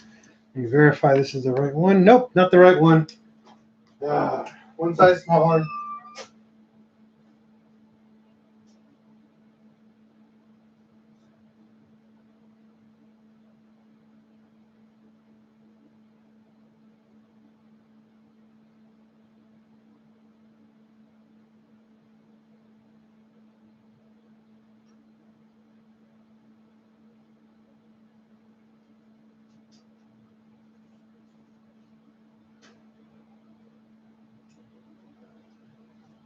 I believe it's the T27. Yep, T27. That's what we are using. All right, and as for the manual, let's see, number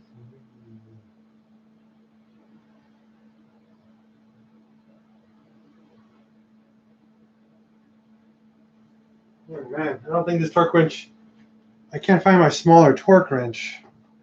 This one is way too big for this job.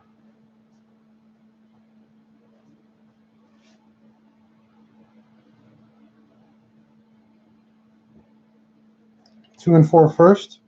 Let me look that up, but usually it's going from here, but I'll double check that for you.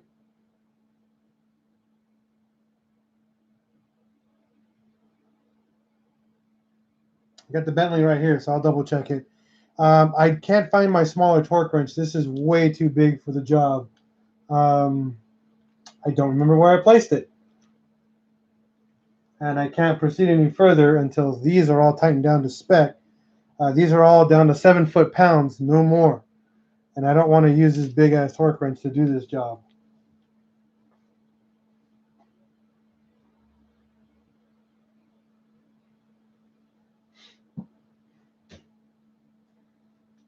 So give me a couple more minutes. I'll see if I can hunt it down. If you guys are okay with waiting, I'm fine with trying to find this really quick.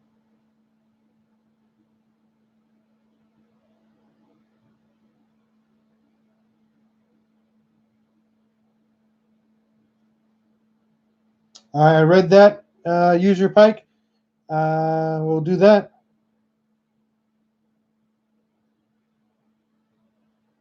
But give me a couple minutes. I gotta find the right size torque wrench. I do not want to use that torque wrench. That's way too big.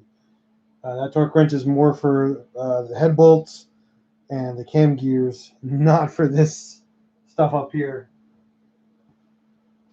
I think they're in the Outlander. Which currently these reside on my tool. Up there, right here.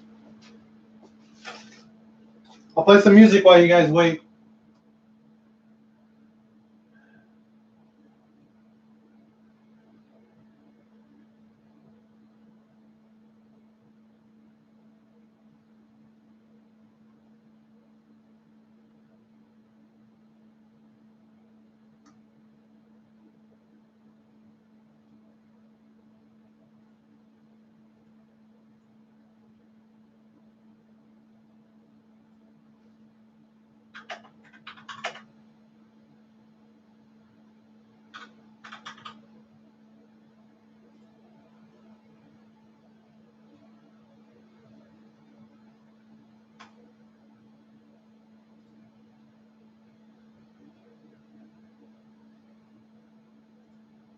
All right.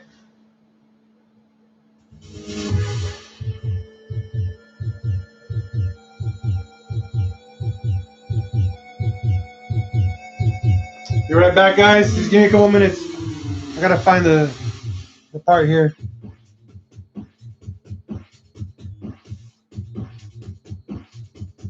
I'll be right back.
I think I'm going to try buying tires online.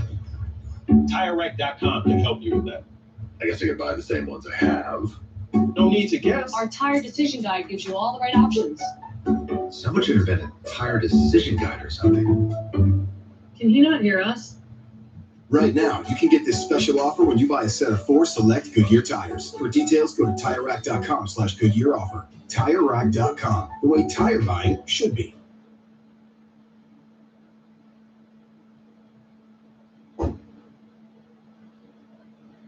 Hey, I'm Jonathan from AJ and Smart, and I want to tell you how to make any remote meeting more interesting. A lot of companies in the last few weeks and the last few months have had to go remote, either because of a lot of crisis or because a lot of companies have just figured out that working remotely is just a more efficient way to work. However, getting that feeling of being in a meeting in person is very difficult, and a lot of companies find it difficult to actually get things done on these calls because they can be kind of messy. You know, people speaking over each other. It's maybe even more difficult to get things done in a remote meeting if you're not used to it. There is a way to fix that.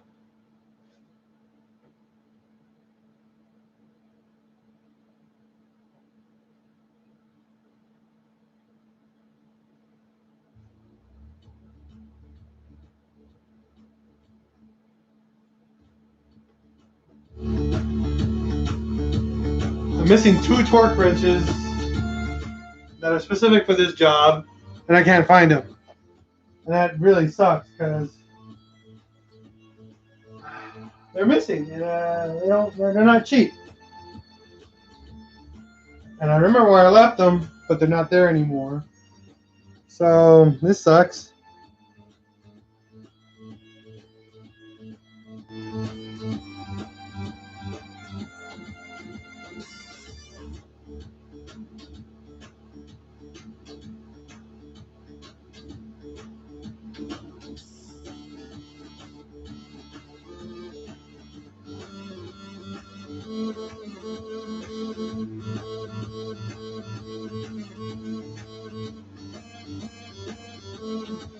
No, we don't do good and tight on these bolts. Never good and tight. It's really annoying because I just used those torque wrenches not that long ago, and they're not where I left them. It's making me a little irritated right now.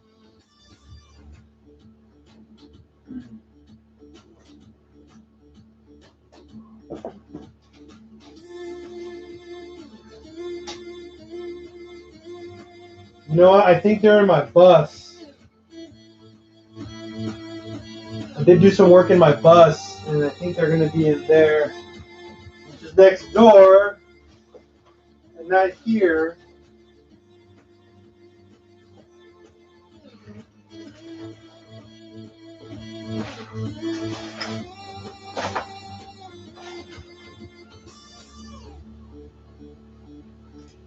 So we're going to have to end this live stream.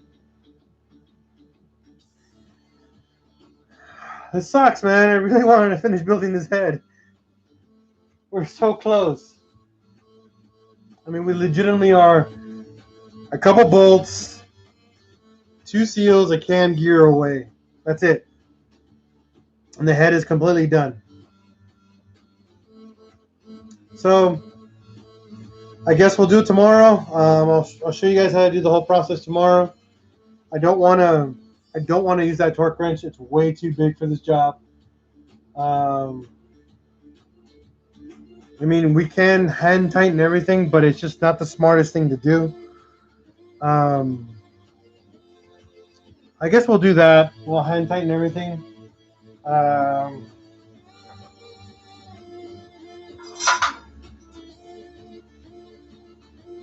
then we'll get the rest of it done tomorrow.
All right.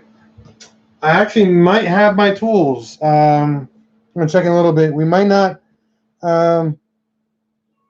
We might be done. We might be able to finish this quickly. So I'm gonna do again cam caps number 2 and 4 as per the Bentley manual, and we're gonna get these down to snug, not tight, because these don't have to go on very tight. It's only 7 foot-pounds, 10 Newton meters, everyone. Very, very important. And we're gonna alternate. Never tighten a cap all the way down on a cam.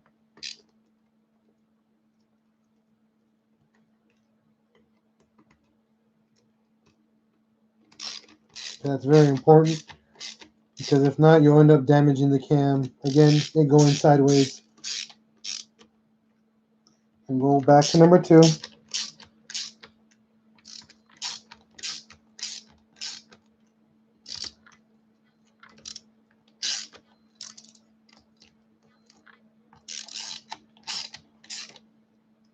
Back to number 4.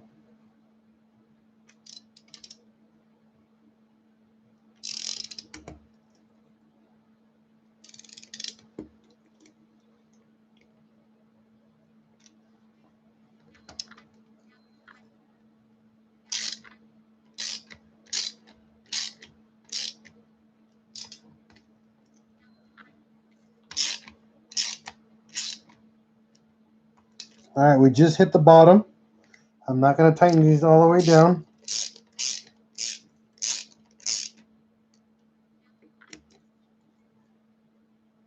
You'll know when you hit the bottom, when you feel the bolt just feel like it just got to the bottom. You'll know. It goes from a nice easy turn to like a snug tight fit. So that's it. So 2 and 4 are down. We're going to set 2 and 4 on the exhaust cam side. Okay.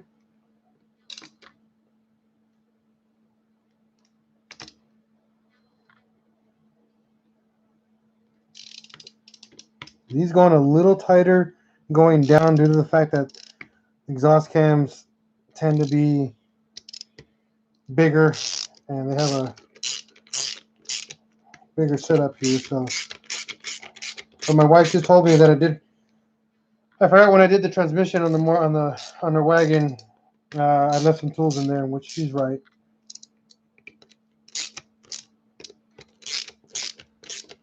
Wives are always right. Just remember that.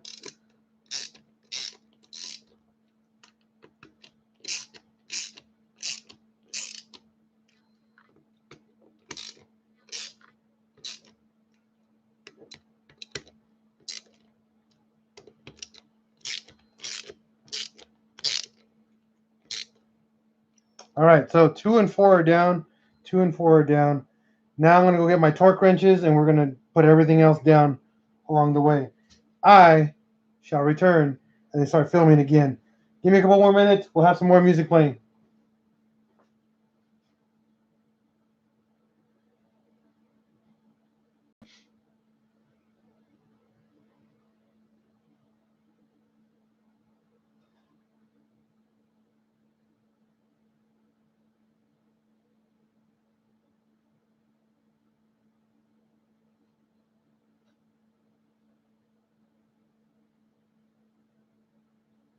So get this.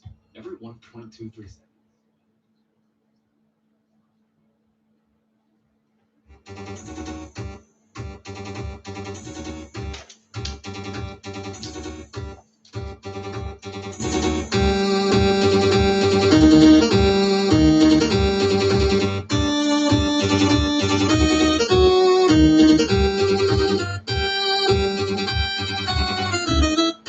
I'll explain to you right now, David. Give me just a minute.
Found him. All right, back to work, guys. We're done with the music. Now we can work.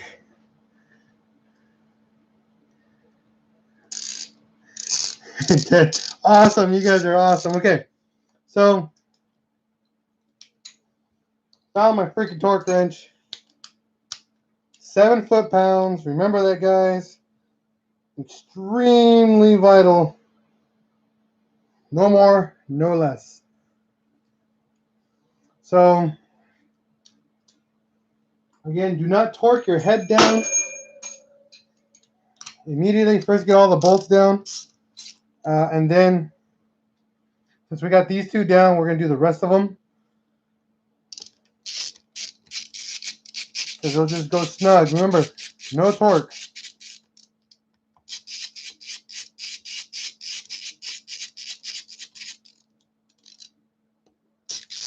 I don't know why I'm doing this like this.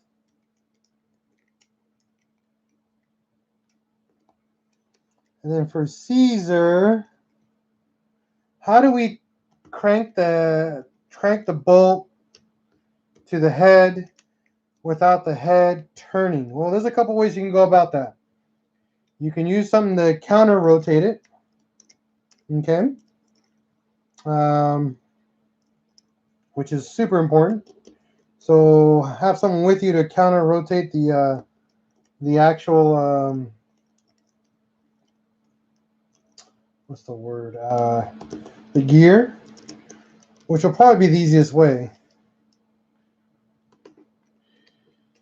Or you wait until you get the head on the block and then go from there. Because then you can, once you have the timing belt, the cam gear, just put on there, because the cam gear has a key guide. So you can do that as well. Just have the bolt on there good and tight, and that's it. And then use the once you have everything timed, put a bolt on the actual. Oh no, this one needs an actual RTV on the end. So I gotta remember that.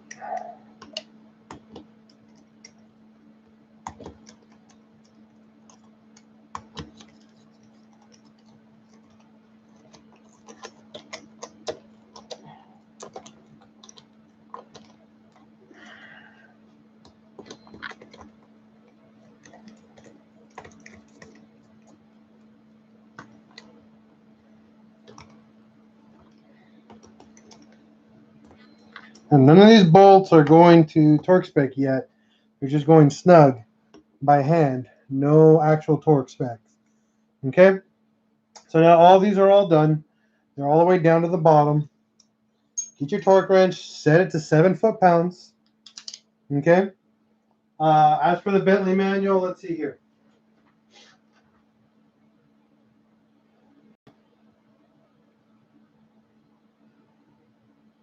Let's see.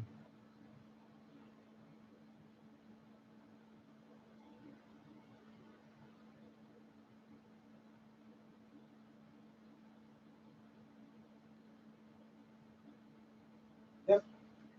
So a lot of people on the manual does not specify to work your way in any order. Me, I always work my way in to out when I torque anything, and then I work my way back out to in, double checking my torque specification. A lot of people don't double check. It's up to you. Personally, I always do. It's not a bad thing. It can be when it comes down to like head bolts and stuff like that. That's a one-time deal. Do not double check your torque spec on like a head bolts and stuff like that. So I'm going to work my way out from 3 and 4 all the way out to number 5 and 1. I'm not going to the outer caps and the tensioner yet. The outer cap actually requires a RTV before you lay it down or torque it down, okay? And I'll show you guys where.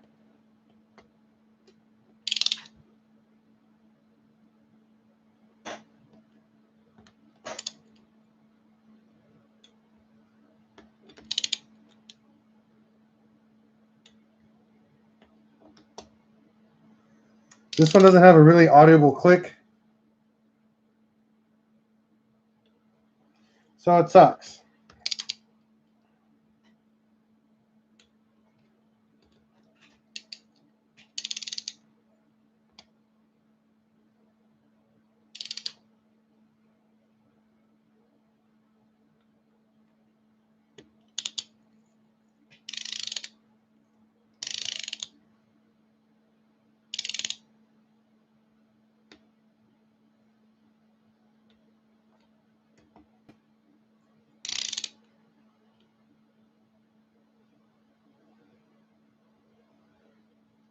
So 3 and 4 torque down. We're going to go 2 and 5 now.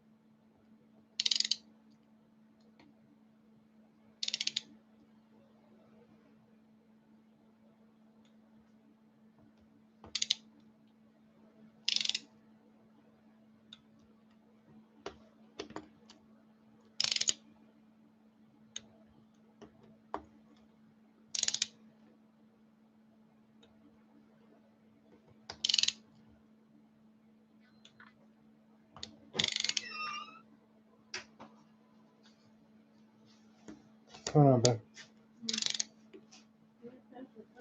I know. I'm working. I'll finish it though. Mm-hmm. But you do feed me.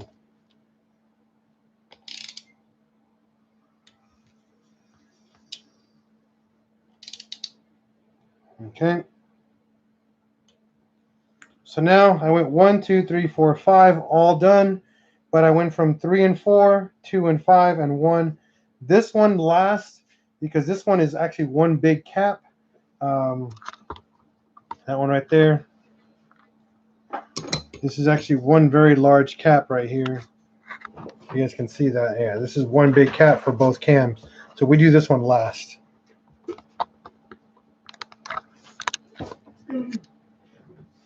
So now I'm going to be working on 3 and 4. 2 and 5, and 1 on the exhaust side.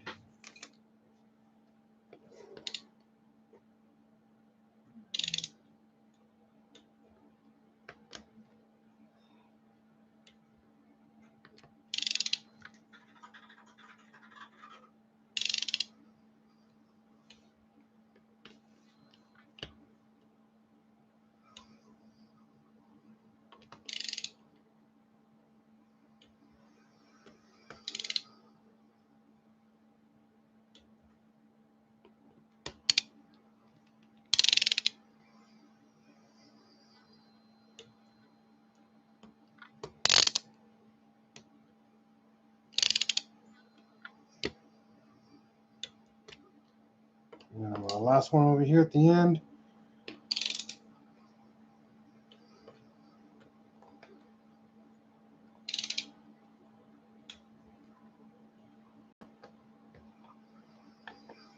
And then I do the cam chain tensioner, working from my way middle to out.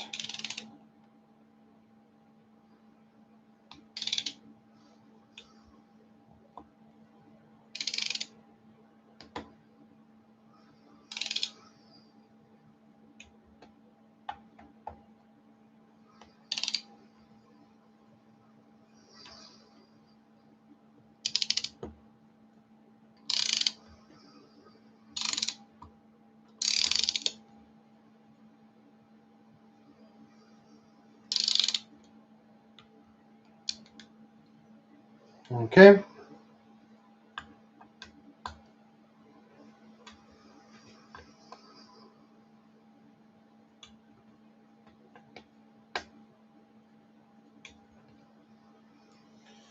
So everything from the cam chain tensioner is torqued to spec at 7 foot-pounds, all the way to the cam number 5 or lobe number 5. And then the front cam caps are not going to be torqued down until the end because we need we need to put a RTV on the bottom before that cap goes on, and it goes on in a very specific spot, and I'll show you guys in just a moment. And yes, Tiny, I'm still working. This head's got to be done tonight. Told myself that. I'm going to do it. All right, so I'm going to duplicate what I just said a couple minutes ago because I got to film it now. Since I kind of got ahead of myself, I got to refilm everything.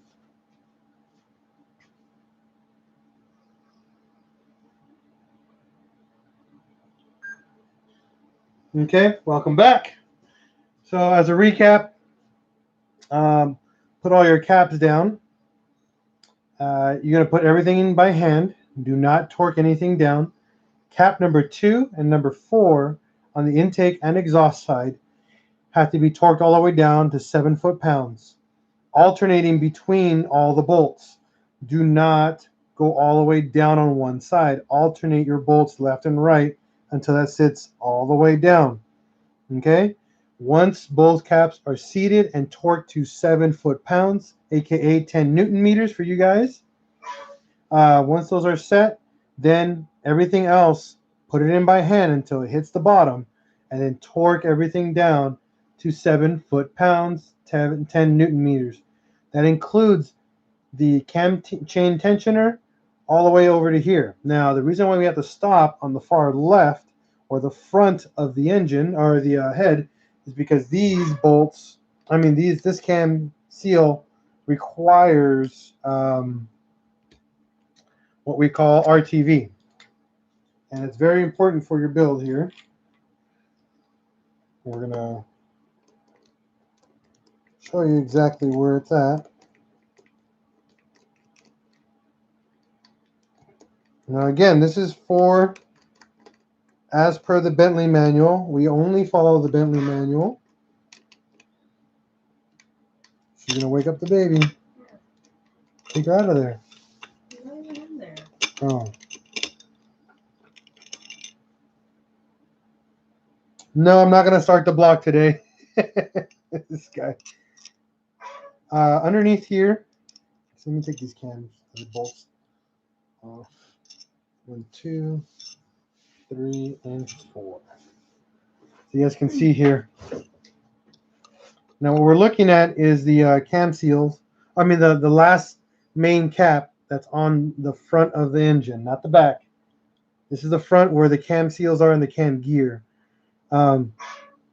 They require RTV right here, this little spot right here on the cam.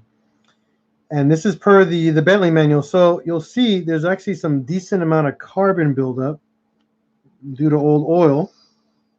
So you're going to want to clean that out. No, we're not doing a Q&A after this. It's already been on for 3 hours, bro. Maybe. I don't know yet. Where there's a little bit of a buildup here. So you want to clean that out before you seat that that cap back on.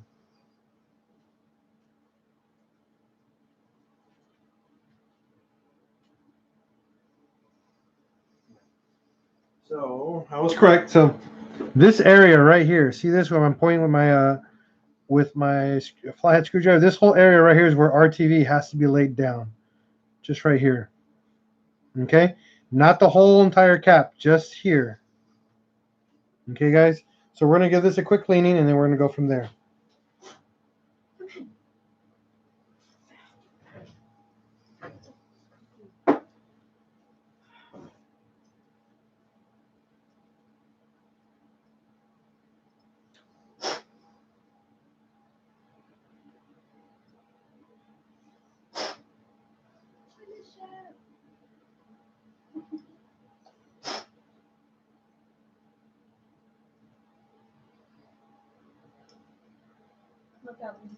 Hold on.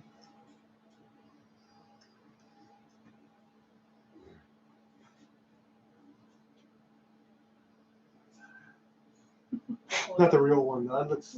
Yeah, it's not the real one.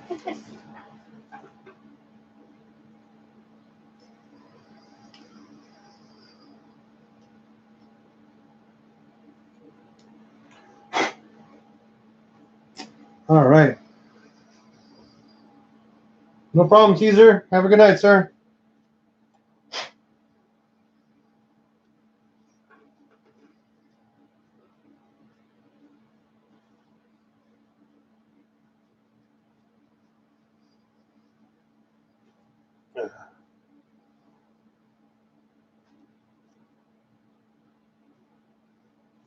All right, so try to clean this off as best you can. Now I'm going to go get some RTV here. And we're going to RTV this whole end right here, just here, as per the Bentley manual. Do not go outside that realm because it'll screw stuff up, all right? So BRB and grab some more TV.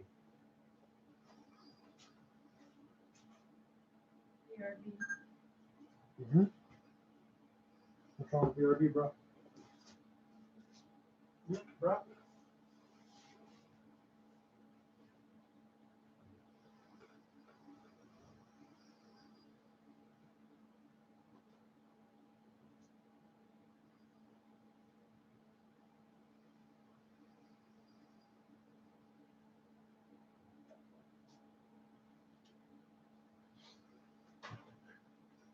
All right.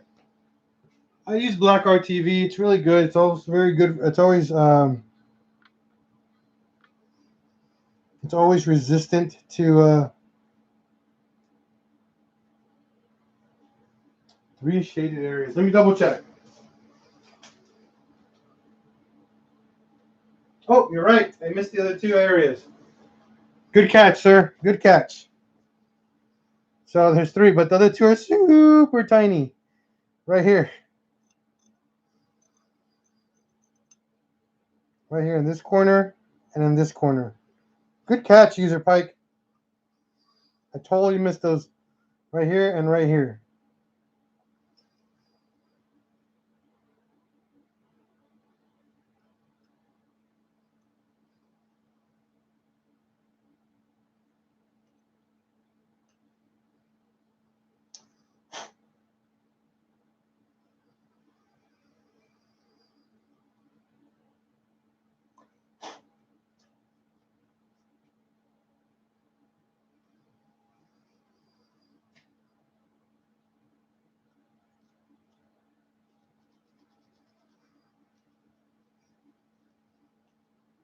So we make sure we clean off the area that we're applying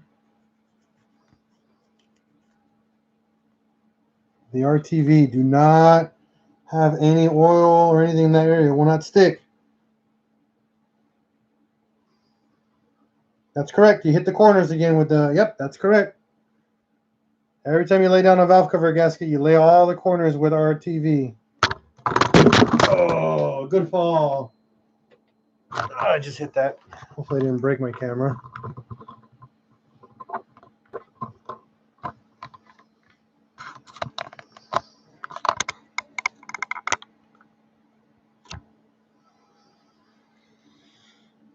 All right.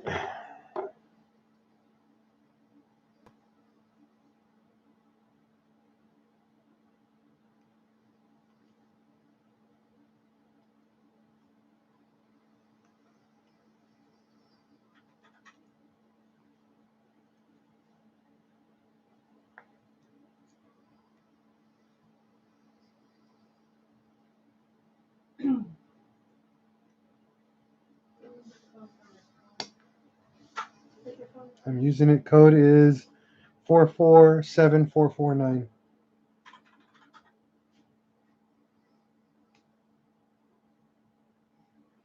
So you lay a very, very thin layer of RTV to here, and here, and here.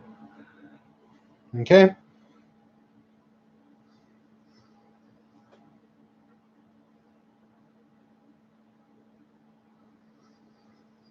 So you guys can see that. Oh, no, you guys can't see that. There we go.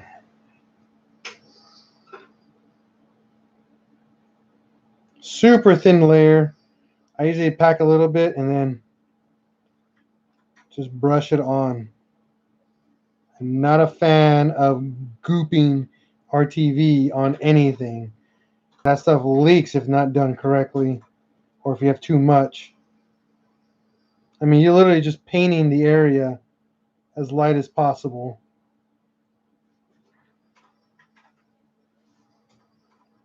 Less is more in this situation, guys. Remember that. Less is more.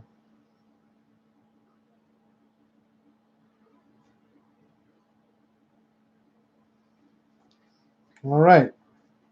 You guys can see that.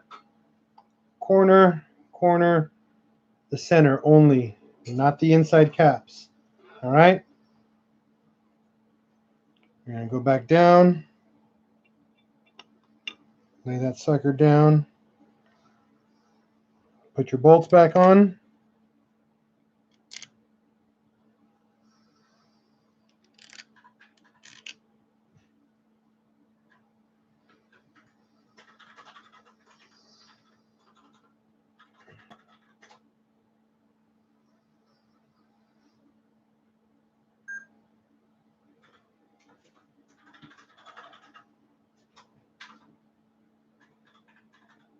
Okay. So we added RTV to the caps.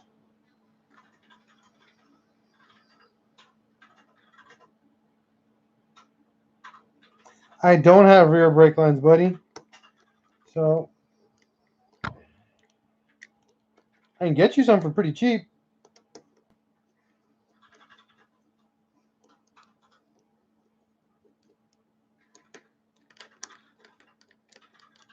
So we added the RTV to the center and the corners of the cap. And you hand tighten everything, but then you work your way from the center out, always. Especially in this scenario where you're using RTV.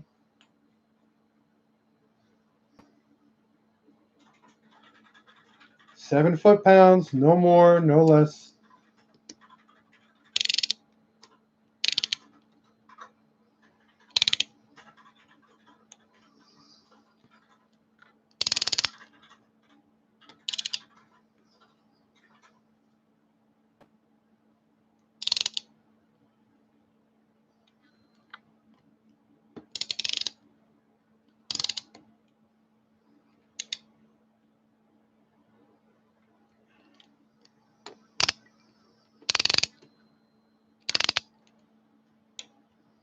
All done.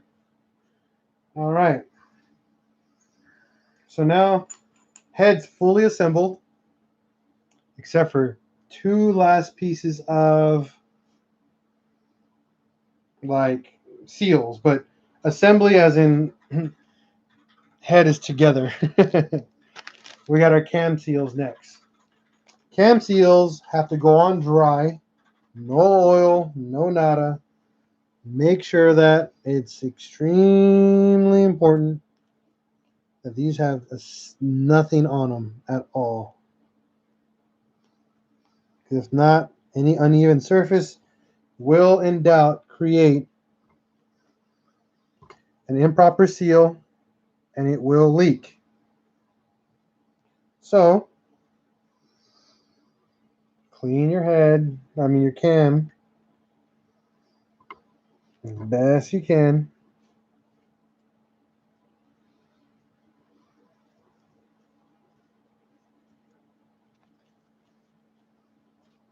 And then do an additional $5 for custom work per item. What?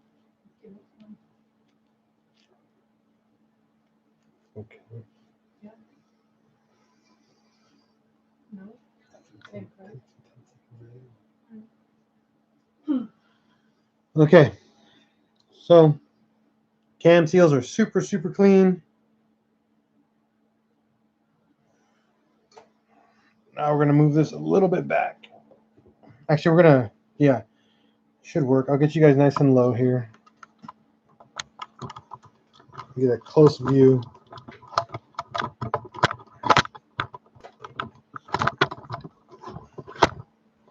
Sorry about that, guys. But oh, look at that. Purdy. Okay. Cam seals are a little bit of a headache. Not that bad, though. The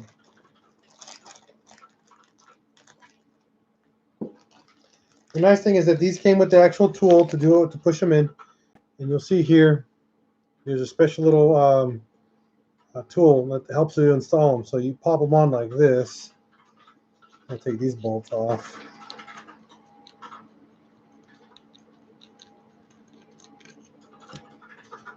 And they go on like this. And then what I recommend doing, by hand first, getting the seal kind of even by hand, but don't hit it in yet.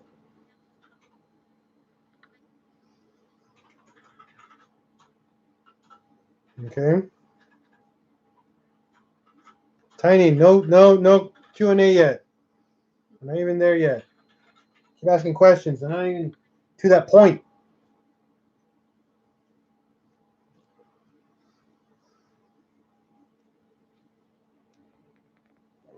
I gotta get that taken off really quick. That's a 16 millimeter bolt, just so you guys know. What I like to do is find a socket about the same size and a rubber mallet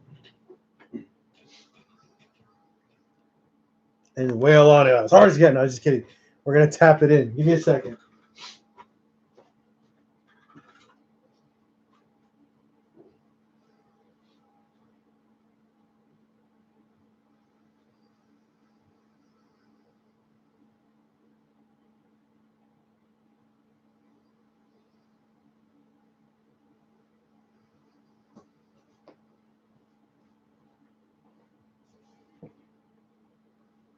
This is a nice socket. I'm using an impact socket, 32 millimeter. Fits beautiful right on there. And then all I do is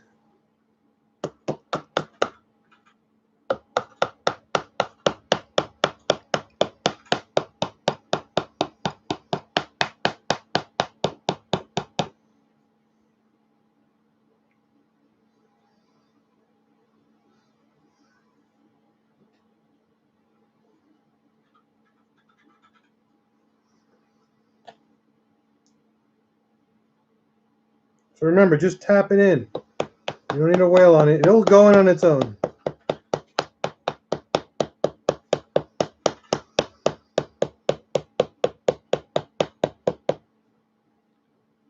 Now the goal before we actually what's the word, finish doing this, you want this rubber top to match the metal surface underneath.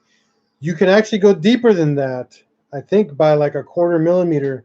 So be careful, guys, because you can definitely over install the seal and then you're kind of effed.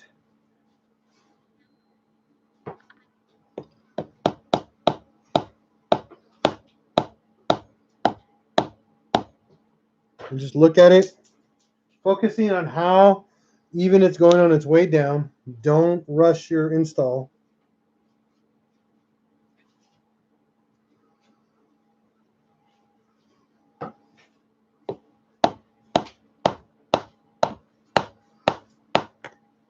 We're almost there.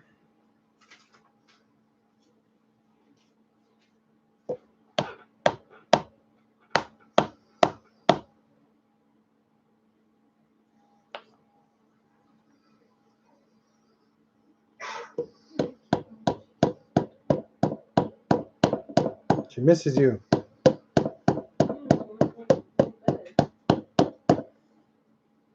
So we're almost to the bottom. We're gonna see if we can try to flatten it by hand. If it'll let me.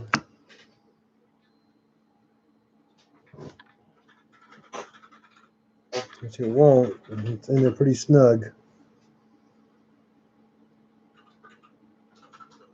We're pretty much there, so I'm trying to baby this as best I can because I do not want this to go too far. And you don't want to walk this around because then you'll score the area around the cam seal. So try to walk it around with your thumb and just feel. What you're looking for is to feel that there's no off-center. Like right here, we're off. So we have to smack it just a little bit. And now it's flat. Just make sure there's no, see, like,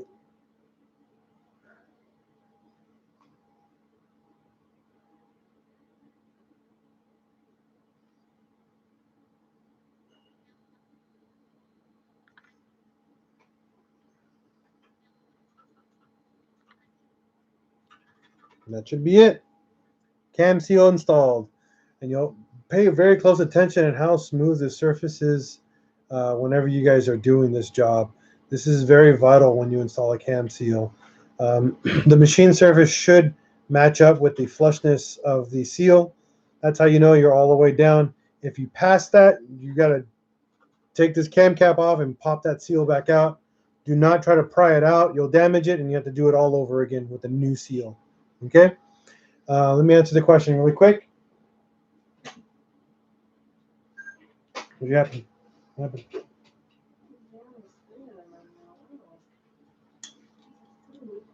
Oh. Well, that'll do it. I'm going to grab my camera. I'm going to move it over there so I can film that angle while I do the last bit of work on the head.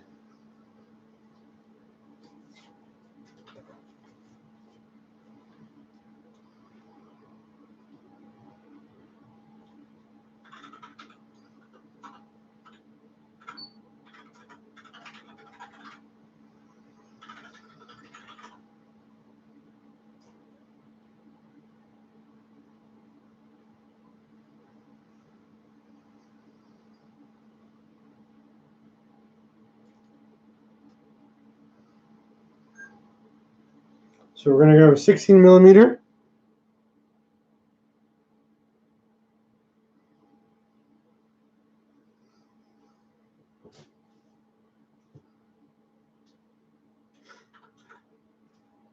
And we're going to take that sucker off right there.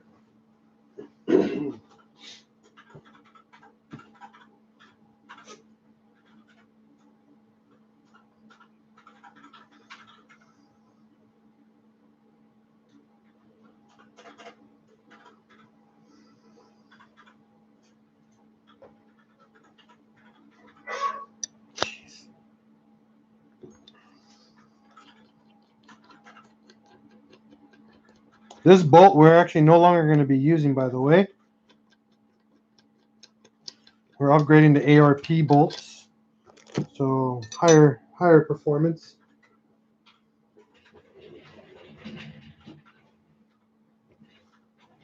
I'll answer your questions right now, Tiny, once I get this other seal on. All right, buddy? Be patient. Exactly. Jeez. Oh, this one sucks. This one has a shorter cap.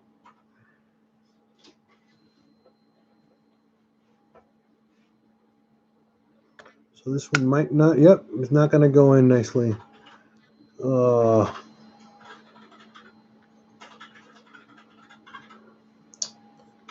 Oh man. This is the one I don't like doing.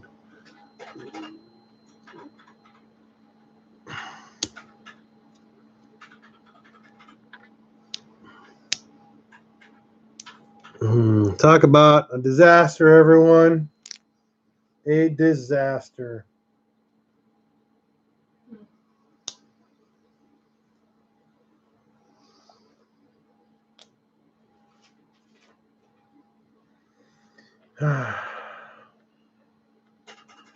It sucks because this is a smaller cap one. Ay, ay, ay.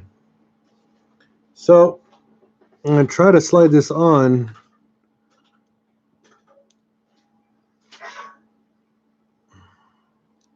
But you can't slide it on. The grooves have to go on the inside, not the outside.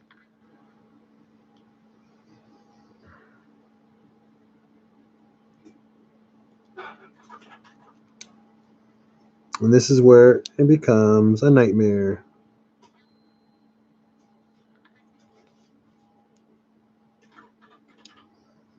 Because as these grooves do not sit on the outside, this cam will never seal. Or this cam seal will never seal. So we're going to cut this little tool, and then we'll be able to make it work. We're going to force it to work.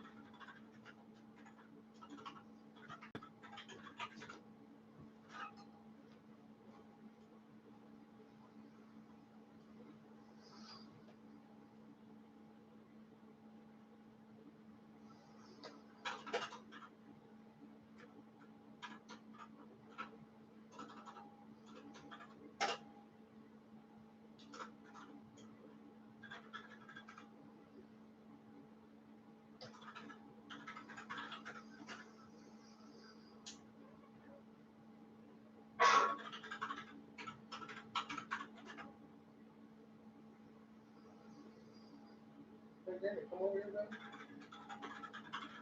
Try. Try to get over. Try.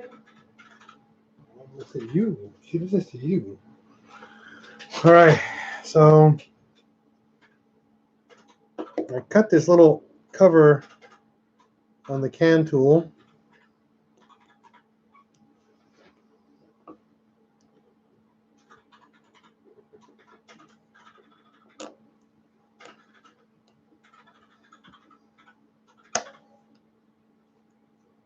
I broke my blade.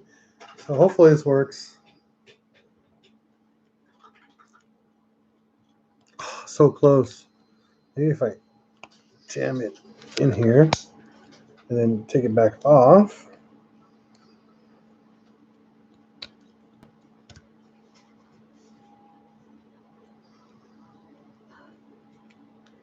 I think it should work the same way.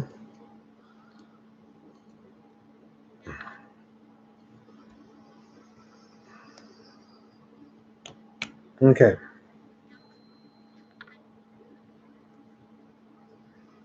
So I'm going to have to reverse install the tool, but it should work the same way.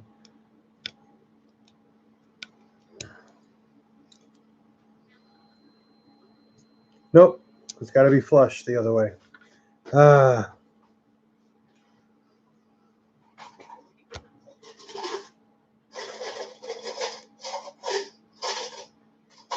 So give me a second here. I had to manhandle the other one.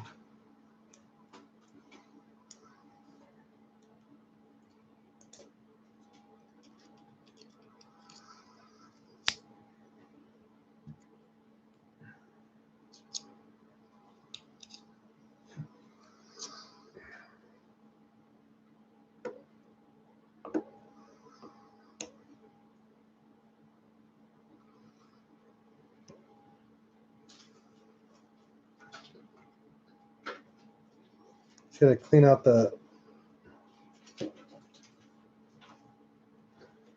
tool here, make it work.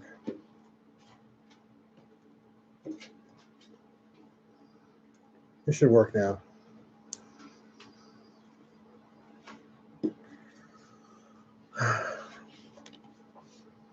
Okay.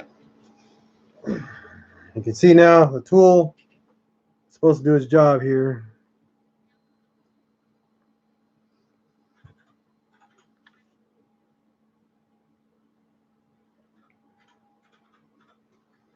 And what it's supposed to do is give me the ability to slide.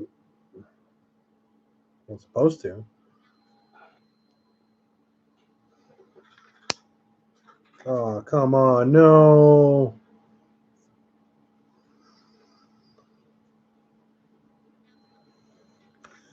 Ay, ay, ay. The tool is too small for it to slide over by like a hair. I kid you not, guys. I might need a piece of paper to slide around it. Beb, can you give me a piece of paper? What's like? Just tiny, and just about like 3 inches long. Yeah, that'll work. Just keeps getting better and better for me.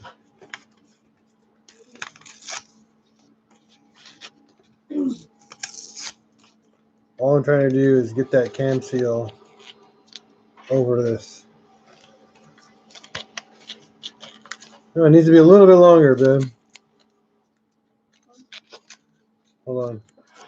Let me see if this works. Hold on. I'd be impressed if this works. Hold on. Give me a second.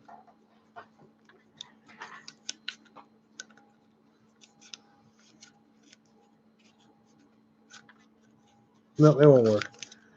All right. Method one down. Method two.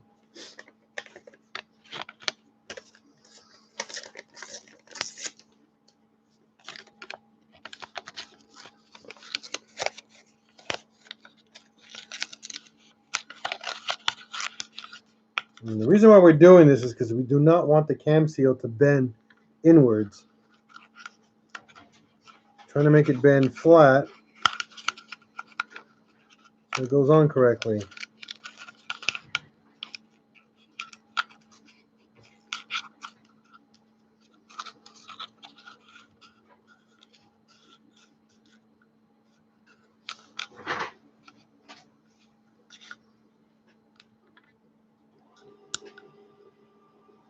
Now, what I didn't realize, that's too long. See, I'm striking out every single time. And I bent that seal again. The seal's not going to hold if I keep damming it. Yeah, I got to replace it. No,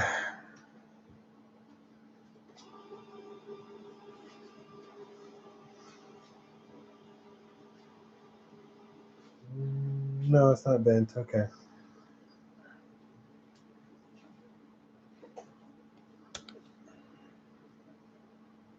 This totally sucks because if you don't do it right, it's not going to seal at all. And you're going to have a leaky cam.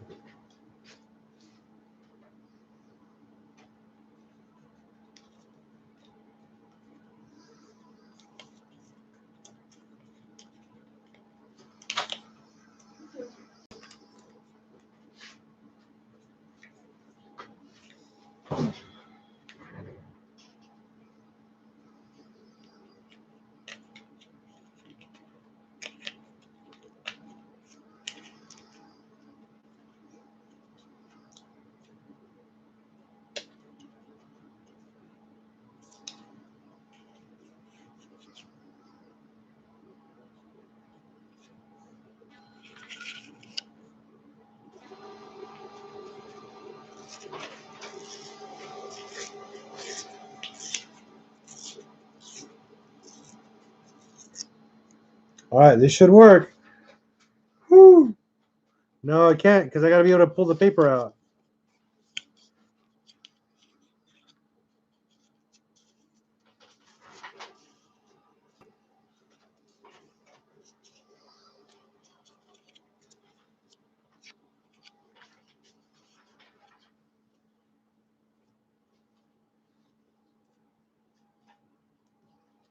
The struggle is real right now, guys. Man.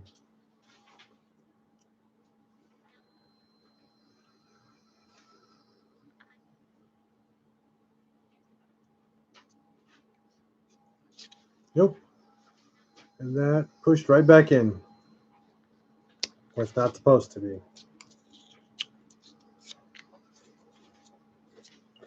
Oh, this sucks. This sucks a lot.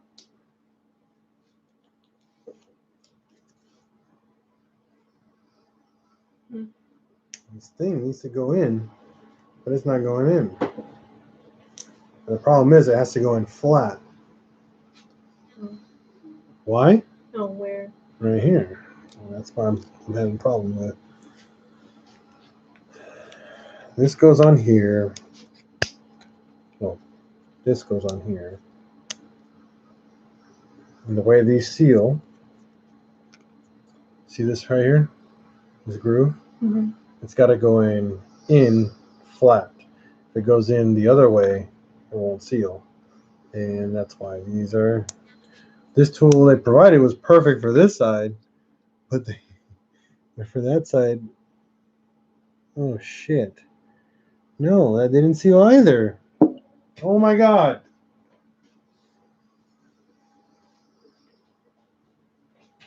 These cam seals suck. Just noticed that.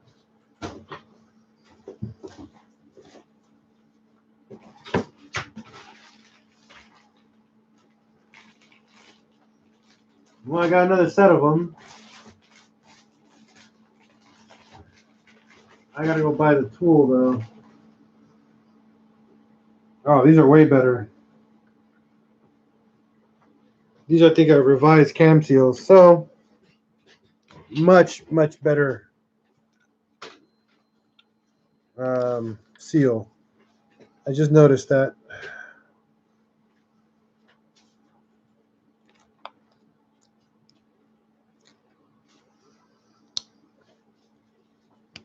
No, they're already damaged. I'm not gonna oil them up.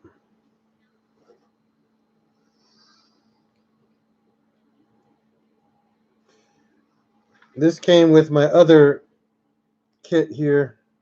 Way better seal. So I'm gonna put them in. These are way different. You guys can see the type of seal. This one is grooved. This one is actually the newer version of the seal. I prefer this one way more. Now I gotta pop out that one. The crappy thing is I might have to take the caps off, pull the other seal off, and then remove all the RTV and redo it. So yeah, that sucks, but that's what happens. Yeah, this seal definitely did not go in correctly. I can already see it popping out. Good thing I double checked that too. I mean, that sucks, but yeah, that went in beautifully by hand. This one did, but towards the end it started warping, popping out. So definitely just leave them. No, I'm not gonna leave that one. That's gonna leak. It's gonna leak like it's like protruding right there. That's definitely gonna leak. I'm not gonna do. I'm gonna swap them out. I'm gonna take the cap off and then pop them back out. It's gonna be the safest thing to do. It sucks, but it's definitely what we want to do. We want to do it right, especially since this is not my motor.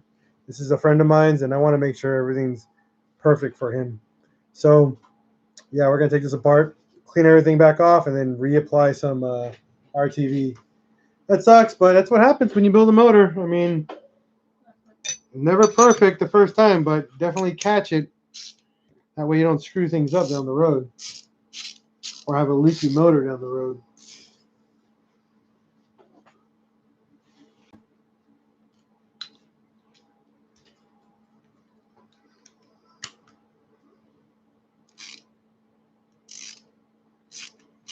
Yeah, I mean, you can do that or just take the seal off.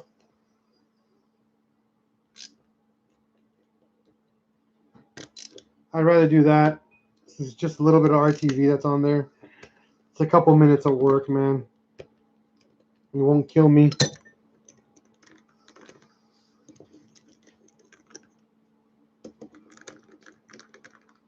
And I will be happy. I will be happy because I know it's going to be taken care of.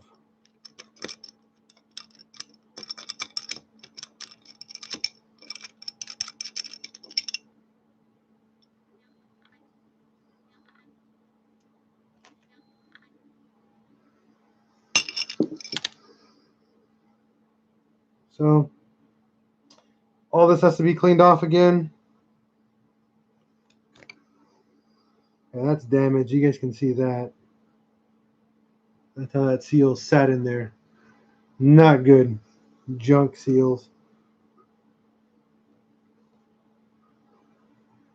So I think that's pretty much it. I'm going to put everything else.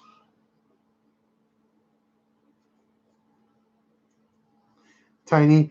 It's just one seal. Come on, chill, bro. That's all that can go wrong. It's just a seal. Just replace it. You're good. Relax. So I'm going to get some degreaser, clean all that off, or some brake cleaner, clean that off, and then do it again. All right? But thanks for tuning in. We're done for tonight, guys. I just want to say, thank you. That doesn't matter. Never give up, man. Do it right. Have fun. It's the whole point of this channel is to have fun and build something that you've never done before. Don't be afraid to take apart your motor. Never give up. Never surrender. That's very, very important. A very important phrase I learned from a movie. A very stupid movie at that. But yeah, I mean, the valves gave me hell, but who cares? I had a lot of fun doing it. I mean, I really did. I definitely had tons of fun. I mean, doing this on my own. I mean, yeah, it'd be a lot more fun if I had more people helping me out, but it's okay. It's definitely okay, But we also trying to be safe with quarantine and whatnot. So again, I'm going to clean this head off, call it a night though. Definitely tired. We've been streaming, 4 hours? Oh, wow, 4 hours. Jeez. So, yeah, we've been streaming for a while. So, thank you for tuning in. Thank you for watching this with me and keeping together with me in this building ahead together. It was very, very successful.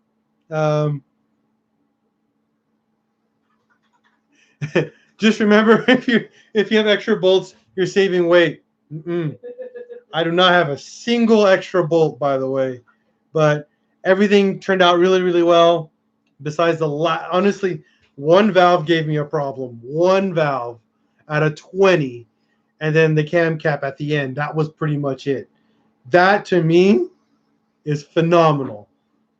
On a quick run on doing a head. So thank you everybody for tuning in this great live session. Tomorrow morning I'm going to finish this because we're building the block. Remember that. The block is tomorrow. You guys can see that there. We got the block to finish. It's been decked, honed. Everything's been taken care of. I got to call Ian. We're going to give it a fresh paint job. Obviously, we're going to cover everything in tape. And then we're going to paint it up, and then we're going to go and build this long block. And then the final portion of the build will be mating the head to the block and the oil pan. Okay?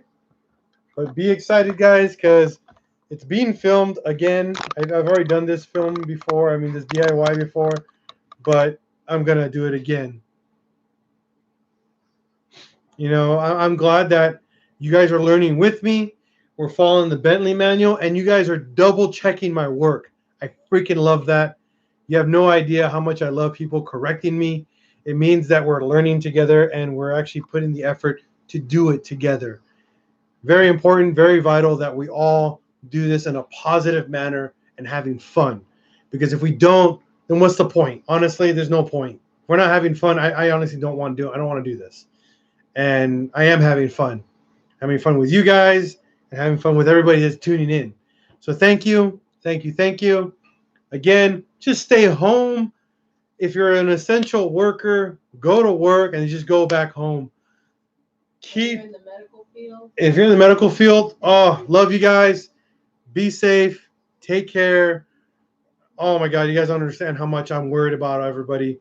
And you guys. And you guys watching as well. Please again be safe. For Dalen Whiten to time a 1.8 T, does it have to be on the exhaust or compression stroke? Simple. I'll give you the easiest answer.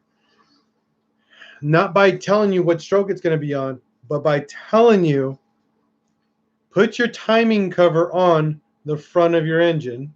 Okay? There's a timing cover. Put the harmonic balancer on really quick. It's only 4 bolts.